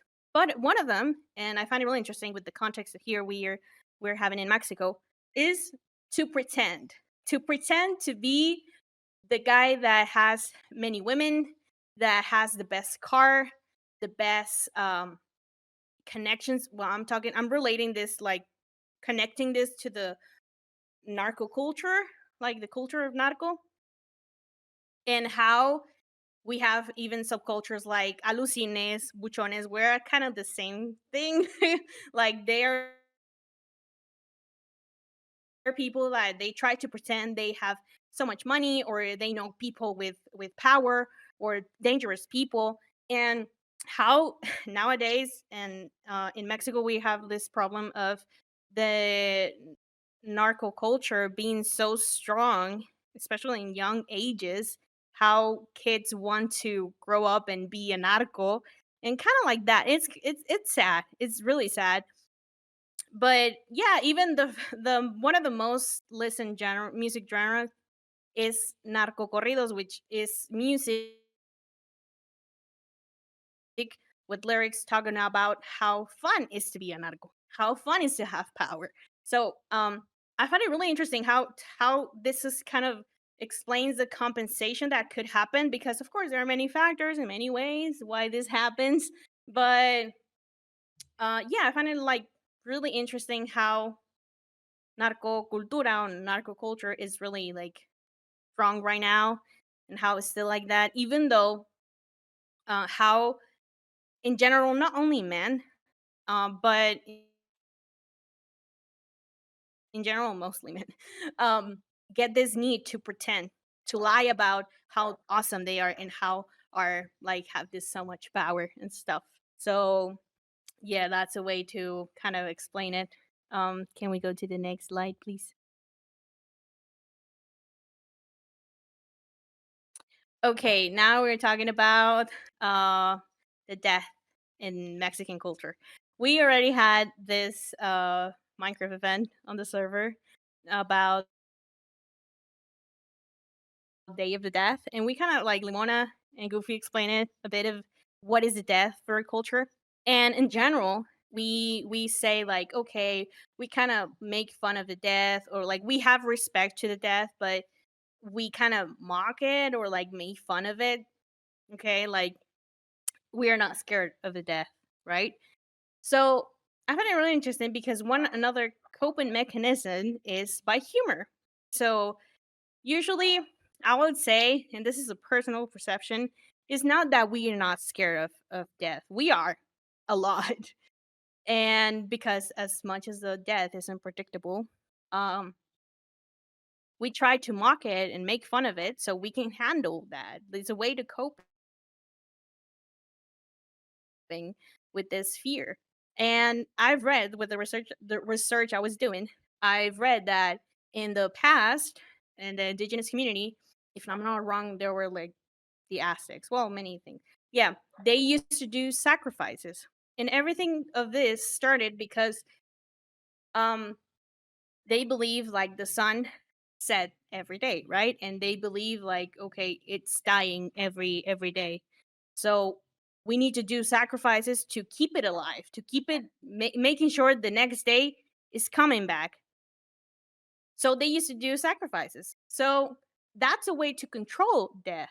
Well, in their beliefs, of course, because they didn't have, well, in their own understanding.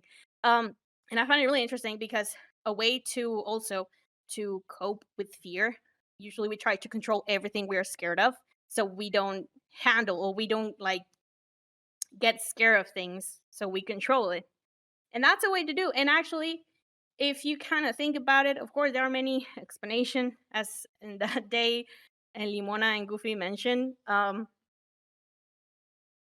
I find it really significant how each year we have this time of the year where we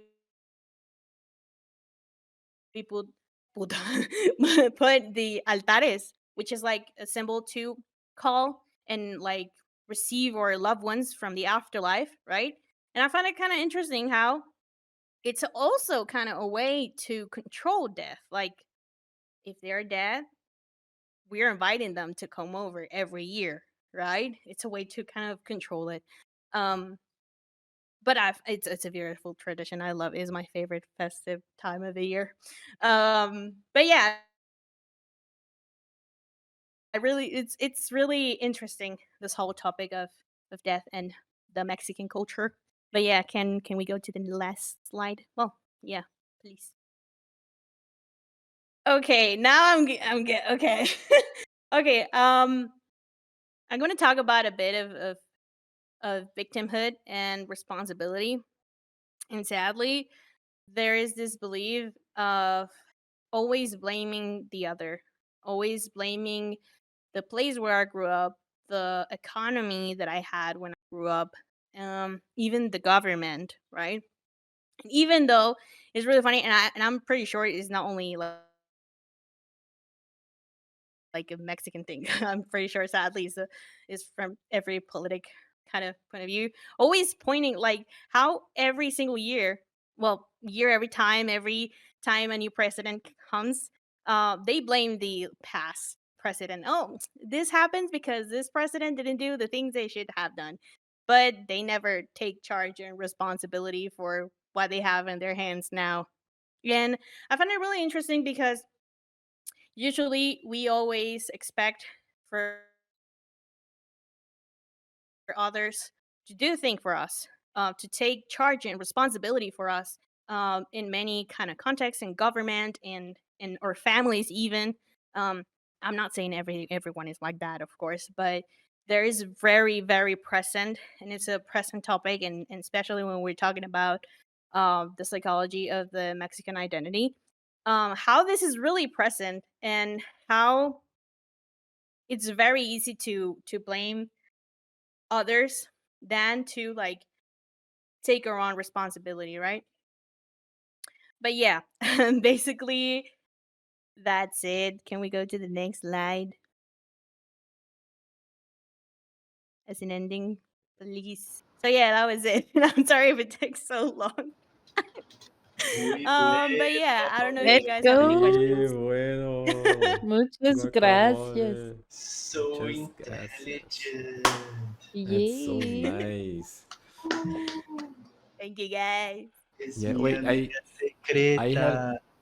I had something that before I forget, but Yeah. something that you said made me remind me a video that I watched.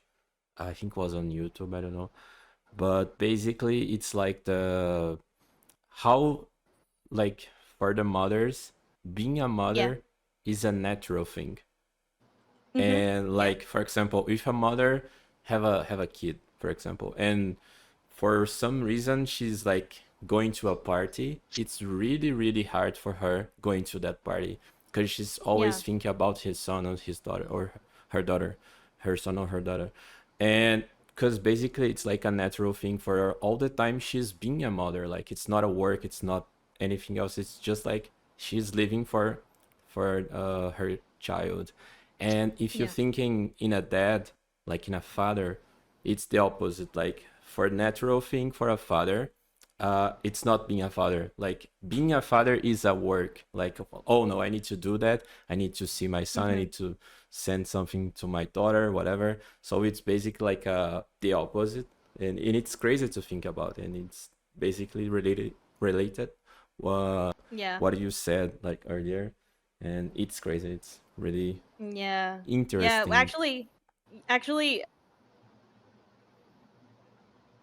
well, this is like a gender perspective of decades and decades of generation believing the same and making more like a normalized thing of how women should take care of their families, and fathers like usually provide the money, the work, right?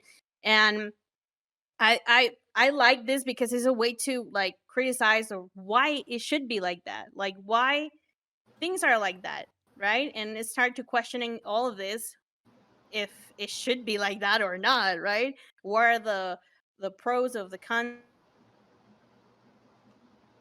of this lifestyle? So yeah, it's really interesting. There's a lot of topic to talk about, but yeah. Exato. Eu posso yeah. acrescentar um negócio? Ninguém se opor. Eu tô com o microfone mutado porque eu tô doente, tá? Mas era só pra explicar. Uhum. Na teoria da Melanie Klein e da Ana Freud, são duas psicanalistas depois de Freud, elas explicam muito sobre a teoria de que a maternidade, ela é algo natural. Ela já cresce junto com o bebê. Assim que você tem a gestação, a criança e a sua maternidade também vem. Então, dizem que é um instinto. Só que daí, quando a gente olha pela teoria do Winnicott, ele fala que é uma construção, que é algo cultural e de necessidade do bebê, sim, mas que não é uma coisa que surge do nada, a gente acorda do nada e pronto, é materno. É uma coisa que precisa ser construída para o bebê poder desenvolver dentro de uma capacidade adequada. Então, tipo, quando o bebê vem e ele precisa do cuidado primário, a primeiro cuidado é da mãe. Então, ele acredita muito na teoria de que a mãe se desenvolve junto com o bebê, não é algo natural. Tanto que a gente vê muitas mães que elas não têm, entre muitas aspas, esse instinto materno. Então, dentro da psicanálise, a gente tem várias teorias que falam sim da importância da mãe, da importância desse desenvolvimento do papel materno, tanto que Melanie Klein, ela é uma das principais em relação a esse assunto, ela estudou exclusivamente esse assunto, e ela fala muito da importância do contato mamãe e bebê. Quando a criança nasce, a primeira coisa que deve ser feita dentro dos, pelo menos, os 30 primeiros minutos que o bebê nasce, é ir direto ao contato pele a pele com a mãe. Dizem que esse contato pele a pele é extremamente importante para diminuir a ansiedade e melhorar um monte de conexões e tudo mais. Um simples contato de pele. Mas aí, se a gente olha na teoria do Winnicott, ele entende que a mãe, como um indivíduo exclusivo, ela vai tentar se adaptar, assim como se adapta a tudo, a esse bebê também. E esse bebê, ele vai tentar se adaptar à mãe. Então, o processo de amamentação e tudo mais, são formas que o bebê tenta encontrar até de punição com a mãe mesmo e tudo mais. E a mãe vai tentar se adequar e que a gente chama isso de mãe suficientemente boa, mãe não suficientemente boa e assim por diante. Então, tipo, quando o bebê chora, quando o bebê ele morde e essas coisas quando vai amamentar, essa é uma forma de punição que ele dá para a mãe de ter demorado. Essa é a formação do primeiro ego da criança. E quando a gente fala isso dentro do contexto da mãe, também é a mesma coisa. A mãe, ela precisa ter um ego muito forte para ela ter essa criança sem tirar o individual dela. Então, tem várias teorias da psicanálise antiga, a clássica, que ela fala muito sobre isso, de como é desenvolvida a maternidade, e também, que nem falaram, que nem a Nath falou, não dá para levar muito a sério por 2 motivos. O primeiro, a gente tem uma mudança cultural muito grande. Esses autores são principalmente europeus. A gente está falando de um contexto latino. A gente vai ter toda uma outra visão, outro comportamento e tudo mais. Então a gente precisa pegar contextos latinos, que daí entra no segundo tópico. Esses autores, eles são de 1910, 1940 no máximo. A gente tem que pegar autores que, além de latinos, são mais atuais.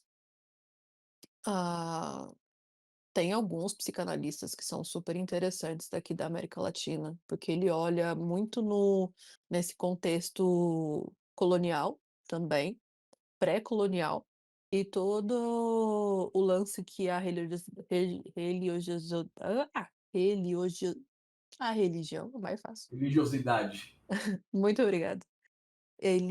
Todo esse contexto também é extremamente importante, porque a gente vem de uma cultura colonialista que prega família é assim, família é assado, a estrutura é assim, assim, assado. Então, a gente leva isso como se fosse uma verdade absoluta por muito tempo. E fica tão enraizado que a gente começa também a modificar muitos papéis sociais, inclusive da materno e paterno. O pai é o provedor, o pai precisa fazer aquilo, o pai tem que fazer as coisas fora de casa, enquanto a mãe fica trancada em casa cuidando das crianças. mas não é bem assim que funciona. Nem na natureza funciona desse jeito, se a gente for olhar os animais no geral. Então ele é muito no contexto de que é construído naquela sociedade atual. A gente vai se adaptar muito à situação que precisa. Tanto que tem culturas hoje onde são totalmente matriarcais, as mulheres é que comandam, os homens não trabalham, não fazem, eles literalmente vivem um papel trocado. As mulheres são chefes de família, elas trabalham, elas escolhem os parceiros e tudo mais. As crianças são delas, elas cuidam das crianças. Os maridos só têm que, o marido, entre aspas, os homens, só tem que estar lá e ser bonito, basicamente. Eles não têm nenhum papel importante dentro dessa sociedade. Se eu não me engano, é um lugar da Ásia que tem essa sociedade, é uma das mais antigas que tem. Então, depende muito do que é se construído. Por isso que é muito importante a gente ter o olhar de toda a América Latina, de como que foi construído e como foi colonizado tudo aqui. A gente do Brasil tem muito mais o impacto de Portugal, mas todo o resto da América Latina é voltado para a Espanha. E querendo ou não, por mais que sejam próximos, eles são de culturas extremamente diferentes, com ideias muito diferentes em alguns pontos. Então é muito importante entender essas coisas. Esqueci o que eu ia falar também. Bem, enfim, era basicamente isso. Era só um resumo. É isso, galera. Eu vou voltar a mutar. Estou doentinha. Valeu, Shiro.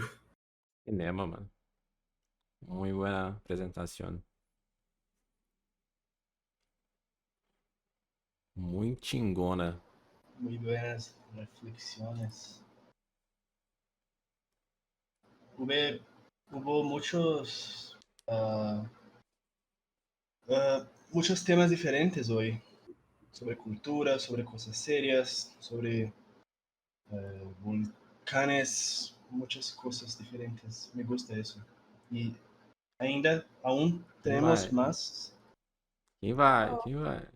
Alguém aí? Tienes ahora. Eu Tienes tenho uma ahora. apresentação meio tosca e improvisada em português.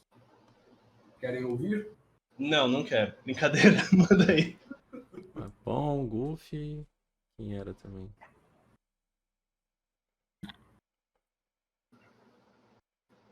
Beleza, então eu vou, vai. Beleza. Top. Beleza.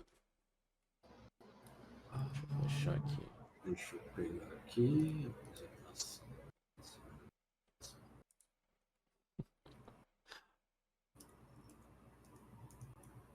Deixa eu deixar uma apresentação aqui.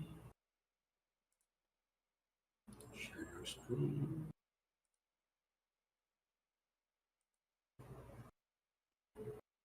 Entire screen. Screen lines.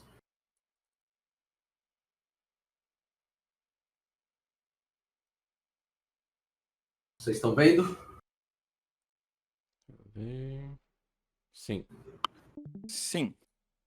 Ok, a apresentação tá em português, mas eu vou tentar traduzir. Fiz ela toda em português. I don't know if the people here are familiar with the term trem. It's the Portuguese translation for train, but it can mean like anything. I think that Gus says that all the time. Esse trem. But for this presentation, train is just trains. So this presentation is more about the situation, the situation of the trains in Brazil from an historic perspective and how we got to this fucking shit today.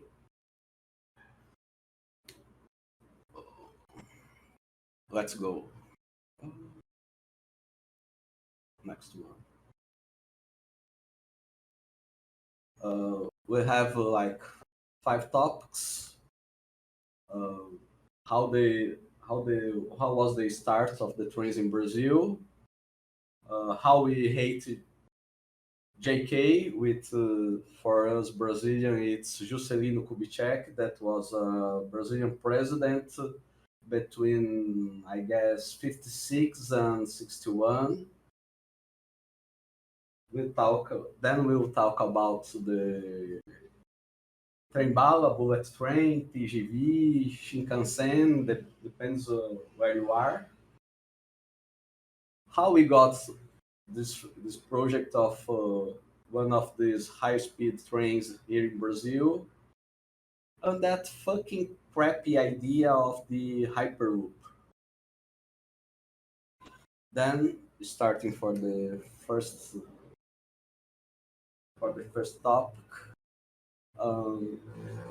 the implementation of railroads in Brazil was created entirely to transport production from the countryside of Brazil to the ports for export it. The first railroad was created in 1854. It was named Highway Mauá, over the creator, that was Mauá Baron. And they have no fucking plan about that. So, in this area we produce coffee, then we'll create a railroad to the closest port to transfer it to another country. In this area we produce minerals like iron, gold, and other things. Let's buy another one. So it was created with very, very little planning, if any, and then it's created. It was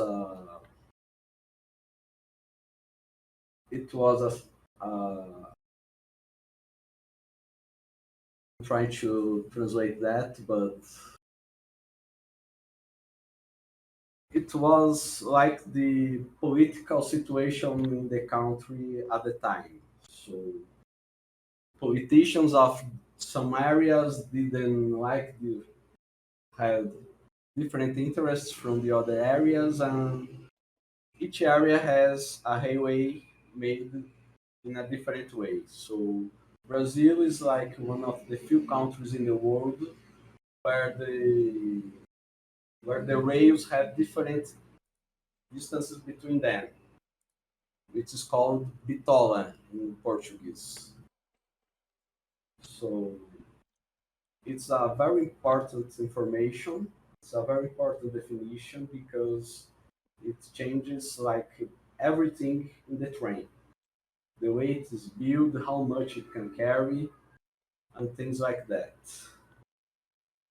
So we don't have a properly national railway system. Like we have pieces of rails, more like. Then we have this guy, which is Juscelino Kubitschek, that most people blame for the lack of railways here in Brazil, because his motto was Brazil will advance like 50 years in 5. But there is more than that. At the time, and I'm not talking about the 50s, I'm talking about the 20s. For some reasons, the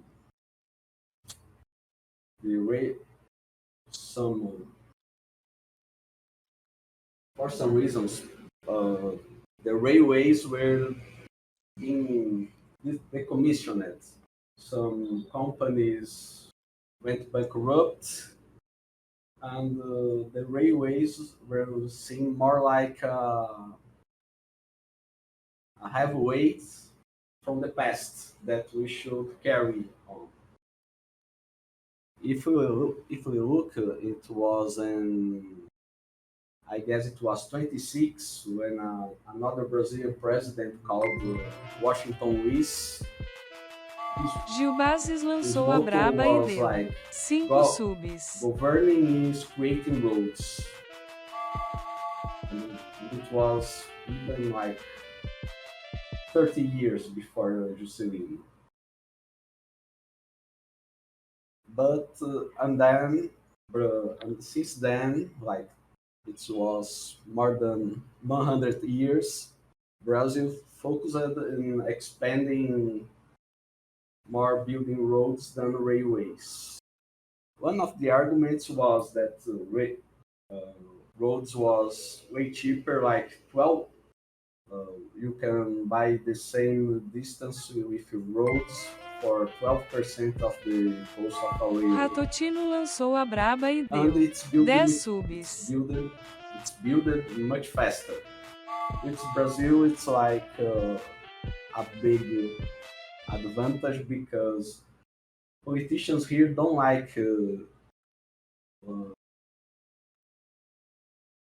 building periods too long because it will so anything that will take more than like 5 or 6 years to be built, they don't like because the politician that starts will probably not be able to inaugurate it when it's completed. So no gain, no personal gain for that.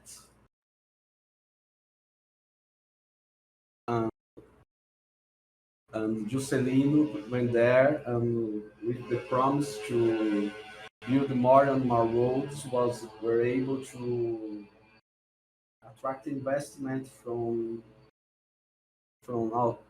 auto builders like Volkswagen that established here in Brazil in the 50s, and other companies that already were here, like Ford and General Motors.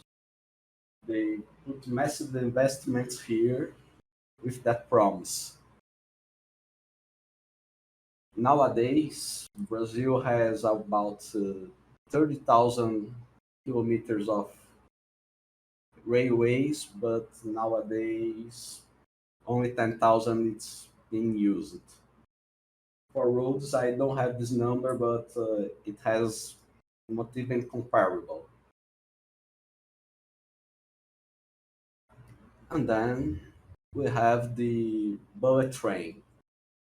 Its first projects, it was created in the beginning of the past century, and about 1903 they are already arriving, not arriving, sorry, they are already getting to 200 kilometers an hour. But until that, it was just tests. Then it came Japan. Japan had projects to create bullet trains since 1930. But it was a troubled time, and then they put those projects on hold due to the Second World War. And then they started the project back on the 1950s. They thought, oh, that was a good project, and then at the time the Tokyo was chosen for the 1964 Olympic Games, and then they thought, oh, it would be a nice show off. And then they in only 6 years they built their Eode underscore show chegou e trouxe 3 milhões de pessoas. It's they called Tokaido Line that goes from Tokyo to Kobe, passing by Shizuoka, Nagoya, Kyoto, O Scalp Gifted attire um súbito has minus. like 83 passengers by year. And it's probably O Scalp the Gifted most attire um súbito used de train os line in the 8. world. Then there is China, which has the Guscalp gifted attire um súbito enormous alinhachar. high-speed highway system. E hoje, merci pour la raid. We are doing some. Sorry, I was eating. We are doing some PowerPoint night. I think we still have 3 presentations, if I'm not wrong. So it's been really nice. And Alicia started with the presentations, was really nice. And then I did one, and everyone is doing the presentations now about random topics. Right now is Francis, and he's talking about trains, I think. The next one, I think it's Goofy. Thank you for the raid. And you need to join on our server also. Haha. I will never forget. By plane. Not that the train is faster than the plane, but usually the train station is at the city center, while the airport is usually far away from the city. Then there are all that procedures from you need to get to the airport like at least 1.5 hours before the flight. Then after you arrive, then you need to get your luggage, and then you need to go to the other city center. Then they thought that about train a train period of 5 hours. It's okay. It's competitive against the airplane. Even in Europe, some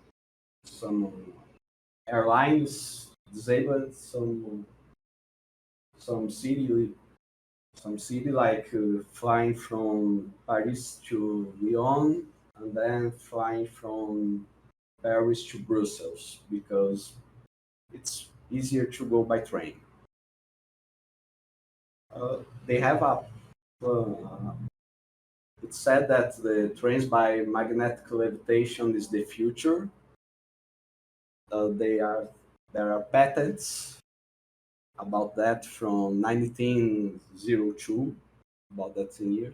But the first tests only worked on 1972 in Japan. Currently, there is a high-speed highway using magnetic levitation in Shanghai that is used to go from the airport to the center of the city. It does like 30 kilometers in 8 minutes, reaching about 300 kilometers an hour. There are another like 6 maglev lines on Asia, but all of them works under 100 kilometers. There are lots of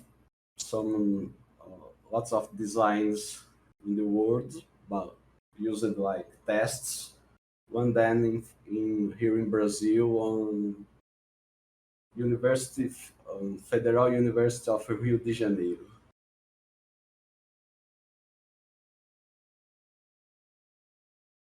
Then we have the idea of having a bullet train here in Brazil. The first idea was called Expresso Bandeirantes, that was about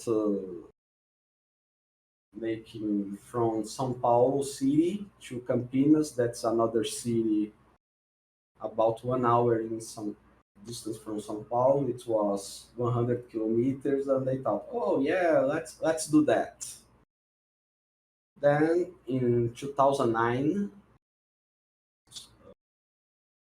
another project appeared that was making from São Paulo to Rio de Janeiro, and it was released by the government. It was thought, oh yeah, we'll do that for the World Cup in 2014. Then the project didn't work well, but then they said, oh no, forget about the World Cup. It will be done for the Olympic Games.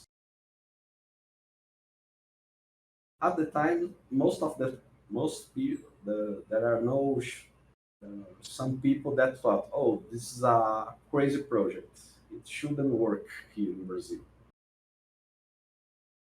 And then some politicians from different states, from different cities, from all the political spectrums, like the left, the center, the right, they started to make suggestions to the project to delay it because they thought that was a bad idea.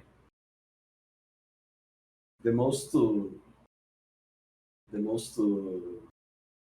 famous sabotage was including Campinas to the project. So the project was going from Campinas to São Paulo to Rio de Janeiro. The main problem right now is the cost, because the World Bank says that to build 1 kilometer of a high-speed highway, it took something between $35 to $70 million. It depends on the terrain, on if the government needs to buy lands and that. So, for example, we just should fix it like to $50 million. So, the current project here that I said from Campinas to Rio de Janeiro, it's about 500 kilometers and would take to about 100. It will take about $25 billion to be built, which is like 125 million of reals. So it's a lot of money, especially for us in Brazil. Besides that, there is another problem which makes me say that this is not it's not viable, because the same World Bank report says that just to cover the operation expenses of a high-speed highway, it's necessary to have about 20 million passengers a year. But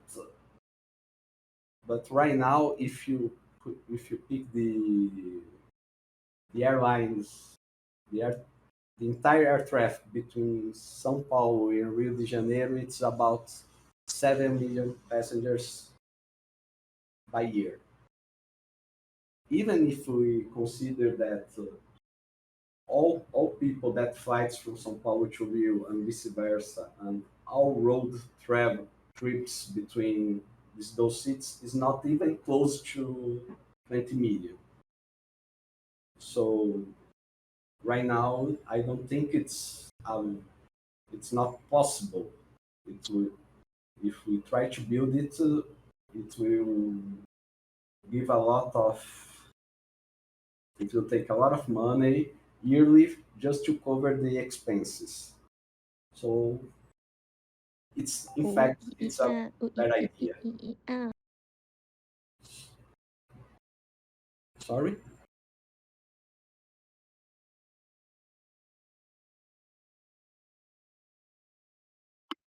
Foi mal, misclick. Desculpa. Okay.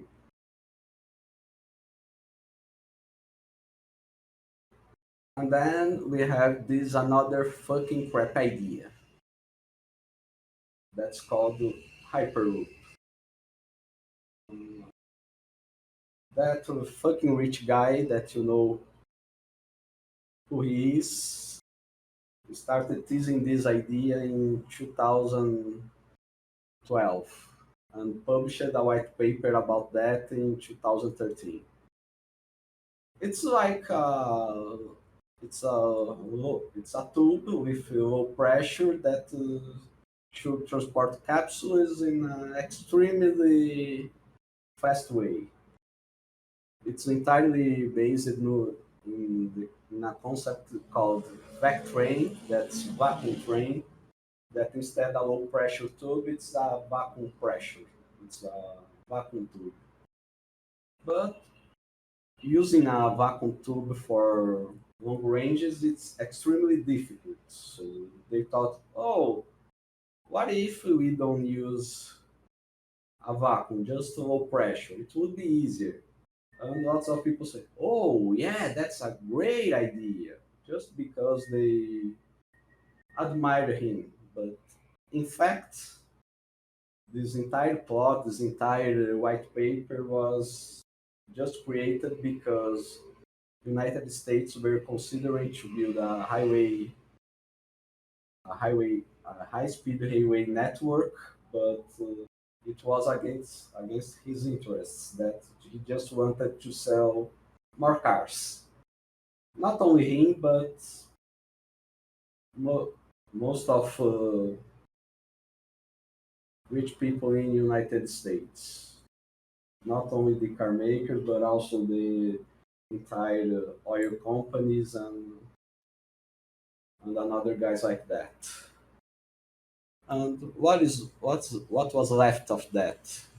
Oh, just some companies that were not more thinking about really building it. They are just making research backed by the government, and just that.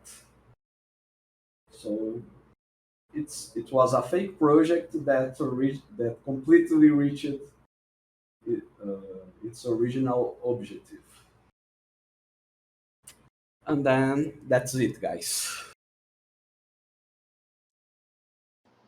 Uhul! É os trem, Let's mano. go! É os trem, porra.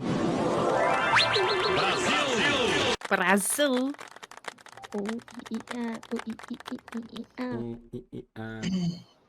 My E next quando é mark que one vai will sair o be trem? Building Vai the sair train. o trem de São Paulo. Cara, eles dizem que eles querem entregar o tal trem São Paulo-Rio em até 2035. Eles estão trabalhando com expectativa de 25 milhões de passageiros por ano. Eu aposto que isso não chega nem perto da realidade. Nem o prazo, nem o número de passageiros. Pela experiência que a gente tem em São Paulo, planos para a construção de ferrovia é sempre... O plano um dia vai ser concluído, né? Mas com milhões e milhões de atrasos. Então, cara, é que assim, cai muito no que eu falei. Tipo, cara, é uma obra que vai demorar inúmeros anos e, cara, político nenhum quer iniciar um projeto para outro político inaugurar. Exato. Enquanto isso, na China, eles planejam tudo com décadas de antecedência, não é mesmo?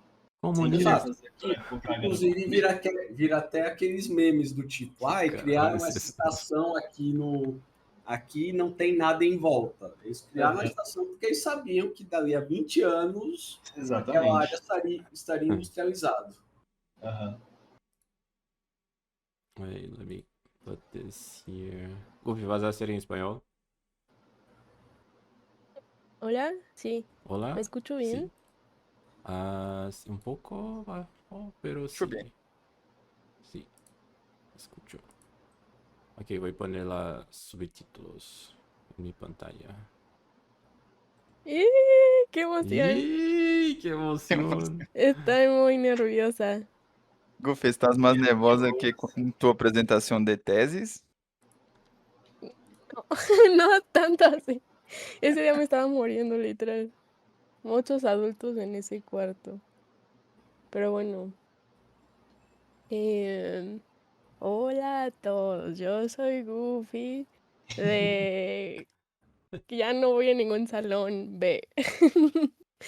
Y voy a presentar sobre Goofy, a deep dive into Goofy. No sé por qué lo puse en inglés y voy a decir en español, pero yo, por mí. Entonces, ¿listos? El origen de Goofy. Ay, no puedo tomármelo en serio. Pues este era el primer Goofy, así se veía cuando lo sacaron por primera vez. Se veía más viejo que el Goofy que conocemos en la actualidad. Y salió en 1982 y su nombre no era Goofy, sino que le pusieron Dippy Dog y salió en este cortometraje de Mickey's Review. Y sí, por eso se ve muy viejito y le puse estoy cansado, jefe. Eh, y no sé por qué le pusieron Dog. Me recuerdo al meme de Look at my lawyer, dog. I'm going to jail. Y pues sí, en este Goofy, aunque es viejito, podemos alcanzar a percibir algunos de, de esos primeros. Sí, Dippy Dog era su primer nombre. Luego fue evolucionando. Ahorita lo voy a explicar más de cómo pasó a ser Goofy, pero es el nombre original. Pero sí, como decía, aunque se veía viejito, sí tiene algunos de los rasgos que aún conocemos o reconocemos. Por ejemplo, el gorrito, que es una fedora, que las fedoras es tipo el de Perry el ornitorrinco, y yo cuando vi eso dije, esto para nada se ve como una fedora, pero creo que es porque está como muy gastada, muy como arrugada, entonces quedó muy chiquita. También tiene el chaleco, que también conservó Goofy, pero pues sí, ahora ya no lo vemos como con esa barba blanca ni con los lentes. Y algo que también salió en esa primera aparición de Goofy, que lo caracterizó por el resto de la existencia, era la risa de ají, ají. Qué vergüenza. Pero sí, esa risa de Goofy que fue como muy distintiva del voice actor que le dio voz a Goofy. Él fue el que inventó esa risa. Entonces Disney le debe como su vida a él porque pues es lo que hizo famoso al personaje. Y sí, pues en este cortometraje tenía esta personalidad de ser too much.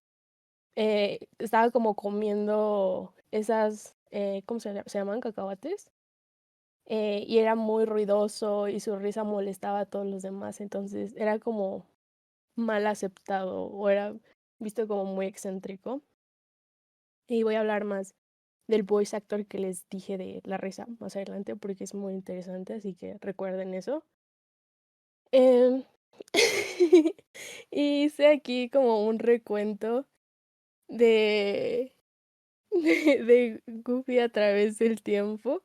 El primer Goofy, pues es el que les conté, y meses después, en el mismo año, salió una nueva versión de Goofy, sí, en las épocas de Gilbas, que lo vemos un poco más cambiado, se ve más joven, el gorro ya no está tan gastado, las orejas están más largas, ya no tiene la barba, ahora tiene 2 dientes frontales en lugar de uno, que eso se me hace muy chistoso que nada más tenía uno al inicio.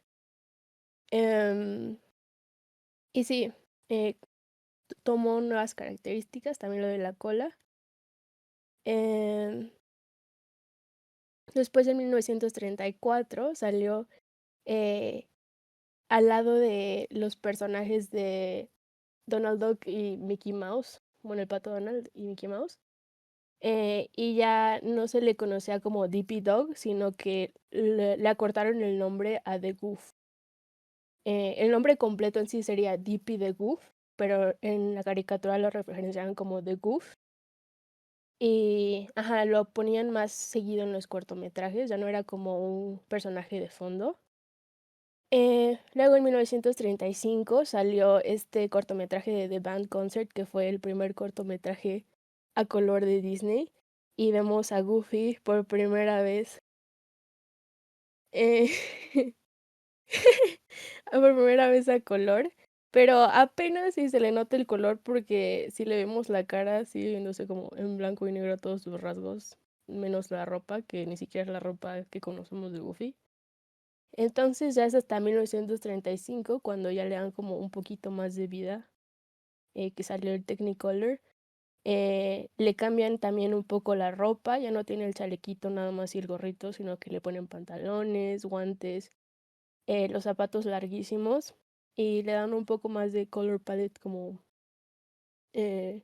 su cara tiene más un color como durazno, tienen los ojos como morado, que eso también es como algo que hicieron a propósito, ponerle los ojos así, que se ve como muy macoñero.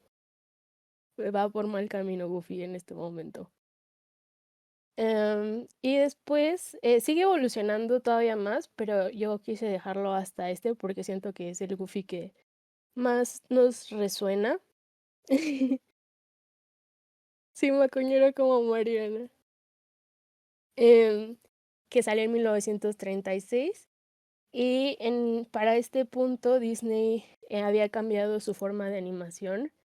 Y aquí puse algunas fotos de cómo si le pausas al video se ve un poco de cómo aplicaban esa técnica que se llamaba eh, stretch and squash o algo así.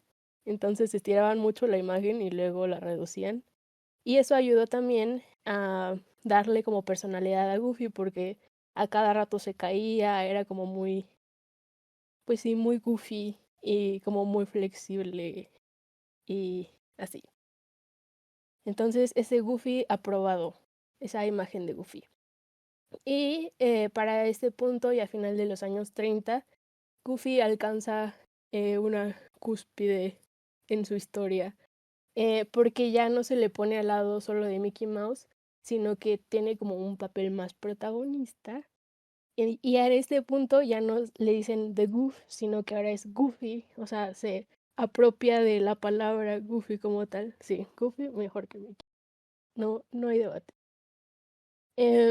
Y ya en los años 40, Goofy tiene su primera película en solo, que se llama Goofy y Wilbur, y tiene muchos cortometrajes de este estilo que es How To, que eran como tutoriales que estaban puestos por la voz de un narrador. Eso, por eso le puse kind of, porque cuando salieron estos How To, cortometrajes How To, el voice actor de Goofy renunció, entonces inventaron estos tutoriales porque le ponían la voz de un narrador y Goofy así ya no tenía que hablar. Y pues a pesar de que esto pudo haber sido algo muy malo para Goofy, salió adelante y fueron un éxito este tipo de cortometraje.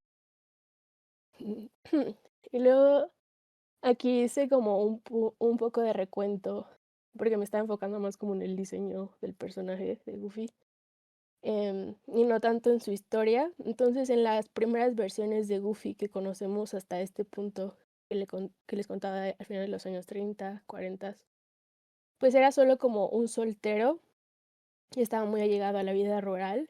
No tenía tipo novias o algún interés romántico como el pato Donald o Goofy que tenían a Minnie y a Daisy. Entonces Goofy solo era como en solitario.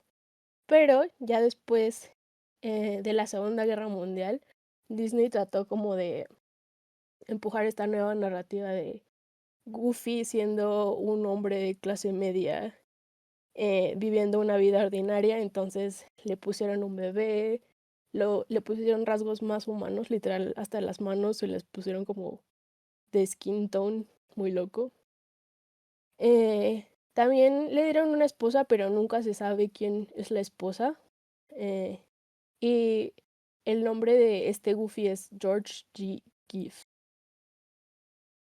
No es mi Goofy, no apruebo este Goofy. Mucha propaganda ahí. Después está este otro Goofy en 1992 que salió la película de Goof Troop, en donde se vuelve el papá de Max, que este es mi Goofy favorito. Sí, Reverse Furry. Este Goofy es papá de familia. Sí, Max me encanta. Me encantan estas películas y este es como el Goofy con el que yo crecí. Y ya después se regresa en el 2004, que es donde sale por última vez Max en el cine en una película de Navidad, donde protagoniza a Mickey. Ahí como que sale Max, pero después ya nunca se le vuelve a incluir en cómics o películas o algo más triste. Y pues por arte de magia se deja de relacionar a Goofy con un papá y solo es como el Goofy de siempre, ¿sabes? Como el soltero. Y así que había un gap como narrativo entre los 60s y los 80s, que fue como una baja en la productividad de Disney al parecer, porque en 1966 murió Walt Disney y como, no me acuerdo cuántos años después, como 4 o 5, murió el actor icónico de la voz de Goofy. Sí, la Navidad de Max y Goofy, muy bueno, deberíamos de verla en Navidad. Em, y después también quise incluir sobre el creador propiamente de Goofy, que si lo pones a Wikipedia te dice que el creador es Walt Disney y el director de el primer cortometraje, que se llamaba Wilfred Jackson. Pero en mis libros ellos no son los creadores, sino el voice actor como tal, porque él fue el que se acercó a Walt Disney y le trajo toda esta idea. Y pues el voice actor se llamaba Pinto Colvig, que creo que ya lo había mencionado, pero él era actor de este género de teatro que se llamaba vaudeville, creo. Alicia, si estoy mal, me corrige. También era artista, le gustaba dibujar. Desde niño empezó como payaso y después se fue como de tour con un circo. No sé, este hombre tuvo como una vida muy surreal. También era comediante, bla, bla, bla. Em, y él introdujo a Goofy, como ya les decía, porque lo basó en un... Investigué cómo se decía esta palabra, al parecer es guardabarreras, pero son esos hombres que se ponen en las intersecciones entre una vía del tren y una donde pasan los carros, como para asegurar que no colisionen. Entonces, Pinto Colby conoció a un guardabarreras de su pueblo natal, de donde sacó esta personalidad em, que decía que le recordaba a un tonto polerino, sonriente y mediocre de su ciudad natal, que los gestos se los había copiado y ya tenía como precedente un personaje parecido a Goofy que se llamaba el Apple Knocker de Oregón. Sources confía, pero en realidad es de este libro que traté de conseguir el libro pirateándolo, pero no pude, así que confíen. Em, y, sí, algo que me llamó la atención es que él aclaraba que no trató de inspirarse en este personaje como una forma de burla, sino que él como un payaso y como alguien que se dedicaba a esta forma de actuar comédicamente desde muy joven, en realidad él creció admirándolo, que llegó a conocerlo muy de cerca y admiraba esa sencillez y la forma en la que no hacía que la gente se burlara de él, sino como con él, con las cosas que él provocaba a propósito. Em, sí, y ¿se acuerdan cuando les dije que Goofy el estrellato, kind of, que se fue? Pues se había ido porque no le habían querido dar los derechos de autor eh, por haber inventado a Goofy, pero supongo que después, ya que regresó, pues hubo un arreglo ahí, o algo por el estilo. Y ahora, esa parte, no sé cómo la voy a explicar, porque dije, quiero hacer como algo mío en Goofy y no solo como información random de Goofy. Entonces, nos vamos a poner wokes y vamos a analizar la semiótica del personaje de Goofy de los años 30. Y esto fue algo que aprendí en mi último semestre de la carrera. Tuve una materia que se llama semiótica y es el estudio de los signos. Entonces, en este análisis del primer Goofy, bueno, no él fue el primero, pero sí el más famoso, o el que le dieron como la mayoría de los rasgos. Y pues es prácticamente analizar cómo lo moldearon para representar la agenda ideológica de Disney y cuáles son los signos que apoyan esa agenda y que interiorizamos y que percibimos como, esto es Goofy. Entonces, sí, siguiente slide. Ay, no se ve aquí mi foto. Qué triste. Puse otro meme ahí. Entonces, en la semiótica, si ya habían escuchado, seguro que sí, lo de significado connotativo y denotativo. Aquí les recuerdo las diferencias. Las denotaciones son lo que observamos, por decir, de una imagen. La descripción como tal, como pantalones holgados, orejas caídas. Y las connotaciones es lo que estas cosas visuales nos sugieren o lo que interpretamos de lo que vemos. Entonces aquí puse un listado porque encontré un como sketch del personaje que había hecho el animador como más que caracterizó más a Goofy, que es Art Babbitt, y él hizo un sketch donde como tal decía qué rasgos tenía que tener Goofy para representar ciertas ideas. Entonces, pues la silueta que estuviera arqueada, que tuviera como los hombros caídos, que sus articulaciones se vieran como muy flexibles, pero aún así que tuvieran como cierto peso, lo ponían para que se viera como muy relajado, alguien que iba sin cuidado, pero no sin llegar a ser como incompetente del todo, que diera lástima. Por ejemplo, aclaraba que a Goofy nunca no lo pondrían como babeando, como un tontito. O sea, era tonto, pero no era ese tipo de tonto. También los dientes que le pusieron a Goofy, que representaba que era inocente, torpe, ingenuo.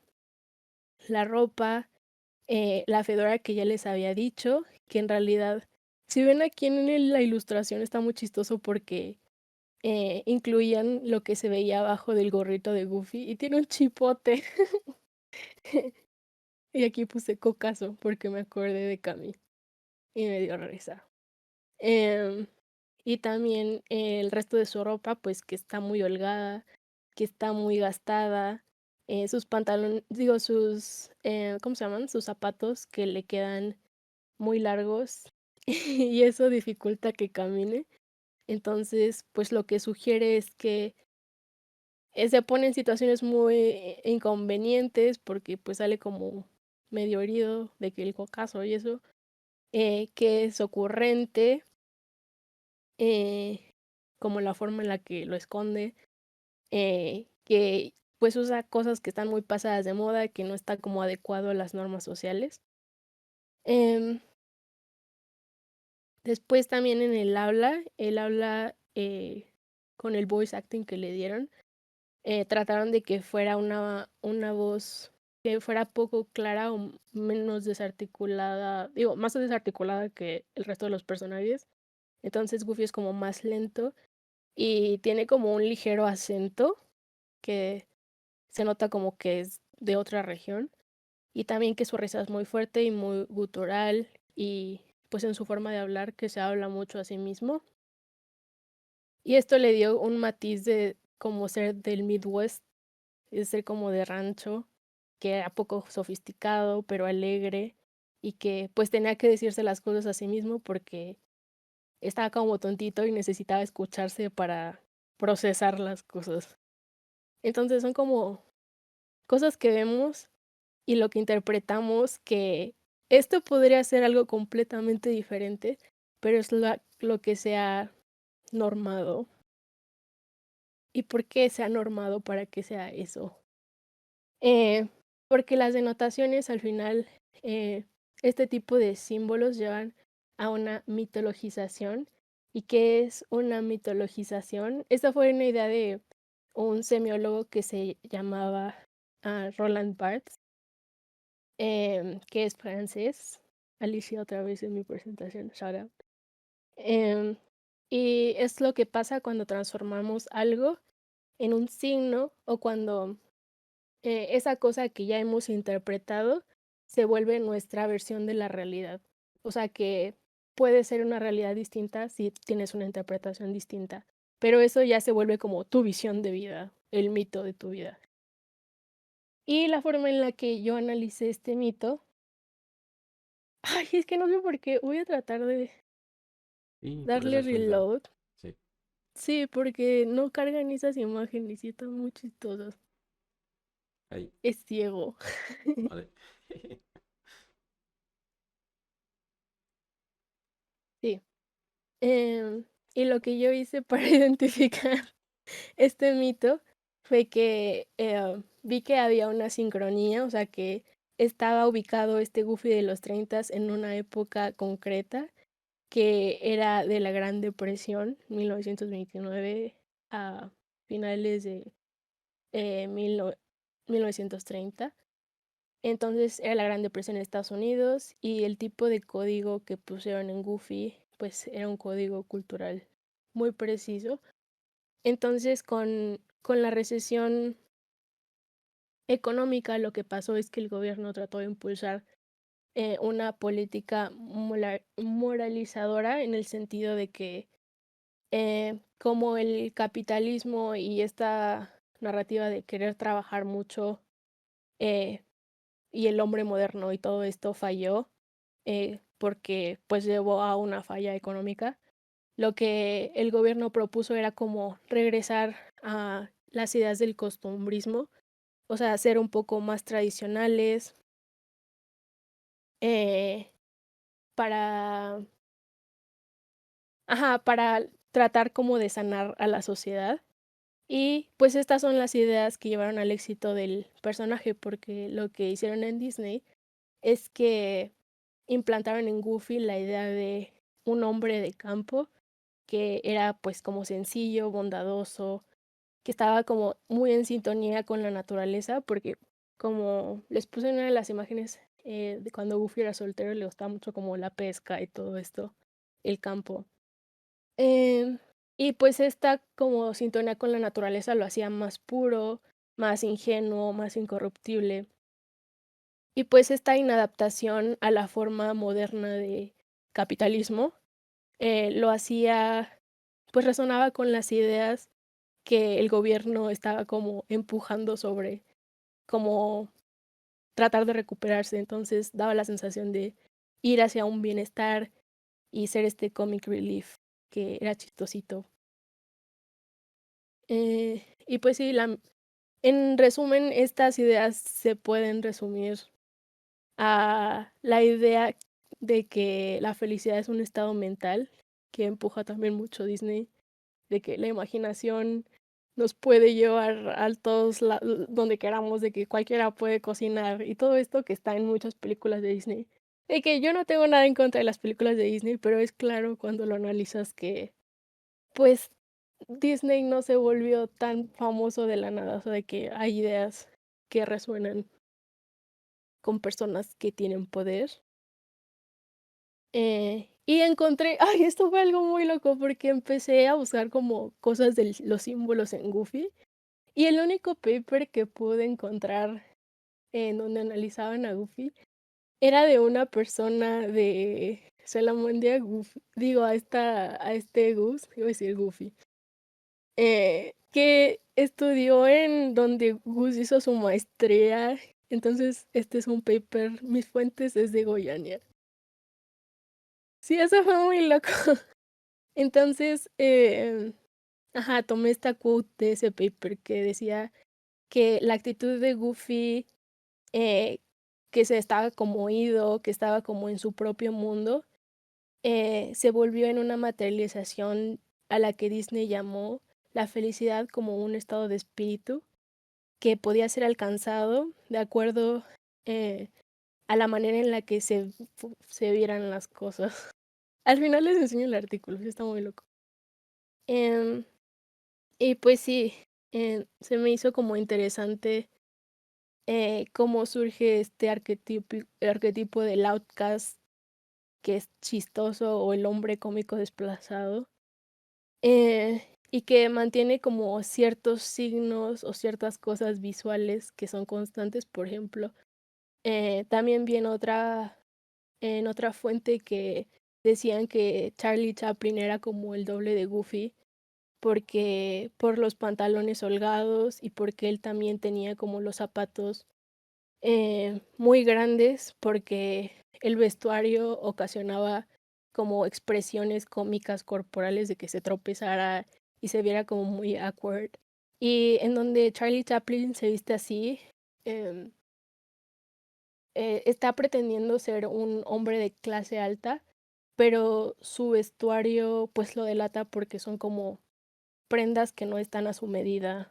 Entonces, ajá, es como alguien también, un outcast, así como Goofy es como el rural, él es como el pobre. Eh, y otro signo que también vi que se repite, por ejemplo, como Bob Esponja, de cómo eh, los dientes constantemente que están como así, dientes de conejo, son símbolo de que alguien es muy ingenuo, ah, sí, como muy torpe, muy inocente. Y pues eso es interesante cuando analizamos los signos y los mitos en nuestras culturas. Y aquí puse para finalizar un poco más light, ya no tan loco, algunos fun facts de Goofy, que por un tiempo dibujaron a Goofy con 5 dedos, que es muy problemático, eso fue como un error, después lo regresaron a 4 dedos, porque es como una regla en el diseño de figuras animadas de que si le pones tanto detalle a los dedos, es más fácil que la animación sean equivocaciones y tardas mucho más. Entonces, por eso todos los personajes que vemos tienen 4 dedos o 3 dedos. Gusque. Pero sí daba miedo este Goofy, no apruebo. También que durante la Segunda Guerra Mundial, Goofy también fue comic relief porque no sé si alguna vez han visto que el pato Donald lo usaron como propaganda durante la Segunda Guerra Mundial. O sea, literalmente lo ponían como lanzando bombas a Japón y así. Cosas muy heavy, que no puedo creer que Disney hizo eso. Pero Goofy, a diferencia del pato Donald, por su personalidad como más inocente, más como bondadosa, pues sí, fue solo un comic relief y lo reservaron para que fuera como una fuente de escapismo para las personas durante la guerra. También otro fun fact es este efecto de sonido de Goofy Yell, que de seguro sí lo han escuchado. Aquí puse el video. A ver si se escucha.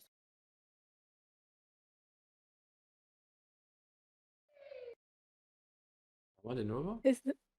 A ver otra vez.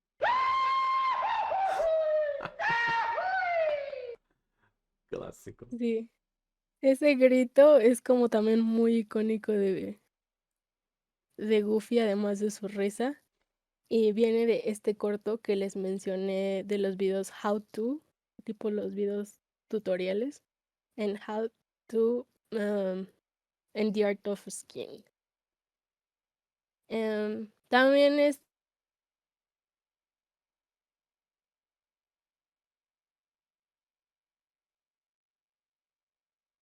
¿Y? Alô? Ih, você morreu? No. Se foi, Goofy. Gracias por la presentación, Goofy. Muy buena. No, Disney. A censuraram.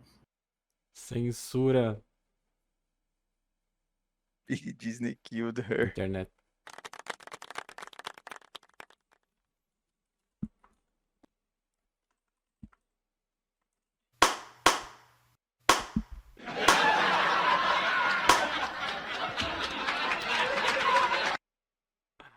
APCO. The Goofy is amazing. I need to put that on the Discord.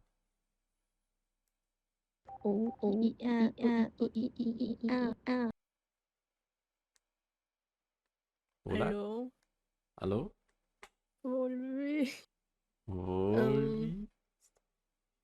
Pega aqui, meu Me silenciaron. Te silenciaron. Ay, Era Disney. este no era. Disney me silenció por hablar las verdades de Goofy. Exacto. Bueno, en lo que seguía, ya es la última slide, no se desesperen. Esto que Cami ya me había platicado ayer, que creo que sobre todo en Bolivia es donde le empezaron a llamar Tribilín, pero también en otras partes de Latinoamérica. Por ejemplo, mi hermana conocía a Goofy como Tribilín, y así se le siguió llamando hasta los años 90, que se empezó a cambiar la moda de que esos nombres traducidos al español simplemente se cambiaron para que fueran los originales en inglés. Y también sé que en Argentina le llamaron hasta los 70s por su nombre, entre comillas, original, como de Dippy Dog, le decían Dippy.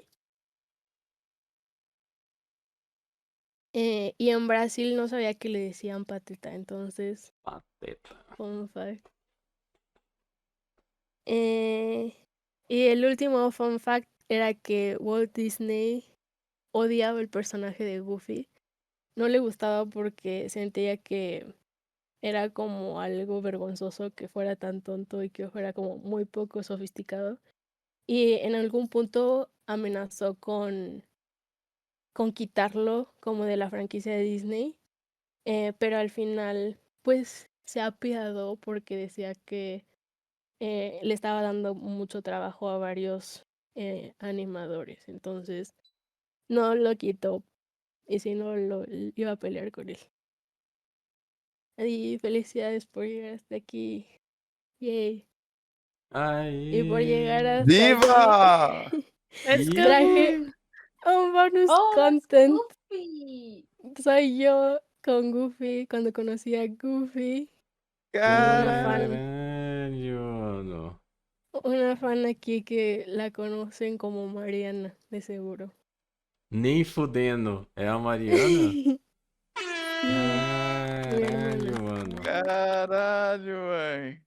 Essa Nos foto dio é un muito importante. autógrafo que para mí es que firmó su sentencia de muerte porque solo puede haber una Goofy. ¡Mua!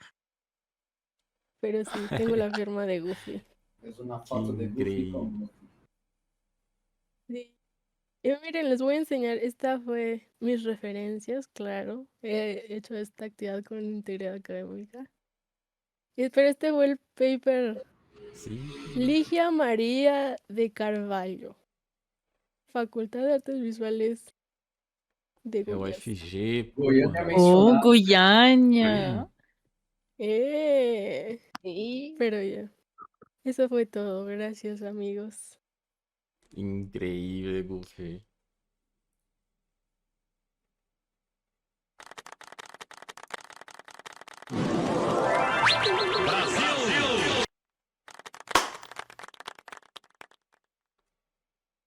Goofy, ¿tienes una pregunta? Cami, ¿tienes una pregunta? Oh,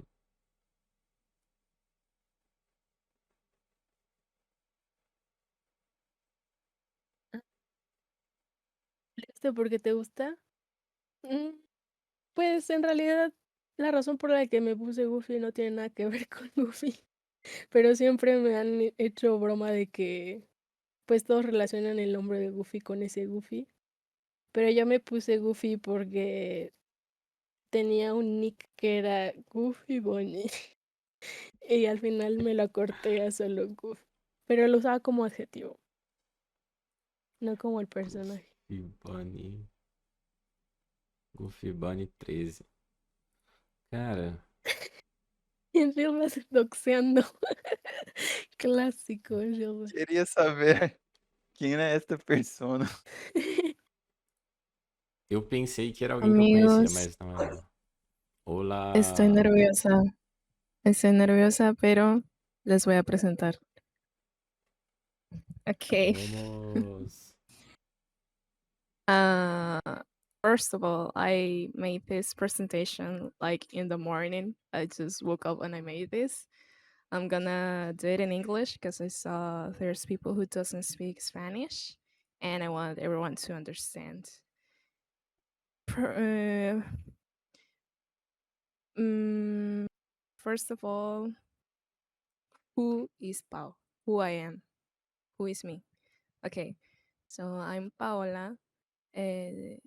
Some people call me Pao Emo. Kia especially calls me Palondra. And my pronouns are she, her. I'm from Mexico. I was born in September 21st, and I'm 20 years old. And my zodiac sign is Virgo, and I'm a student for a degree in tourism management. Pau, ¿por qué no tienes profe emo? Porque no. Ya pasé esa etapa low key. And I like going to the beach and see the sea because I don't like to swim in the beach because I don't like the feel of the sand on my body. I hate it. So I just like to see it and see the sea basically. I like to listen to music and sing. I like to write. I like to play video games, especially Genshin Impact and Minecraft. And I love the coffee in every presentation, no matter what. And I love chocolate, cats, anime, and I don't watch a lot of series or movies, but I frequently watch like comedy, rom-coms, analog horror, and thriller. I like to learn new things and other animals I like cow-nose rays and nurse sharks that are just above here, and jellyfishes and snakes. I like snakes.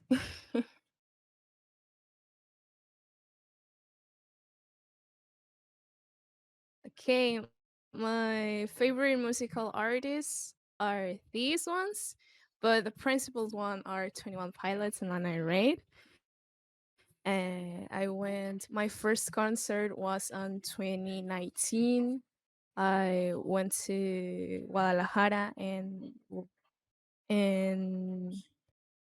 assist to 21 Pilots concert. It was in the Bandito tour era. And recently in February, I went to Ciudad de Mexico and I also went to see 21 Pilots because I love 21 Pilots, and this pic right here is a pic I took myself. That that was I was seeing Tyler because I was like too far, but I was there, so it was worthy. And I also watch anime. This is like the list of the animes I remember I've watched. And so if you like anime and you've seen any of these, we have something in common.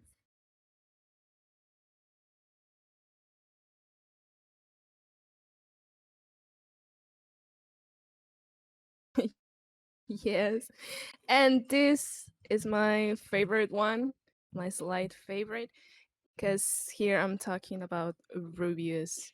He's my favorite streamer. He was my favorite YouTuber when he was on YouTube.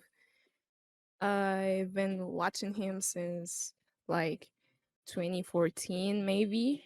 I was too young and I was watching the reviews. I shouldn't have. Yeah. And yeah, Eode is right. Kia sometimes gets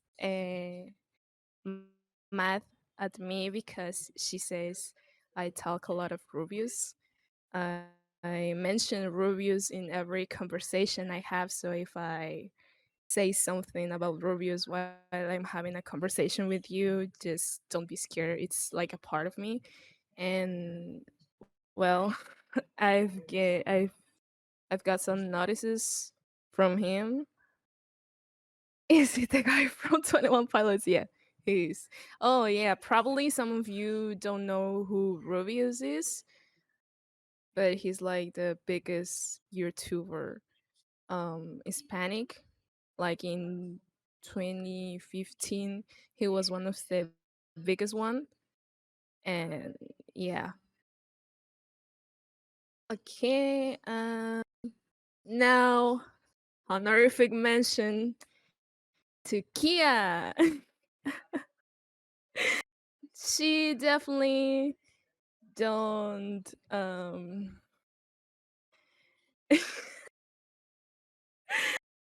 Okay, I'm gonna give some context of this. I told you guys I was making this presentation on the morning, and I asked my friends like, guys, what should people should know about me? And Kia said about me, and I said okay, and I created this, and then here is a ranking, but she has like this weekly ranking of people she hates. And if you look right here, I'm in the top 3. And Limona is top 2. And Eode is top 1. But she's updating it like weekly. Well, here's a pic of Kia and me in Minecraft. This, those are our puffles that represents us.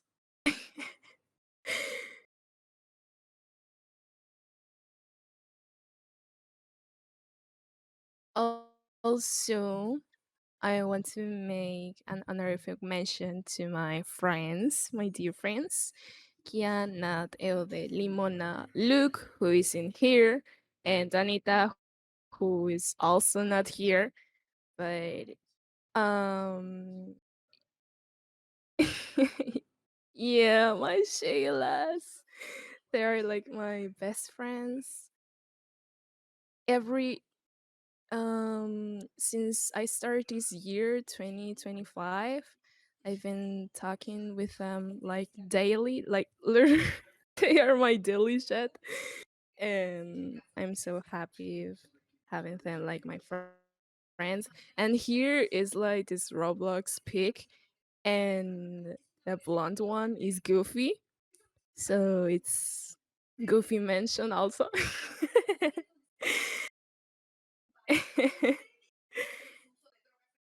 And eu amo meus amigos. And that's all. If you have any question about me, you can ask. I decided to make this presentation about me because I'm new in the server. Like literally, I was born yesterday. I played with Gilbas and Shiro, and they're like the nicest persons I've met. And yeah. Let's go. Bienvenida, Pao. Bienvenida. Muy bom. Muy Bienvenida. bueno. Bom, I have a Hello. question. Are you a Mexican Brazilian person of red? More like Mexican than Brazilian, because I don't know. No sé hablar portugués. Lo intento, pero no sé hablar portugués. Yo tampoco. A gente entende, eu acho. Pão, sim, Tá nada. pão. Pero sí sé que pão significa pan. Pão do queijo. Pão do queijo. Sim. Sim. El coso aí é lá. Ah, Limona vai se foder. Limona no es tan Vai tomar no brasileña cu. como quisiera ser. Piau. Caralho, I did muito had a bem. question for you, Pao. Dime. Do you have like a favorite song or album from 21 Pilots? Maybe? Yeah, from 21 Pilots, my favorite album is the self-title. That's like that album saved my life, literally. Yeah. And currently, my fave song. Well, if you want to know, my fave song from that album is Trapdoor. Yeah. And in general, my favorite song currently, because I'm changing. Yeah, no, it's I get it. it's One Way, One Way from Ooh, the new yes, that's album. a Yeah. good one. Mm. Yes. Okay. Love it. Wait, Pão, did they So- play the line in your concert that you went? Yes, Ah, my puta. date This was is the gonna be first such one. a... My date was the first one where they played the line. Oh, Ah, la so puta cool. madre, no tocaron en mi concierto. But I just told you recently my favorite album is self-titled. So I was really disappointed because they took away the self-titled songs from the setlist to put the line. So it was like a Well, sacrifice because I was waiting a long time to hear my favorite songs, and then they decide to sing the line. But well, Mhm. Well, I can flex, but I was so sad. yes. yeah. Un sacrificio por Sacrificio, sí. Sim, sim. Lali, onde você está? Estou aqui. Ah, Eu diria Shakira. como diria Eu Shakira, juro que eu pensei em Samina continuar Mina. a música, só que eu nunca lembro da letra. Deixa eu ver. Eu só vou ver como é que eu faço para transmitir. Peraí. Tenho um pouco de dificuldade com. Samina Mina. Eu fiz uma apresentação super curtinha, mas é que eu queria participar com vocês. Que isso, mano. Você está sempre em nossos corações, né? Não. Ah.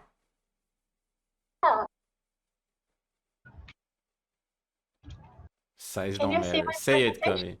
Yeah. Yes. Say it, Kami. That's what she said. I'm waiting. Here, let me see this. Thank you. This works? Uh-huh. It's just 4 slides, so it will be really quick. But I wanted to share with you because this year was a real. I really wanted to make zines, and this time I really went for it in 2025.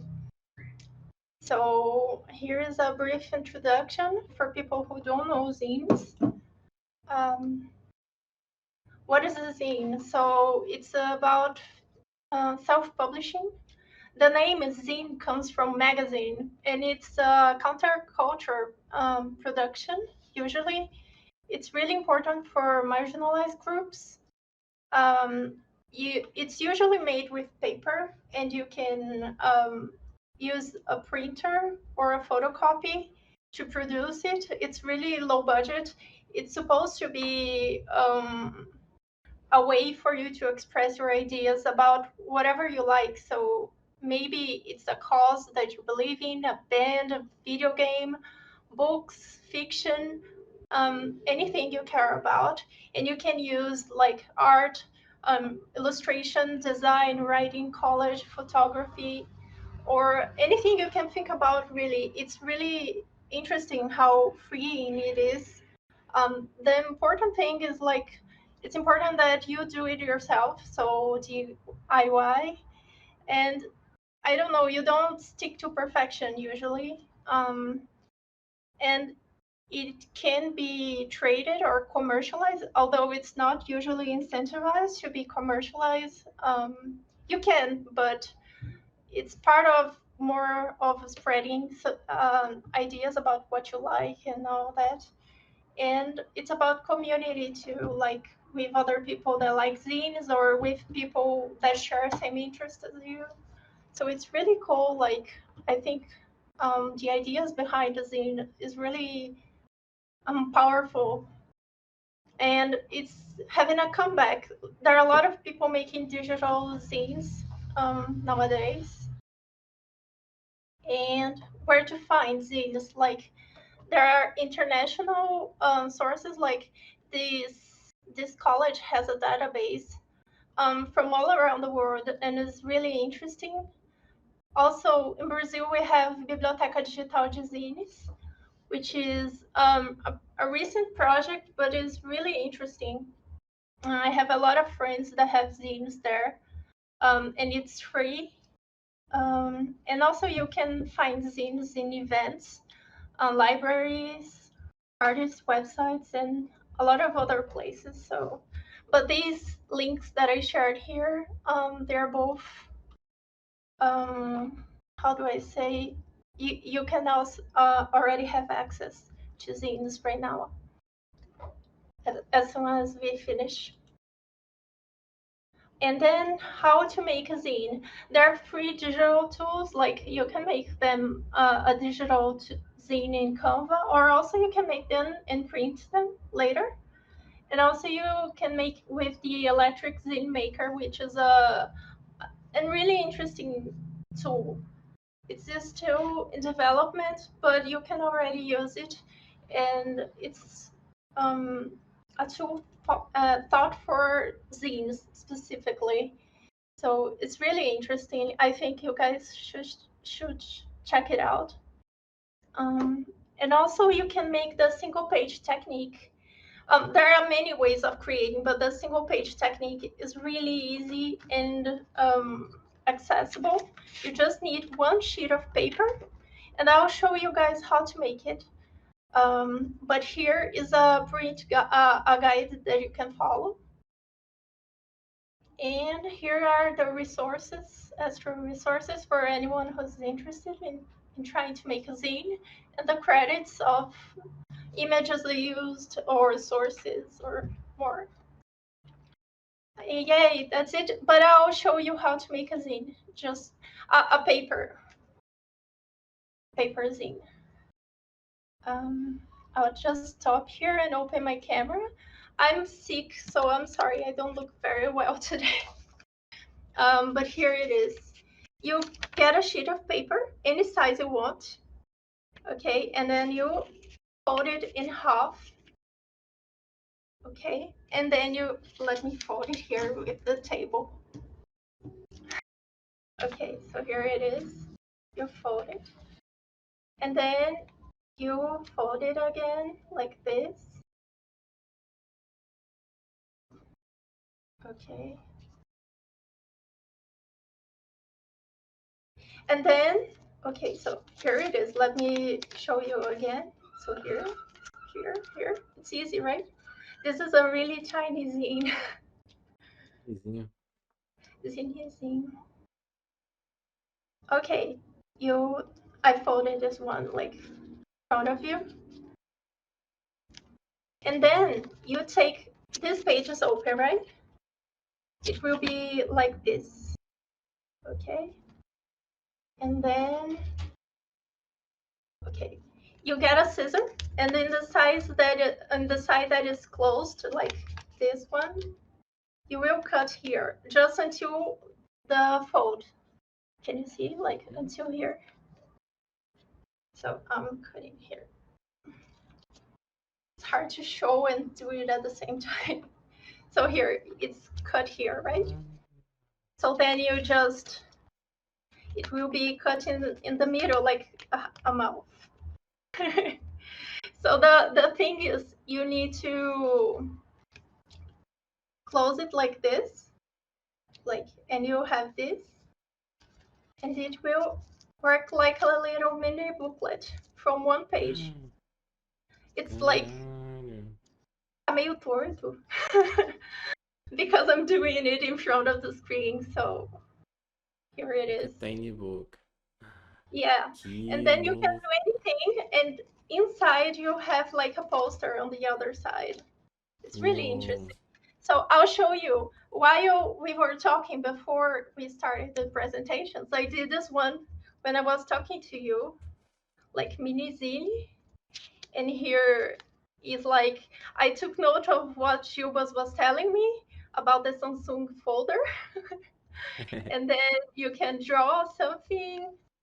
Oops. And here I did a mini Laura Palmer.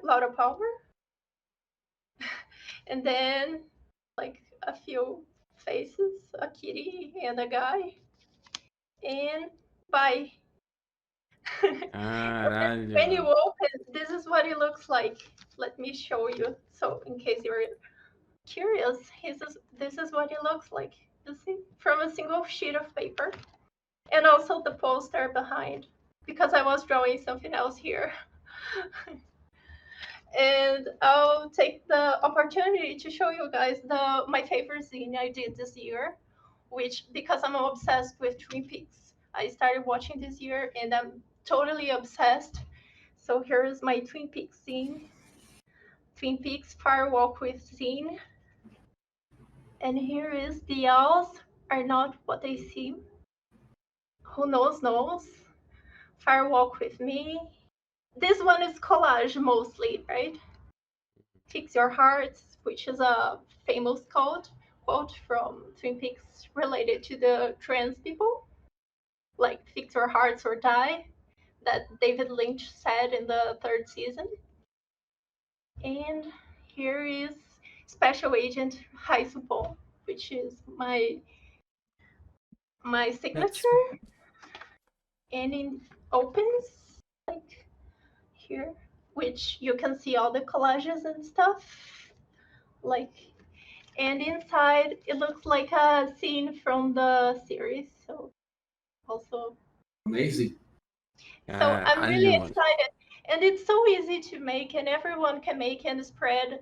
I don't know, love for a series, for example, or make for friends to express how much you like them, or things that they like I did for Goofy. But I tried to do it for Goofy this year, and I think it's really easy and powerful and interesting.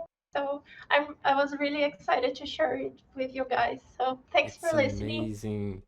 We should schedule like a workshop and everyone draw the tiny zine, like a manual Yeah, one. it's so That cool. would be Yeah, and it's amazing. so easy. Yes, I I want to wanted make to one. make a follow-along tutorial, but I thought that we spent a lot of time here. So anyway, you have the resources in my presentation if you want. And I hope you liked it. Thank you. Thank you, Muito Lali. obrigada, And I'm sorry, I Larissa. didn't read the chat. Brasil. That was so good. Increíble. Muito That's bom, Lali. amazing. Caralho. I want to make one. Yeah, I want to make one too. Olha, só uma pergunta. Quando você desenha, você segue os quadradinhos, você desenha uma pagininha por vez ou você desdobra tudo e vai desenhando, tentando lembrar as posições que vai ficar depois da dobradura? Você escolhe o método que você prefere. Tem gente que faz uma página por vez, tem gente que faz tudo de uma vez e aí fica meio bagunçado assim e você não sabe o que é o todo. Não existe um método certo de fazer, né?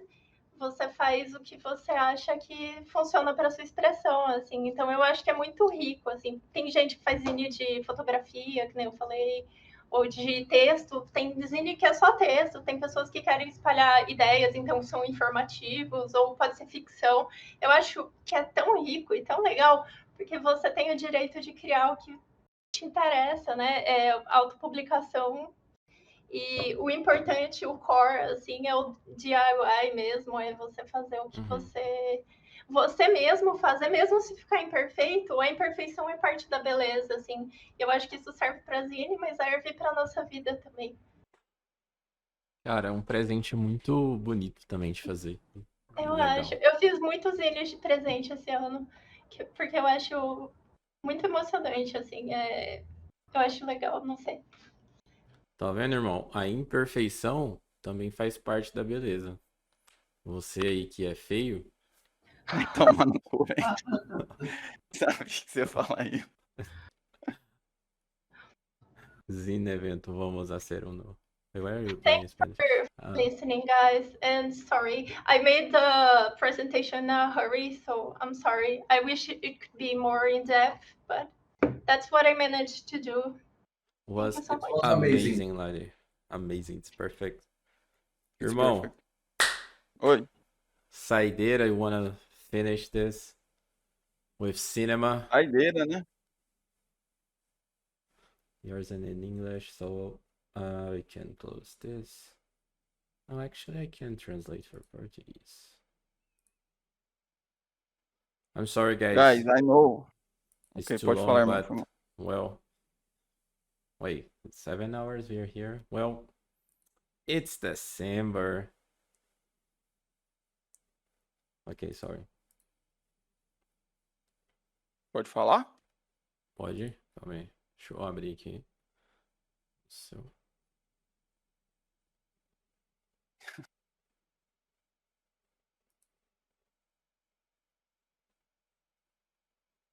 Okay.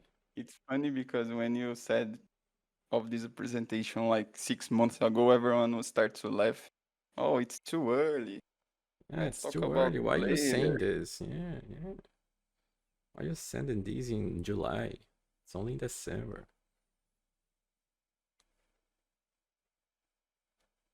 Listo? Eu estou listo. So, guys, I know everyone is tired, so although I have like 46 slides, I'm gonna make this presentation in less than 10 minutes, I promise. So today I'm gonna talk about what is the best game ever created and why is it Zelda Ocarina of Time? Question mark. Confia. Gilberto Lopes Filho. That's me. Okay. I could list a lot of things like there's amazing dungeons, gameplay, the exciting storyline, interesting quests. Princess Zelda's herself, she's amazing character. Time travel, I love time travel. I love time travels in movies and in games. There are so many items, the history, lore, graphics, sounds. The soundtrack composed by Koji Kondo is amazing. There are a lot of hidden items. Link, although the name of the game is Zelda, the main character is not Zelda, it's Link.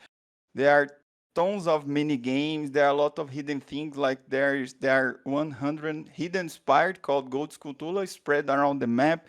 So we have to look for each one of them. So it's amazing game. But I don't want to talk only about that. Let's take a look on the items. There are a lot of items, and I won't talk all of them, but there are interesting items like a lot of tunics. For example, we start with the green tunic, but then you can get the red tunic it's a fireproof, so you can get to in a hot place, and you can get the blue tunic that allows you to breathe underwater. And there's also ocarinas, slingshot, boomerang, fire and arrow, mask, magic, keys. There's also a shield, a mirror shield that makes you reflect lights, and you can solve puzzles with that. So there are a lot of items, but I don't want to talk just about that. And I could talk about the map, the huge map, the gigantic map. I know nowadays that a lot of games also has amazing maps, but in 1998, when this game was released, this map looked gigantic. And still nowadays, I think it's gigantic, and it's very filled because there are a lot of characters there and items and place to go, place to explore. So it's amazing map. And a lot of mini games. So I'm tired about the main quest. So I just want to have fun with like some distractions. So you can get your horse and ride around Hyrule. It's the name of the kingdom. So you can fish, you can play with the chickens, you can go to the gallery, shooting gallery with your bow and arrow, and or maybe with your slingshot. There's some race. So I know I mean there are a lot of things, but I want to go a kind of deeper because there are some graphic. I forgot to say that about that, but there's also amazing the director is amazing, and in the old games, when you buy the game, it was not only the game you got. So you have some book with the pictures of the book. So the pictures were amazing, and this is from the manual. But I want to end my presentation here. That's it, the end. I'm joking, guys. I'm kidding. It's not the end. I want to go deeper in some aspects I really like it. Don't applause yet. I'm not Adele, guys, but I want to roll in the deep of The Legend of Zelda, Ocarina of Time. Let's go there. I promise I'll go faster. Calma, calma. So, to talk about... Okay? I'm sorry? Calma. Pode sem ir com interrupções. calma, tá legal. Pode ir com calma, tá tranquilo. Tá Eu tô indo curtindo. com calma. Calma. Ok. Vou repetir minha piada. Ok, I'm joking. In 1998, Zelda Ocarina of Time was released. It was a long, long time ago. And for you guys get a perspective of that, I'm gonna make an example. For example, Goofy, there was no Goofy. Baby Goofy was not even thinking about being born yet. So there was no Goofy. Goofy was not there yet. It was long time ago. Brazil had won only 4 World Cup. And that time, in that year, we lost the final for France. Fuck France. We lost 3 scores in the final. Yeah, and the World Cup was in France. So, yeah, not a very good year for Brazilian soccer team, but yeah, Ronaldo was used to play in that team. We had amazing team. We should have won that World Cup. And Steve Jobs was about to release iMac, the first computer of Apple. And Goofy liked this shit computer. I don't know why. So it was a long, long time ago. And Titanic was released just 1 year before 1998. Actually, in Brazil, Titanic was released in 1998 in January. So it was the most famous movie ever, and Leonardo DiCaprio was the most famous actor ever. And if you missed that movie in the cinema, you have to go to a place to get the movie, to watch the movie. We called locadoras, the VHS, VHS. So you have to go there to choose the movie, to get the movie, go to house, watch the movie, and go back to the locadora to get the movie back. So there was no streaming, there was no internet at all, like not very popular. So for those who was not born yet, just like Goofy, again, the internet was dial-up. So we used to say it was discada, internet discada in Brazil. So there was no Google at all. Like the most popular web search in Brazil was cadê. So it means where, donde, or cadê. And another important fact happened in 1998 was Microsoft Windows. It was released, Microsoft Windows 98, and Google was released in September 4th. And you guys know what else was important in September 98? It was my 5 years old birthday, September 20th, very close to Pão birthday. I didn't know that yet. So this is me in my 5 years old birthday. And this is my brother, irmão. Say hi, irmão. Caralho, hi. He was looking at the cake. Yeah, fun facts about 1998. We were just children. I mean, Vila Nova? Yeah, Vila! Vila! Vila aí. We were Vila just children. Nova? So I think you guys got it. It was another time. The world was different. So in that time, that game was released. So let's go back to the main topic. Oh, sorry. Zelda Ocarina of Time was released in 1998, November 21st. It was a very important game. The game industry changed after the game was released, and I'm gonna tell some fun facts and some curiosities about how this game changed some things about games, electronic games. So it original was released for Nintendo 64. It was the newest console, newest video game, like the most recent video game that time. But 13 years later, Ocarina of Time, so as Kami would say, Ocarina of Time, was released for Nintendo 3DS in 2011. I think it was when Goofy was born, so maybe she knows this game. And they made a kind of remake, like with better graphics, and it's also very good. I played both versions and I like both versions. So yeah, I'm saying Zelda Ocarina of Time is the best game ever, but you guys should trust me. I mean, I'm not very trustable. So if you go to Google and type what is the best game of all time, the first game listed is Zelda Ocarina of Time. You guys can see that. You can make this check. You can make this test right now.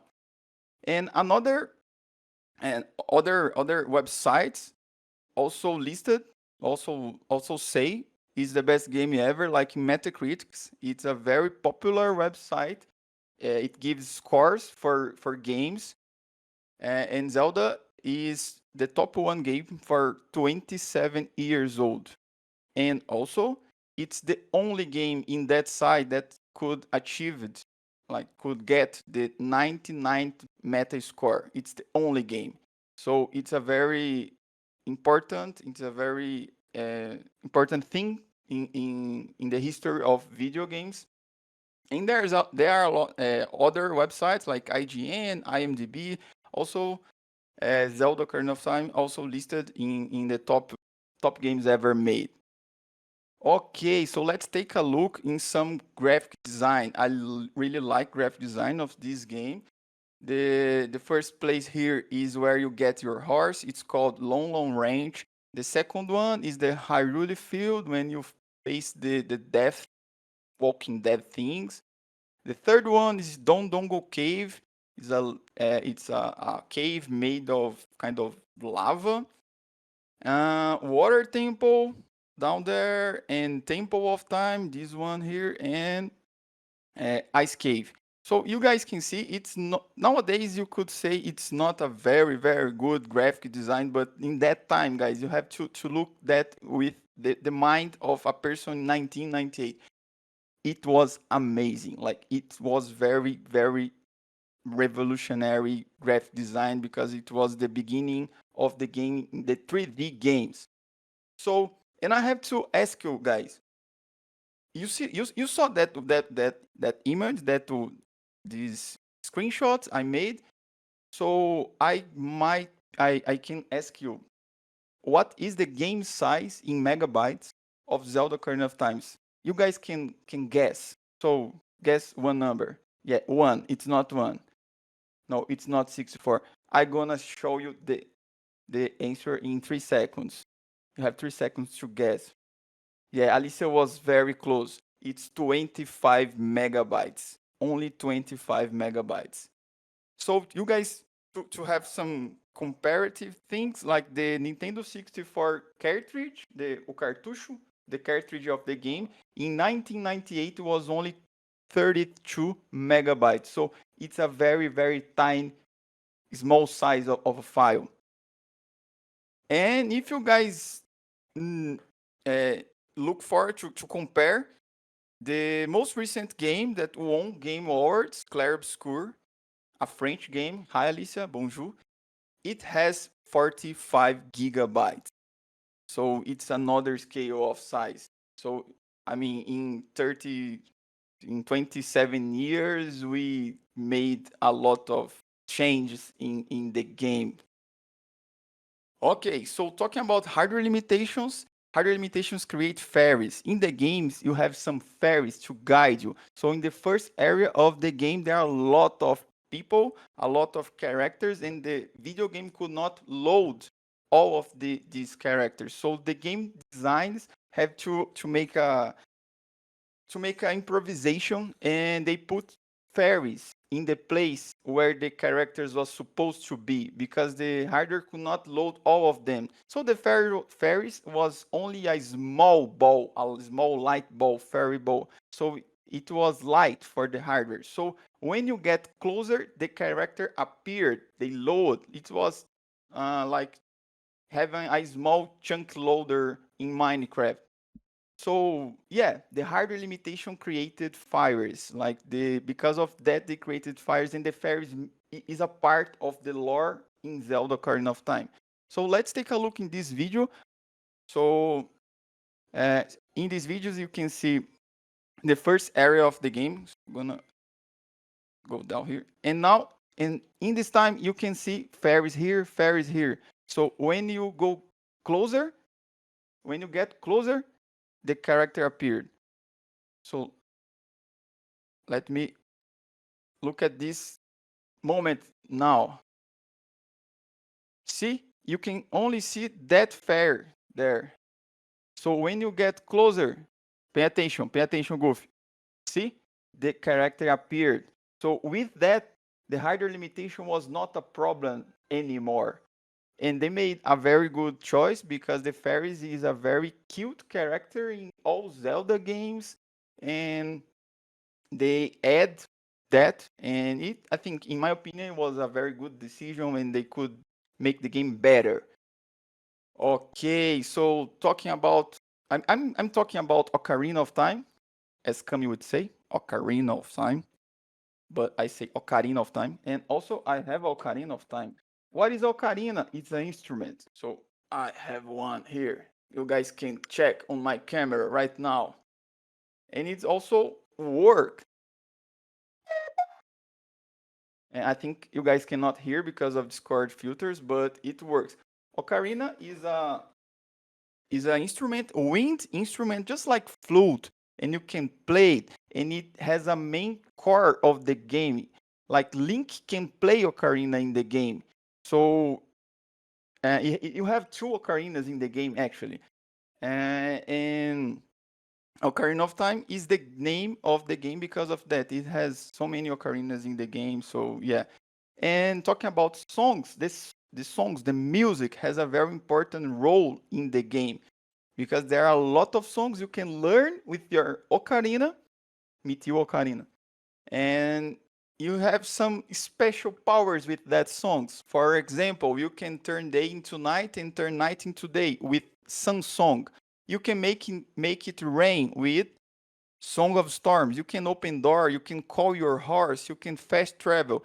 And fast travel works different because you have 6 songs in the right side here, and each song TP you to a different place. So you have 6 different places to go, playing 6 different songs.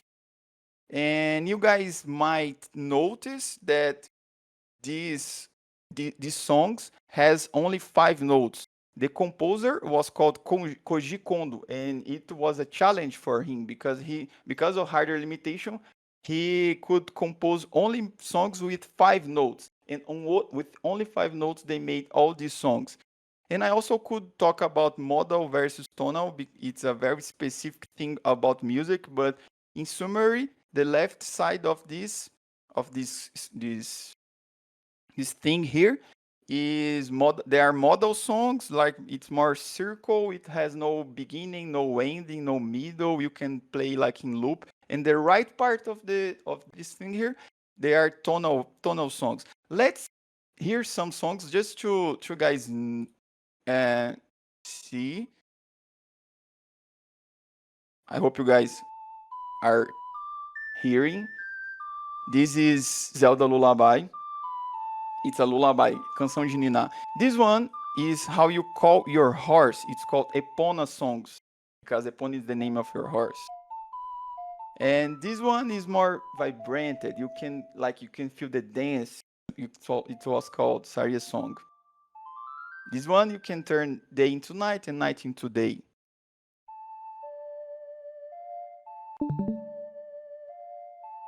And this one is called Song of Time because you can fast travel in time, like time travel, I mean. And this one, Song of Storm, you can make it rain. Yeah, now it's the tonal songs.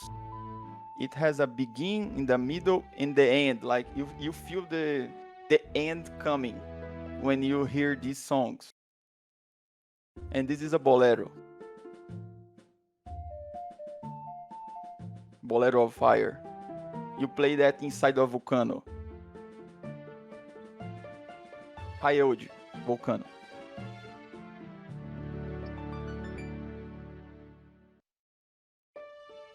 Okay, this one is gonna be the last one. Serenade of Water. And you guys can see the score here. There are only 5 notes to play.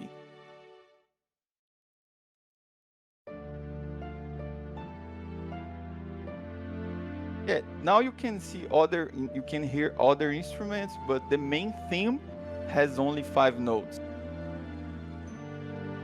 Okay, leave all the moves. Okay, it's just one more.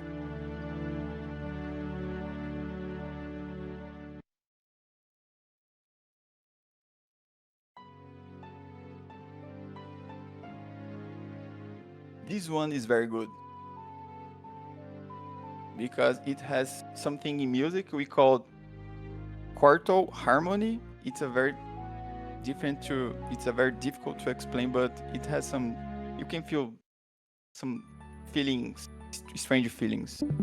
This is a prelude of light.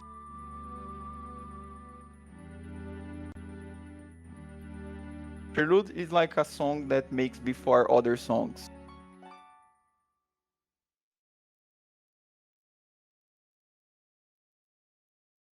Yeah, this one is not like you can compose some songs and with that song in the game, like by yourself, and if you play that song, you can spawn a scary crow.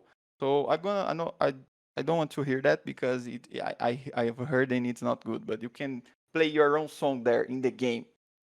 Okay, so keeping talking about songs, Zelda Ocarina of Time has the best opening ever. So this is what you can hear and see when you start the game.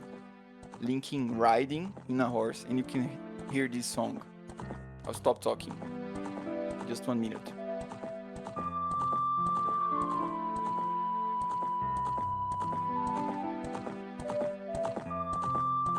And you can hear the footstep of the horse.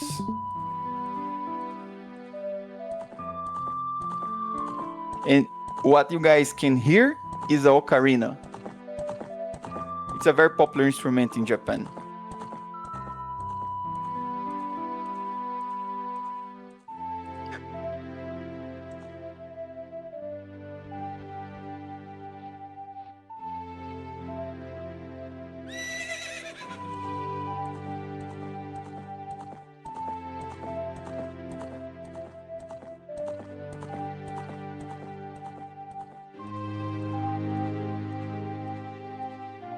Yeah, I love this opening. I love this song. I love all of this game.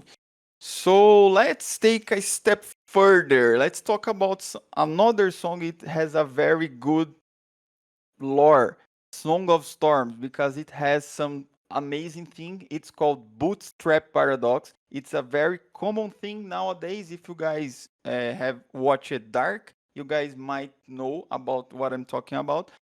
But in that time, Bootstrap Paradox was not very known. So what is Bootstrap Paradox besides a fancy word? Like, this is what happened here. So you as adult Link, like in the future, like 7 years in the future, you go to a place and you met this guy. And there, this guy teach you a song. It's called Song of Storms. And he is angry because he doesn't want to know that song, but he teaches this song. So you go back in time 7 years before as a young Link. Link is the name of the main character. So you go back in time as a younger version of you, and you play that song for the same guy. And that guy learned that song from you. So who created the song? You did, the guy did.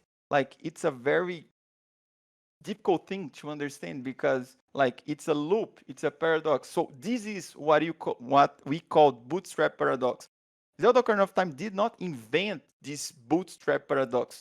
It was like described in the theory, in physics theory, like 30 years before, but it was one of the first games that used that in a popular way. So in summary, let's take us let's read that text. Let's read that text to understand what happened. Like the song you learn from a guy who learned it from you when you were a kid, because you went back in time after you learned it from that guy as an adult to be the kid who taught that guy who taught you as an adult. So it's amazing. Like it's amazing. And this is not even a main thing in the game, just a random side quest in the game. Like this is amazing. Okay, I'm almost finishing, guys. Another challenge that happens in 1998, it was the change was happening in the game, because until 1995, 1996, all the games were 2D, like Mario 2D. So in 1996, they released the first 3D Mario, Mario 64.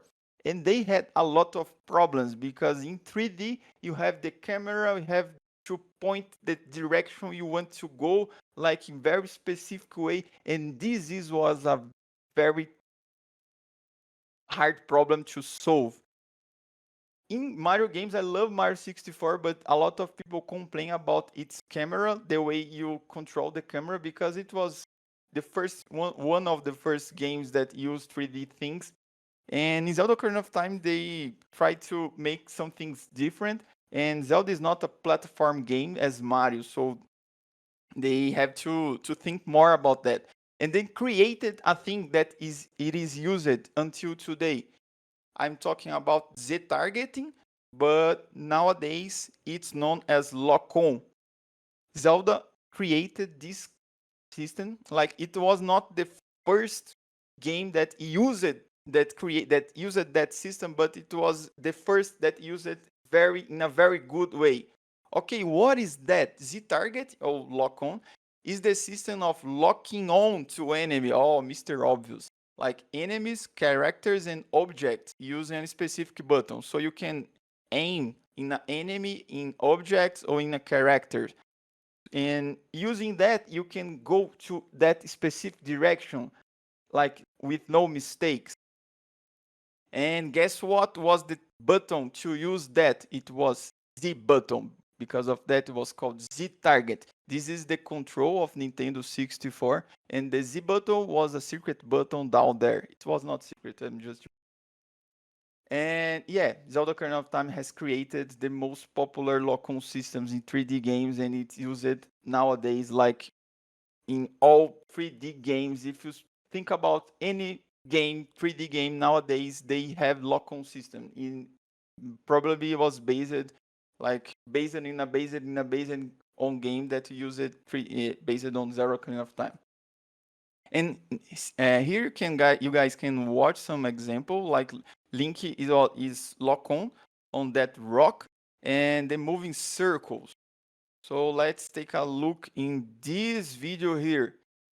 So you guys might notice Link, when you move right, you move like in a counterclockwise. You move left, you move in a clockwise.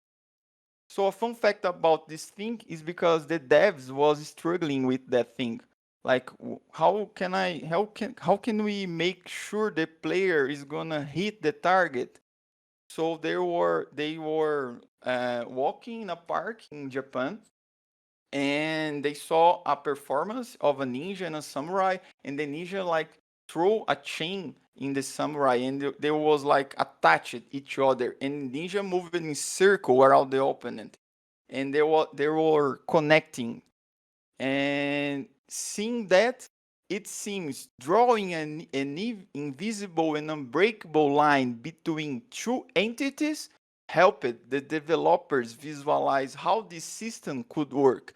So it seems like Link is holding the enemy, like it has an invisible line connecting Link and the enemy, and makes you very attached to the target. So moving Link left means he will move clockwise. Right, if you move right, you're gonna move counterclockwise. So why is that so important? Because when you do that, is it like Link was moving in a 2D plane? So it was easier to code. And yeah. Yeah, so for mathematicians, engineers or anything, this is what you call cylindrical coordinates. So this is how we like math things. It's not very important. I just want to show you because it's gonna be like for future generations. And this abstraction expand into a rather robust system, like a very good system. As you can see here, it works very well for the combat system. In the left side, you guys can see Link aim with a slingshot the enemy, so you just have to press the button and shoot. And the right side, Link aims and hold the shield, so the front of Link is always in front of enemy, so it's easier to battle with that. Are you guys understanding? Math at 3 a.m. Okay, I'm gonna explain that later for you, Alicia. Okay, I'm almost finishing, guys. And talking about hardest things, I have to sit the most harder dungeon ever. It's Water Temple. Why is that? Because you guys know that water stage, it has we always struggle with water stage, like in Mario, any game. And Zelda took a step further in the difficult level because you have to control the water height, like the water level, and there are so many keys to open doors. It's like a maze. So yeah, it was very hard, until even nowadays I think it would be hard to play this dungeon. There are a lot of dungeons, but this one is very hard. Is a very hard. And if you go to Google and look for that, what is the most dungeon? It was the hardest dungeon ever made. You guys will know. You will see that Water Temple is the first thing cited in Google. It's not me talking, it's the people.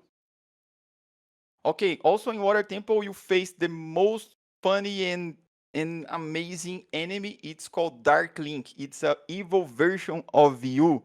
So you face yourself. He copies all your movements, all your attacks, and you have to defend and attack in the same time. So it's a very good battle. It's a very exciting battle. And it's not even the great boss, the real boss of the dungeon. So yeah, Water Temple is amazing. And also have some reference of other games. So Zelda Ocarina of Time and Mario 64 was being development in the same time. Mario was released in 1996. Zelda was released 2 years later. But there are some sprites of the way characters were built. Like we have these two characters here. They are called Talon and Ingo, and they were inspired by Mario and Luigi. And if you go to Zelda's castle, Zelda's princess, Princess Zelda's castle, and look at the window, you're gonna see some pictures of Mario's character, like Luigi, Bowser, Mario, Peach, and Yoshi. So yeah, we got that reference. Another fun fact is there's a water stage in Mario 64 called Wet Dry World. In this stage, you have to control the water level to get the stars. Yeah, this stage was inspired in the Water Temple. Water Temple was inspired in that stage. Although Mario 64 was released 2 years later, 2 years before, the devs worked together. It was almost the same thing. Peach Castle was being built to be a castle in Zelda, but in the end it was used for Mario. And also we have this picture here in Mario 64. And if you guys get pay attention in the way stars are here, they are the same way of this song here. This song is Song of Storms. I took that from an interview of some devs, and they said they put a lot of Easter eggs, and until even nowadays, people are keeping discovering things like reference of one game in another game. Yeah, we got that reference too. And it's not a very important thing, but all the Zelda lore are connected. But you can play any game like in any time. You're gonna get some fun and it's amazing. But in 2011, I think they released the Zelda timeline where they connect all the games. And if all the games have some reference of previous game, like the name of a place, the name of a character, and why is Zelda Ocarina of Time so important in the Zelda timeline? Because Zelda Ocarina of Time, the timeline split, like they are divided. There are three timelines after Zelda Ocarina of Time, because there's a timeline where the hero is defeated. So there is the hero is defeated, the fallen hero timeline. There is another timeline, is the child era, because since you have time travel, it like things happen. So it was a lot of things happen in the game. So I won't spoil.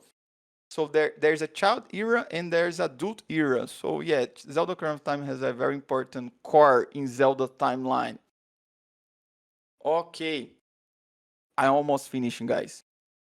The last fun fact. In Zelda Ocarina of Time, you have to it's a very optional thing. You won't get anything with that, but you can face a racer, a running man, and they challenge you for a race, and uh, every time you face him, and no matter how fast you are, it's like it seems impossible to beat him. So a lot of years later, when you start to play this game on PC in emulators, they could make a hack, a cheat code to beat that guy, like in a like to make the race in 0 seconds.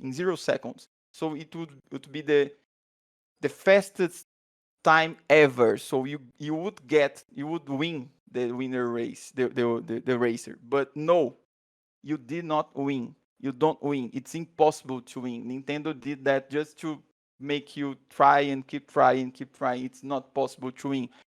So what we get from that, guys, no matter how good you are, there always be a person that's better than you. Yeah. Anti-coach, coach do fracasso. Não importa o quão bom você é, sempre vai ter algum filho da puta melhor que você. É isso. So guys, that's it. This is my presentation, end of my presentation. Thank you for your attention. Thank you for keeping listen and thank you for patience. That's it. Obrigado, gente. Valeu. É isso. Valeu.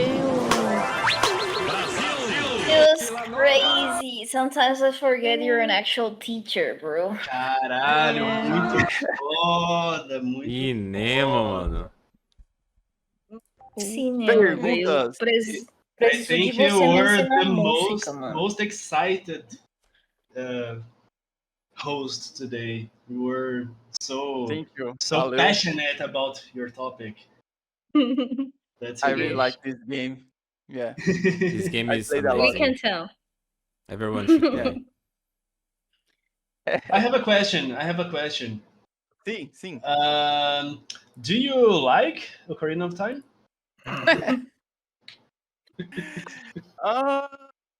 Yeah, kind of. Okay. I have an actual question. How can we play it nowadays?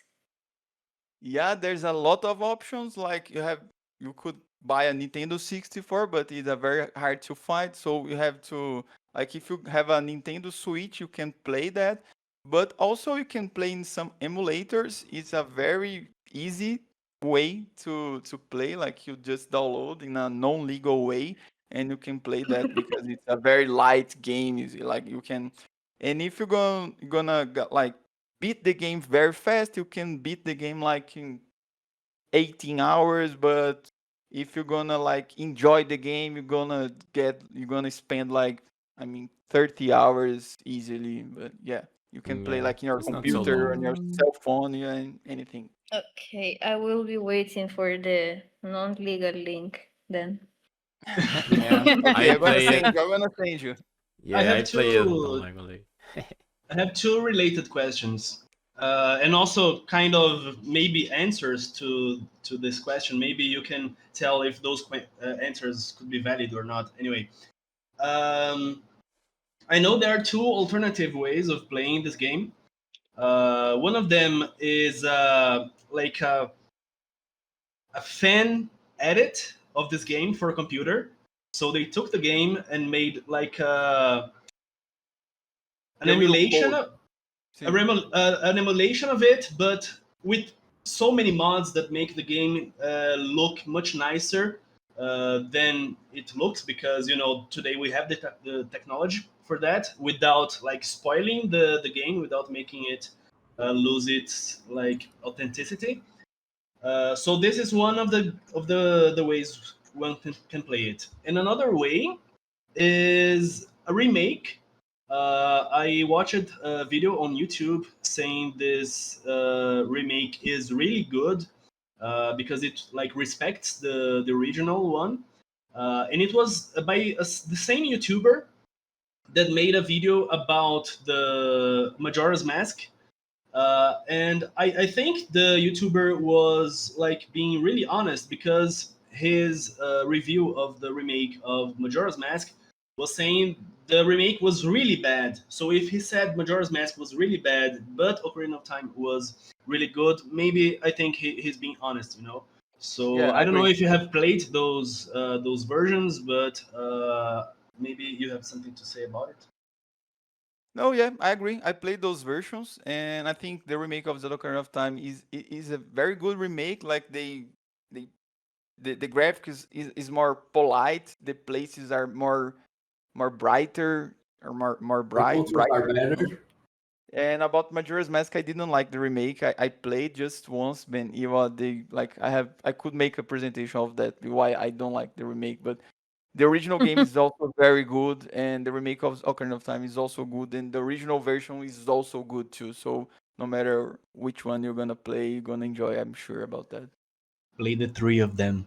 Yeah, Yeah. play the three of them and make a presentation of each one you like it most.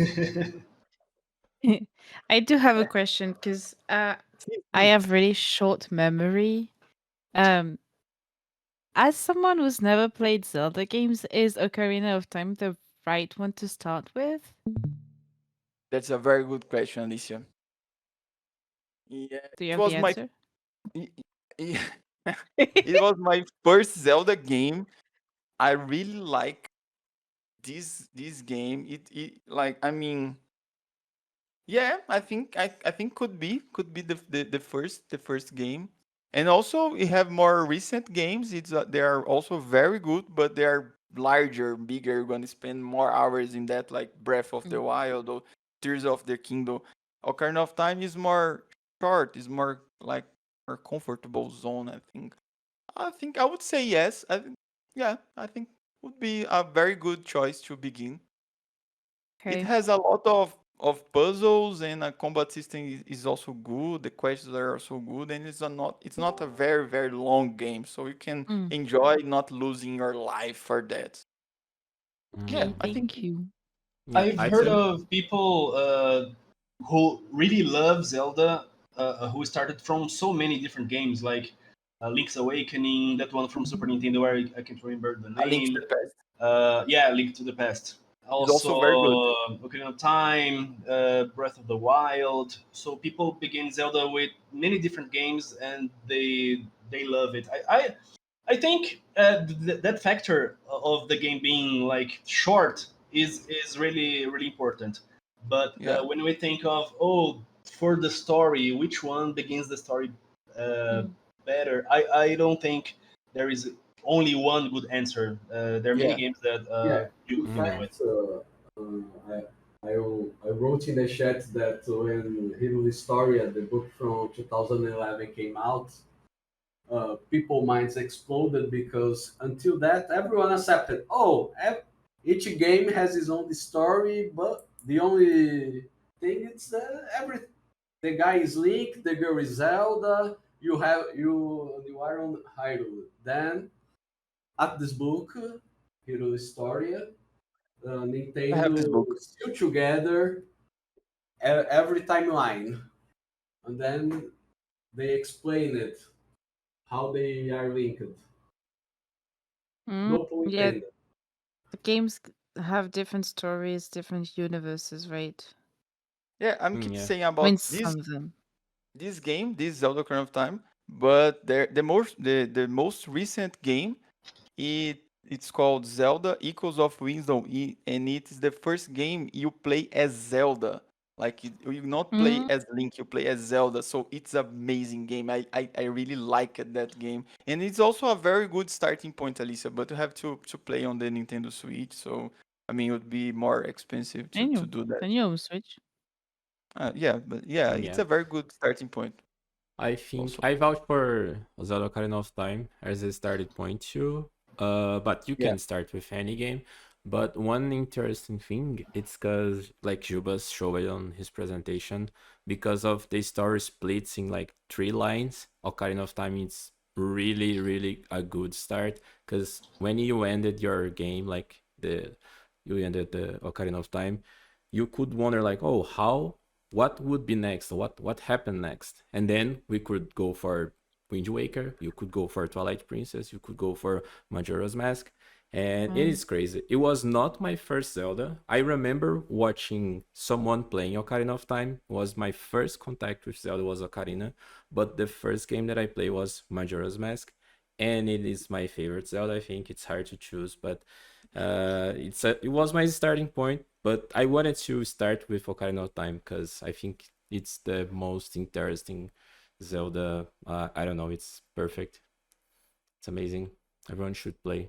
Yeah, let's fun Wait. fact about these games, because I played Zelda Ocarina of Time with my cousin and Gus was watching, and some 2 years later, Majora's Mask was released, and we like were crazy to play that game, and me and Gus, the my brother, not the smart Gus, he went to a store to buy Majora's Mask game, and then the sailor, like the woman was selling the game, didn't want to sell that game for us, because she tell my mom it was a game for kids with more than 15 years, and we had only like 9 or 8 things like that, and we had to argue, like saying why we want to play that game, and we could play that game, and yeah, in the end, she sells the game for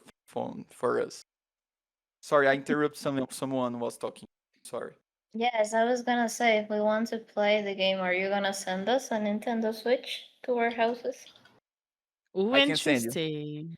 Okay. After Mega Sena, the lottery, I guess. Nintendo Switch 1 or 2?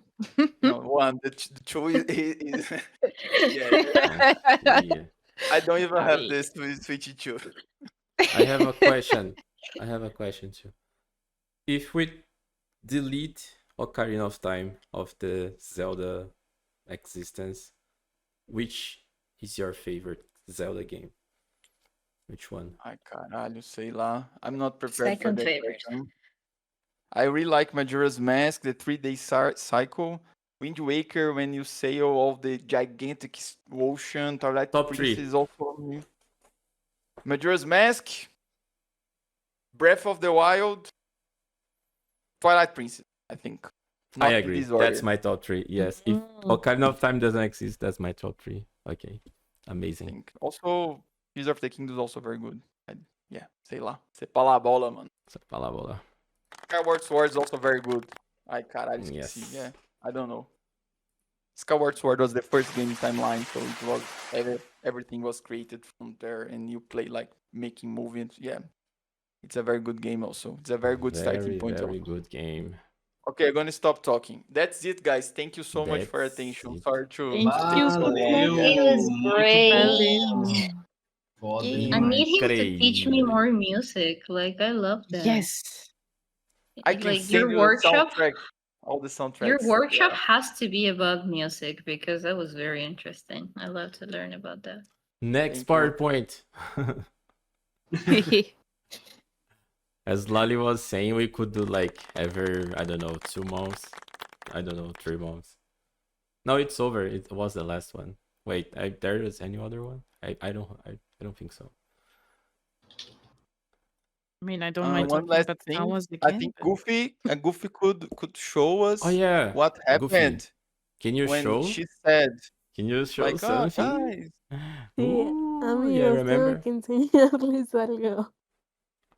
Cuando estaba presentando, bueno, más bien cuando acabé de presentar, me llamaron por teléfono de la paquetería que estaba aquí en mi casa. Y mi mamá fue a la puerta a agarrarlo porque yo estaba aquí en mi cuarto. Y lo trajo y lo abrí. Y fue cuando les dije, no van a creer lo que pasó. Y hice el unboxing y me llegó esto.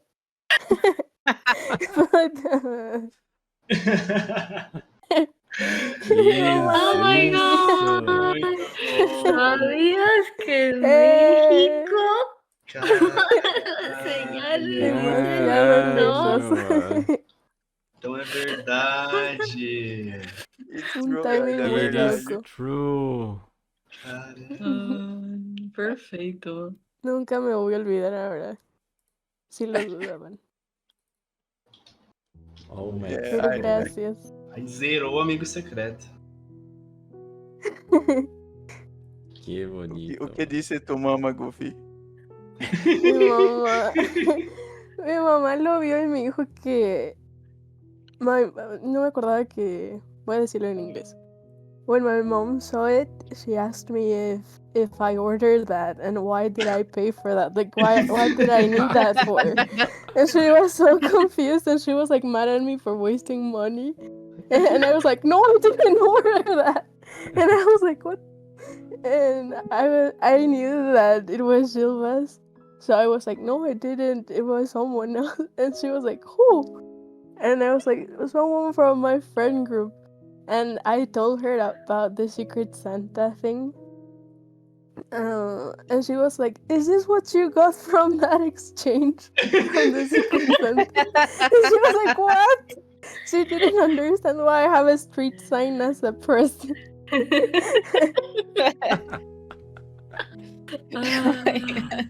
Hermoso. A street sign from Mexico. Muy bueno. Que bueno, mano. Locón. Perfect time. The timing. Honestly, yeah. Sí, tenía que enseñarles. Now, Goofy, you can spread your lies all around the internet and send pictures of the sign. Yes, now I'm gonna go out on the street and take this sign and put it on top of You the can replace. alto and take a picture and show you.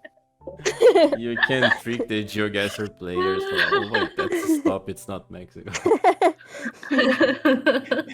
You have to wait the Google's card to Yeah, appear. you need have to to appear on walk. the Google Street holding this sign. I'm the street gonna sign. be dressed all in green so they can erase me. In the green screen. Easy, mano. Ah, que bom que você gostou. Thank you. Silly. I was buying Limona's gift and I saw that sign and why not? Why not? I'm gonna send Limona's gift in for Mexico. I can send another thing for Goofy just for funny. Yeah, that's it. That's the story, guys. Top. Top regalos. Valeu. Legal.